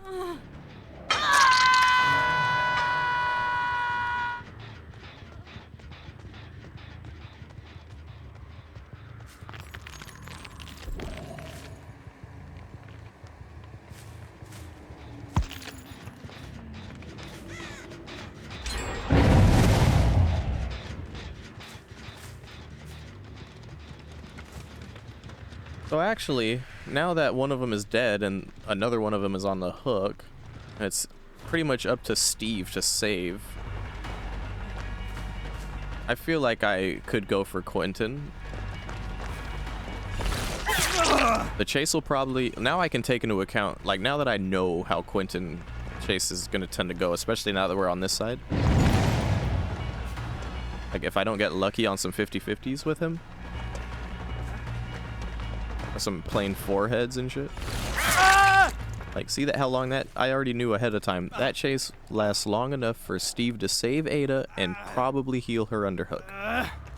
And because it's just two of them and Quentin, that is an acceptable exchange of time. Especially considering Quentin was dead on hook. But even if Quentin wasn't dead on hook, by the time Ada got saved and healed, Quentin was pretty much going on a hook at that point. So then they have to make the decision. Do we save Quentin? Do we push a gen? Does one of us do one and the other do the other? What if one of them gets intercepted on the way to getting the save? Then the other one has to come and get the save, and then they're not doing gens at that point. See, and then it's worthwhile. Then it's more worthwhile to chase Quentin no matter where he's at. Whether he's at a good tile or not.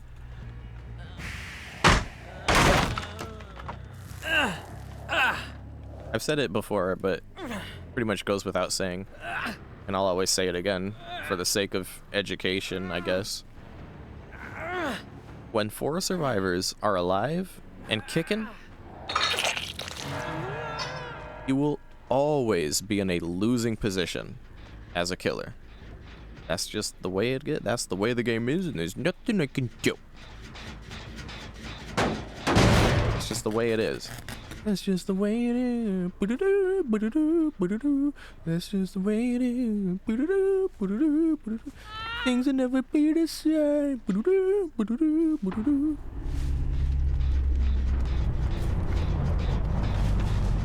So, you know, you go out there and generally pressure everybody until you figure out who the easiest survivor to kill is.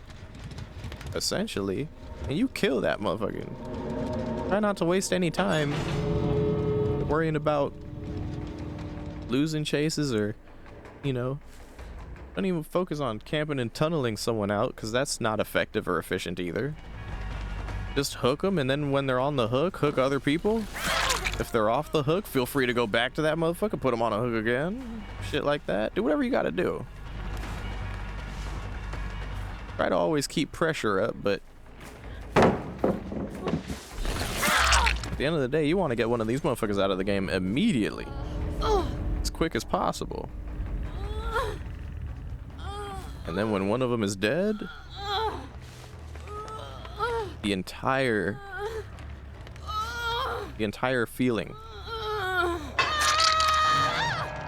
of killer DBD gameplay changes tremendously. Tremendously. Then you can waste time on like extra'd out long ass chases against good survivors at tiles that are just perfect and catered to them to allow them to do whatever the fuck they want to do for a long ass time.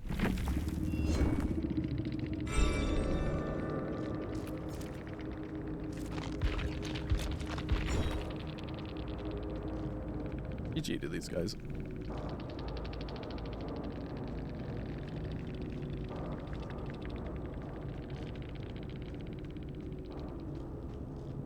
Putting that object, I didn't even notice that.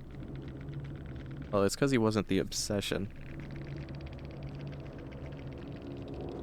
So actually, this is why Quentin was such a hard chase, I realize. Every time I kicked a gen and saw him on Nitwit, he was seeing my aura too. That's why he had such a good idea of when I was phasing, when I was going for him, etc., etc.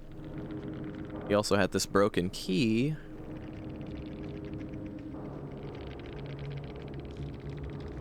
That reveals, oh, this is basically bond on a key. And for some reason he was running it with the wedding ring, which makes it less likely for him to be the obsession, which means he intentionally wanted object, but without being the obsession.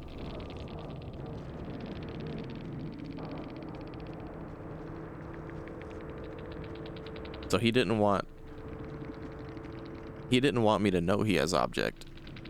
That's pretty nutty if you think about it. It's a pretty hard counter to me, a little bit at least. It's a bit of a chance. There's no way for him to have known it would counter me so hard with Nitwit, but plenty of killers run aura reading perks, and if they do, then this guy fucks them up with object, but without the obsession part. Interesting. Yeah, handy dandy. Alright. We'll queue back up, but for the time being, let's see where we're at with this.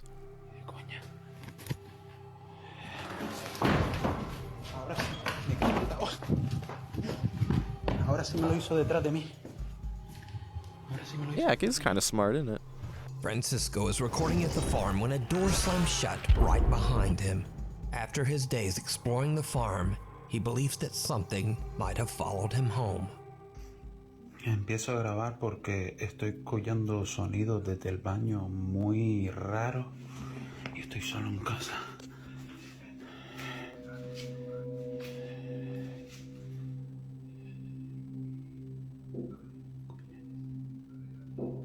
Dentro del baño. ¿Qué cojones? No puede ser.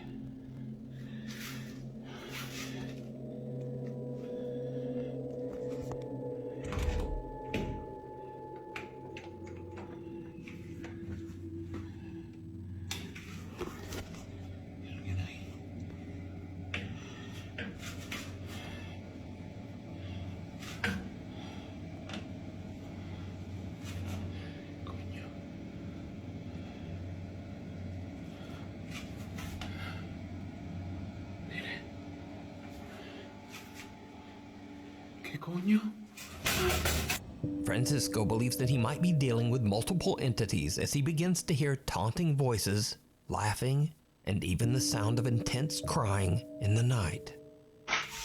Pink toilet paper? He had pink toilet paper? Swag. That's the type of swag that make you go, ooh, ooh, ooh, ooh.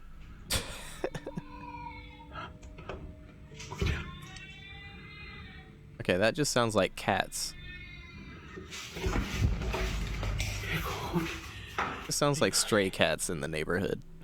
The chilling sound of a baby crying sends Francisco off to search his entire apartment. Ain't no damn baby. He finds nothing to explain the sound. Another night and things escalate to another level when Francisco's Amazon Alexa begins to behave very strangely and absolutely terrifying. Alexa me da un susto de muerte. Yo, okay, that. Yo, what? Hola. Qué susto. Francisco says that his Alexa is disconnected, yet it calls out in Spanish, "Go to the window. I want to see you."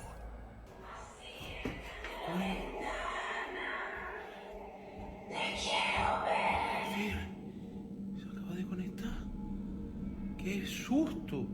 And that's not the only time that this happens.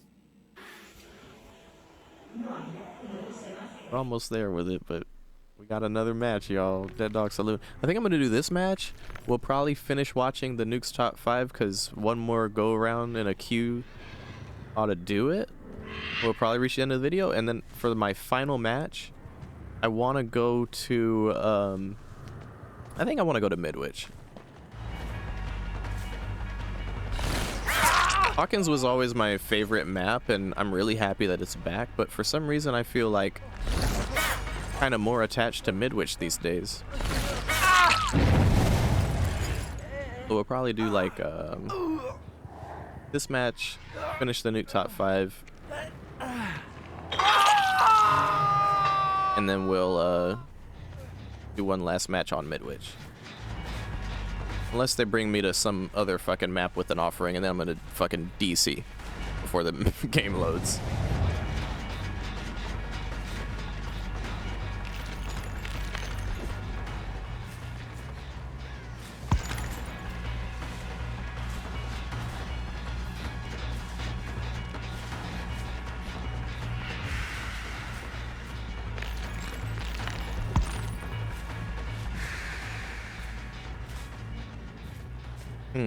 Okay. I'm getting a feel for how this one goes. Likes to shift W from tile to tile. Doesn't like to keep at a loop. I'm gonna assume she's leaving this one.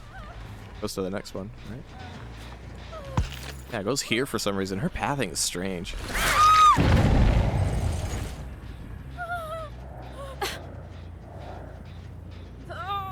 Many animals can sound like babies. Yeah, that's true. But that one in particular sounded just like cats. Just like stray cats.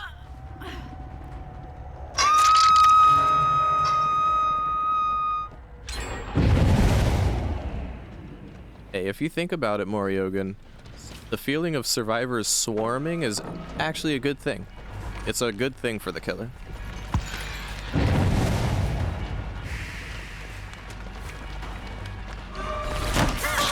Ooh, we're lucky we got that hit. Let's see if we can follow it up. I think this Nancy's going to be a tough chase. But let's just see where this goes since we managed to get that injure. Alright, there she goes.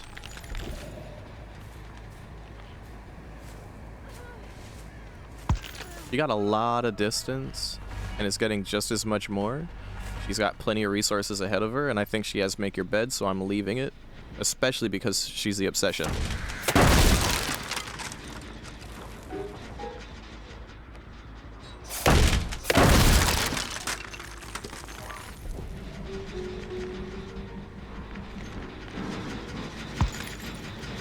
Oh, hello there. Alright. I'm actually not gonna break that wall over there, because I want them to try to think... I want them to think that it's safe. Which means I can utilize the other wall that I broke.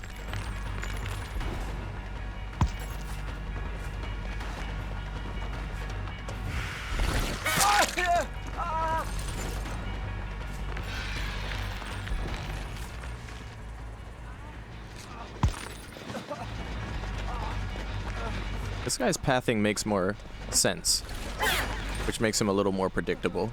Except for the spinsies, he's got the spins on him. Uh-oh. I'm gonna drop down and get this guy. Let's see.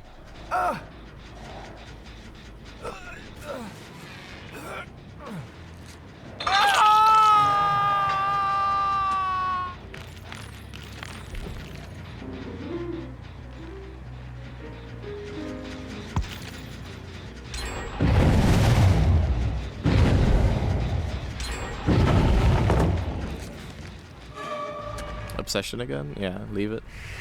We'll tunnel this guy.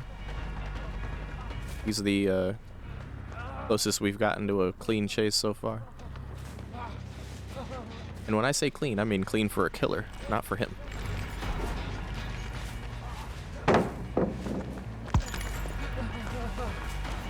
Yeah, I knew the dead hard was coming. Really good body blocks though. Either of them, I'll take either of them.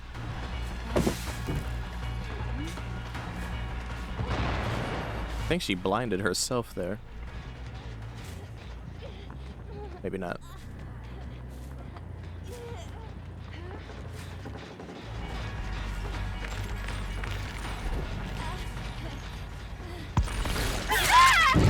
Alright, slightly less tough chase on her.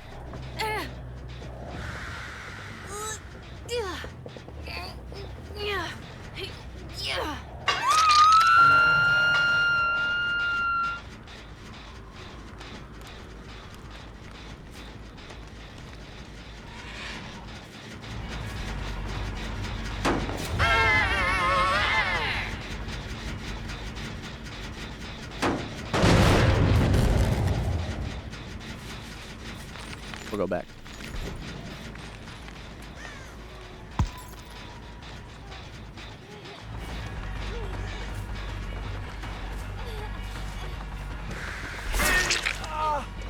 They're both targets, but now she's... Actually, no, he's the bigger target.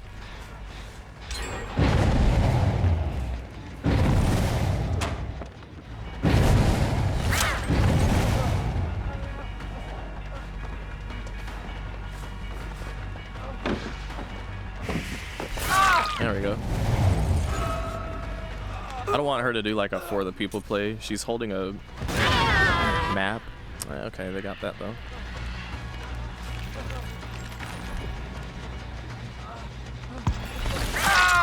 Them throwing, like them acting so erratic to save him right now is a macro decision.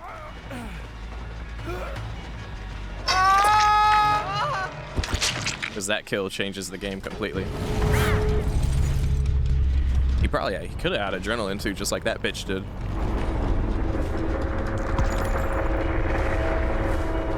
At that point, I'm pissed off at the macro.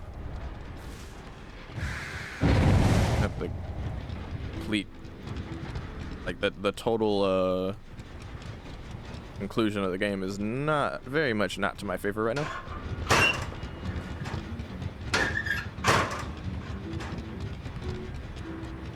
If I happen to find Nancy, I'm in luck, but if not, well, I'm fucked.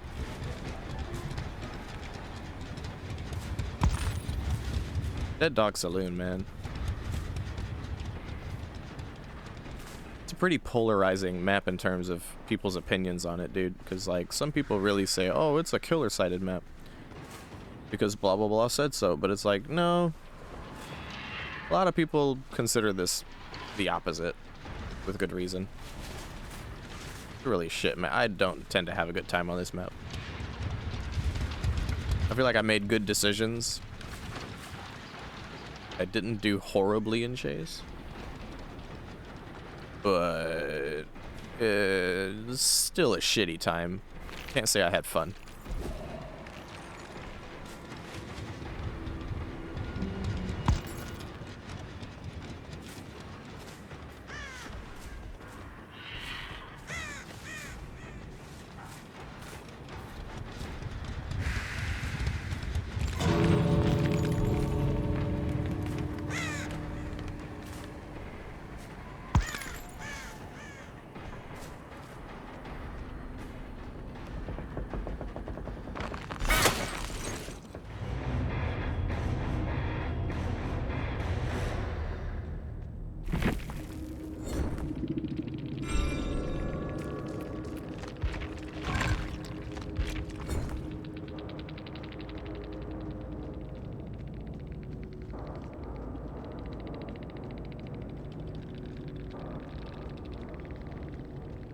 Yeah, I mean, I've had good matches on Dead Dog, but I feel like the ratio of good to bad matches, I tend to have more bad matches on Dead Dog.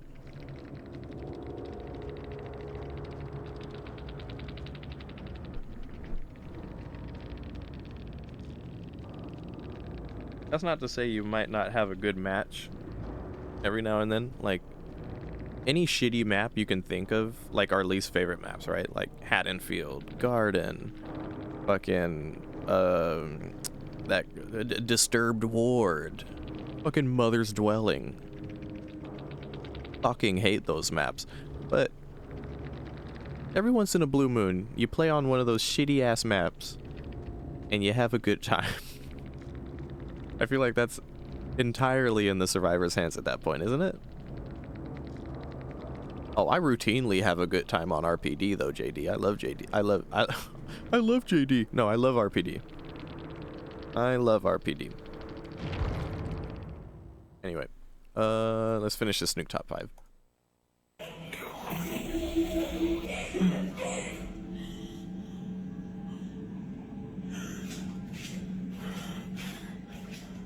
Thanks, JT.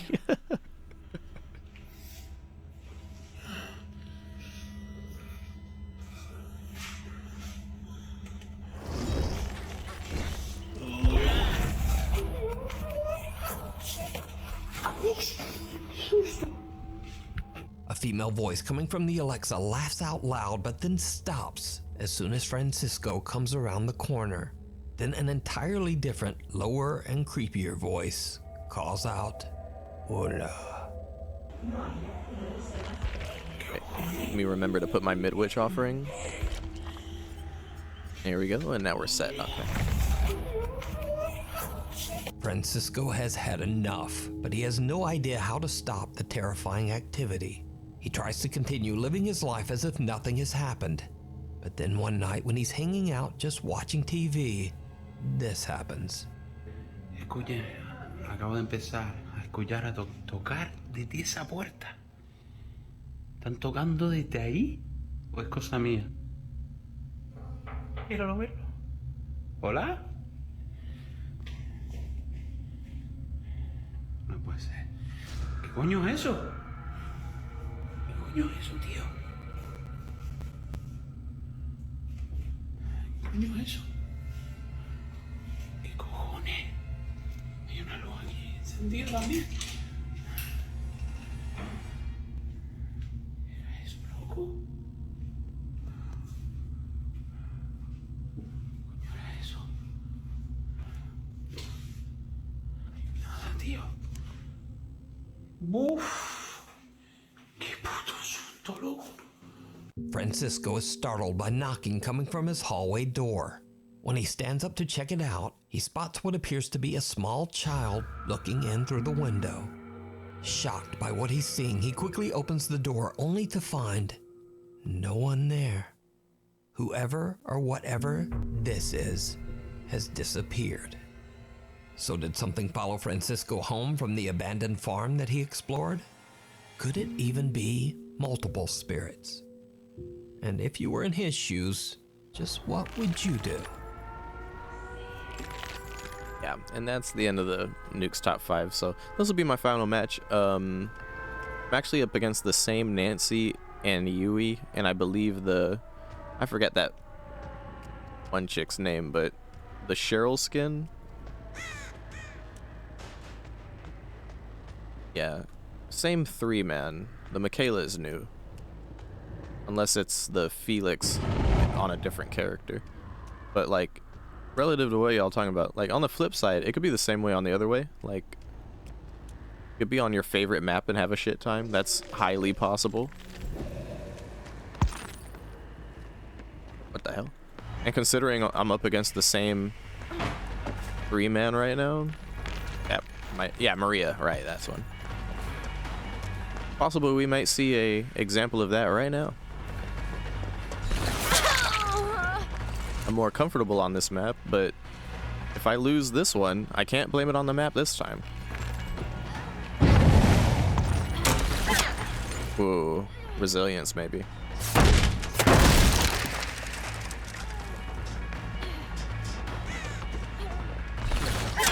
Oh, I wish. Oh, she's very hip to my bullshit, isn't she?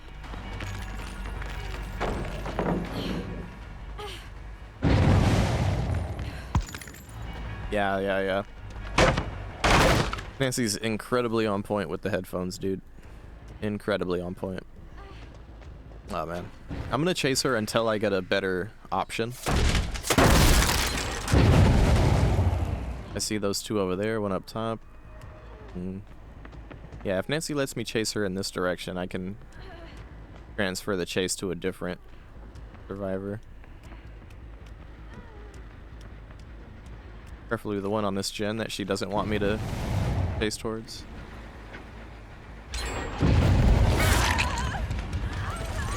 Alright, let's go for Michaela, yeah? Might have a god pallet down here. Yeah.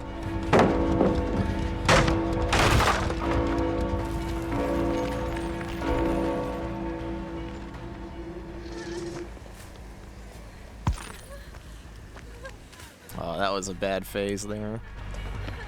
That's a bad vault to take now that I broke that wall. You don't make it to that tile in time. As long as we get some downs, we'll get some surge value, but might not be enough.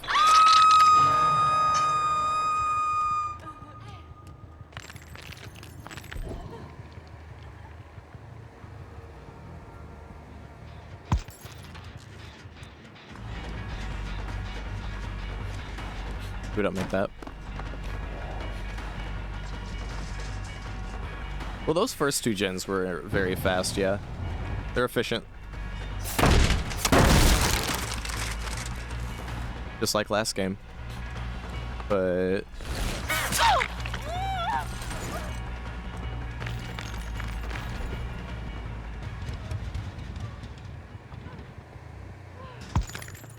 Ooh.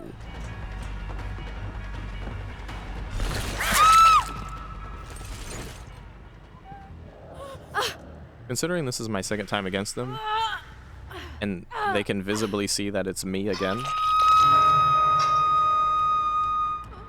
both sides have a better idea of what to look out for, so it's interesting. It's still interesting. It's the same match on a different map, but it's still interesting.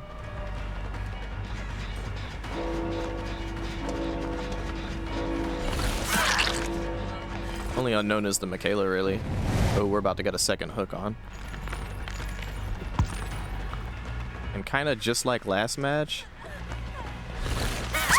we may end up just tunneling this rando out of commission for the sake of pressure and still end up losing. We'll see. I still think it's like in my best interest to do that.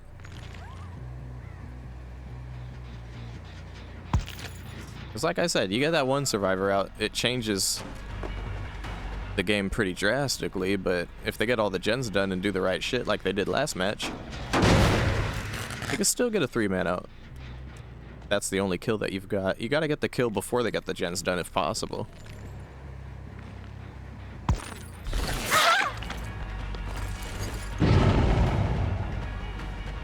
We want to stay on Nancy before she gets too much distance, because...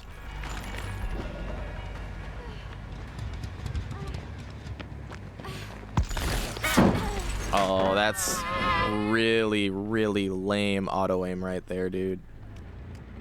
That is a very important micro transaction right there, dude.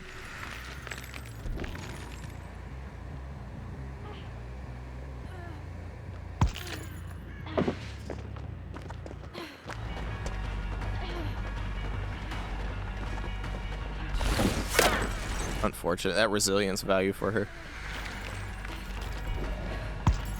Yeah, she knows I'm gonna go the opposite direction of where I point my light. So this time I went in the direction of where I pointed my light. I'm mind gaming the mind game. Rough shit, dude. Really rough. Yeah, look, 1 gen left. We're in a really, really rough spot, dude. Really rough. And that's her first hook.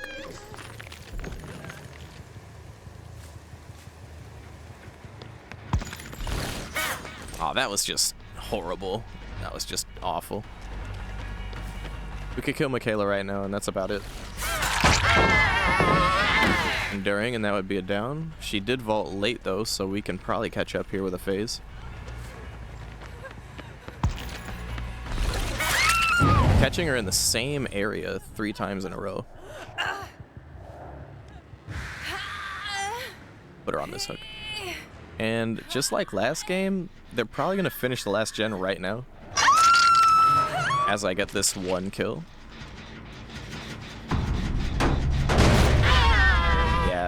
Yeah, just like last game, dude. We eat the blast mine, And they're probably gonna very shortly get the last gen done. Okay, so we know where 2 of them are right now. I think one of them might be running distortion.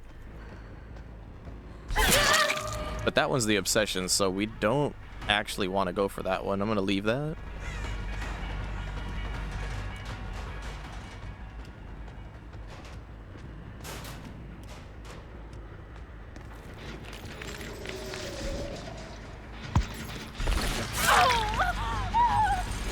We're actually missing a No Way Out stack.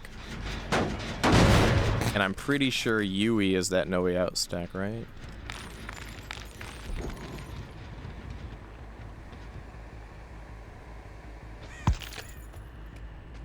Thing is though, I'm not in it for the stacks right now. I'm in it for the pressure on the right members.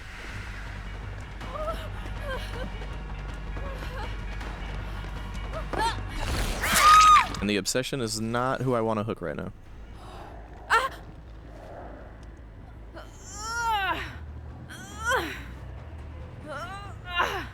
Everything hinges on when they get that last gen done, pretty much.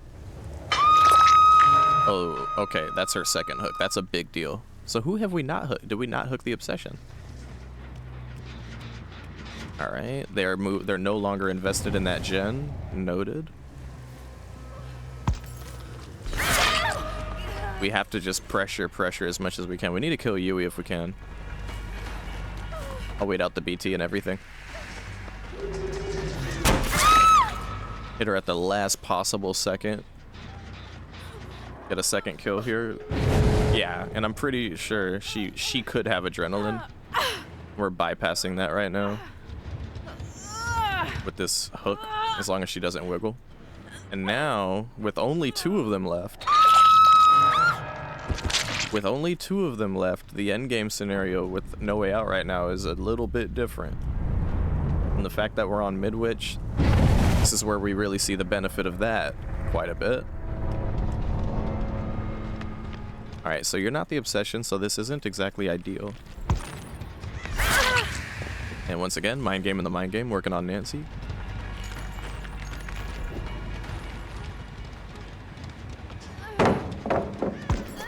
She wants to go for that window, I'm not gonna let her. Dead hard, and I think she might have hope, perhaps? I can't remember. But she's quite fast. Nice, dude, real nice.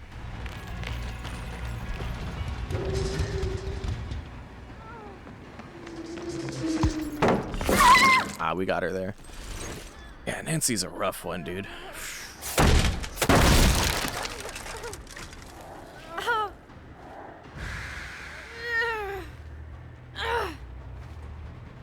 Oh, Rancor is the best part about the build, right?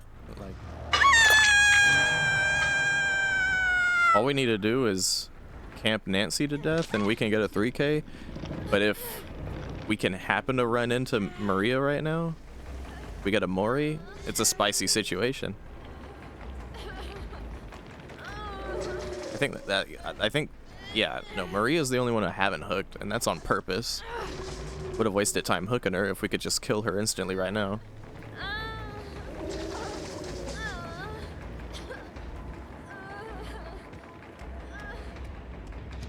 I don't think Maria's got the balls, but I don't want to assume she doesn't have the balls.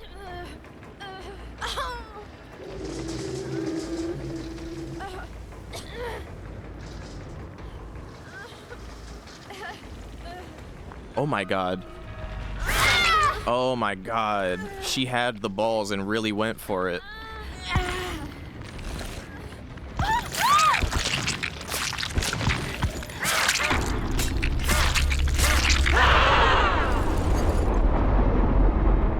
Yeah, that's why I didn't want to check on the gates. There was a chance that she'd try that, and they could have got a 2-man out if they played their cards right. She probably had a gate 99 and shit. Yeah. That was cutting it real fucking close though, dude. These guys were crazy. GG, well played, dude. Maybe thought I dropped down. I'm pretty sure they're on comms. They would have said if I dropped down, right? I think it was just a matter of it's do or die, and she just said, fuck it, I'm gonna go for it.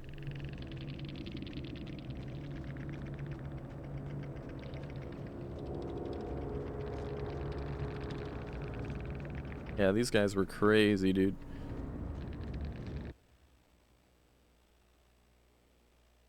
Probably the roughest bunch I've had all night, to be honest.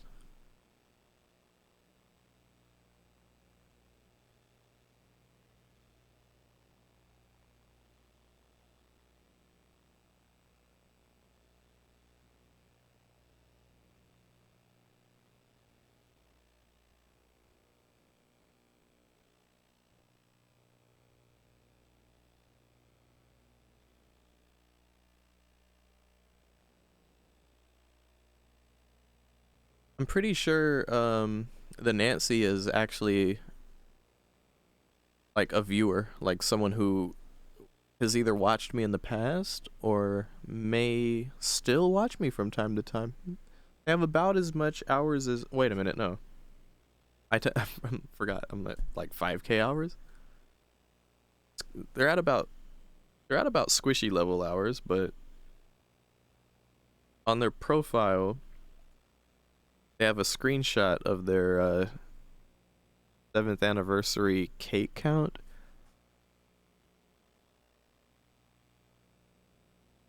$3,131 7-year cakes on Spirit, who they had at Prestige 69 at the time. I can only assume they're at Prestige 100 now. Case in point, I think Nancy is a Spirit main. And goodness, that brings me a lot of validating feelings that... Oh, and she had Make Your Bed. Okay. That gives me a nice level of validation knowing that the toughest chase of last match and this match, I was going against a fellow Spirit main. Makes sense, dude. Totally makes sense. No wonder she had ears. Yeah, dude. Fucking headphones on point, right? Hell yeah. Abso-fucking-lutely. Makes all the sense in the world.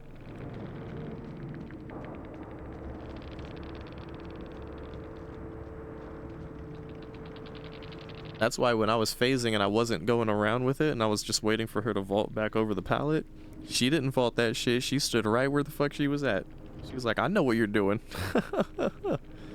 Holy shit.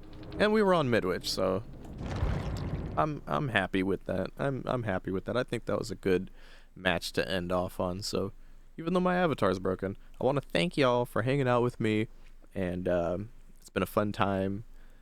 Got to have a little squishy bean on the stream as well. Happens to be asleep right now, so I'm gonna join her. And so once again, I appreciate y'all for hanging out with me. We'll do this again soon. Okay, thank you, you guys. Goodbye.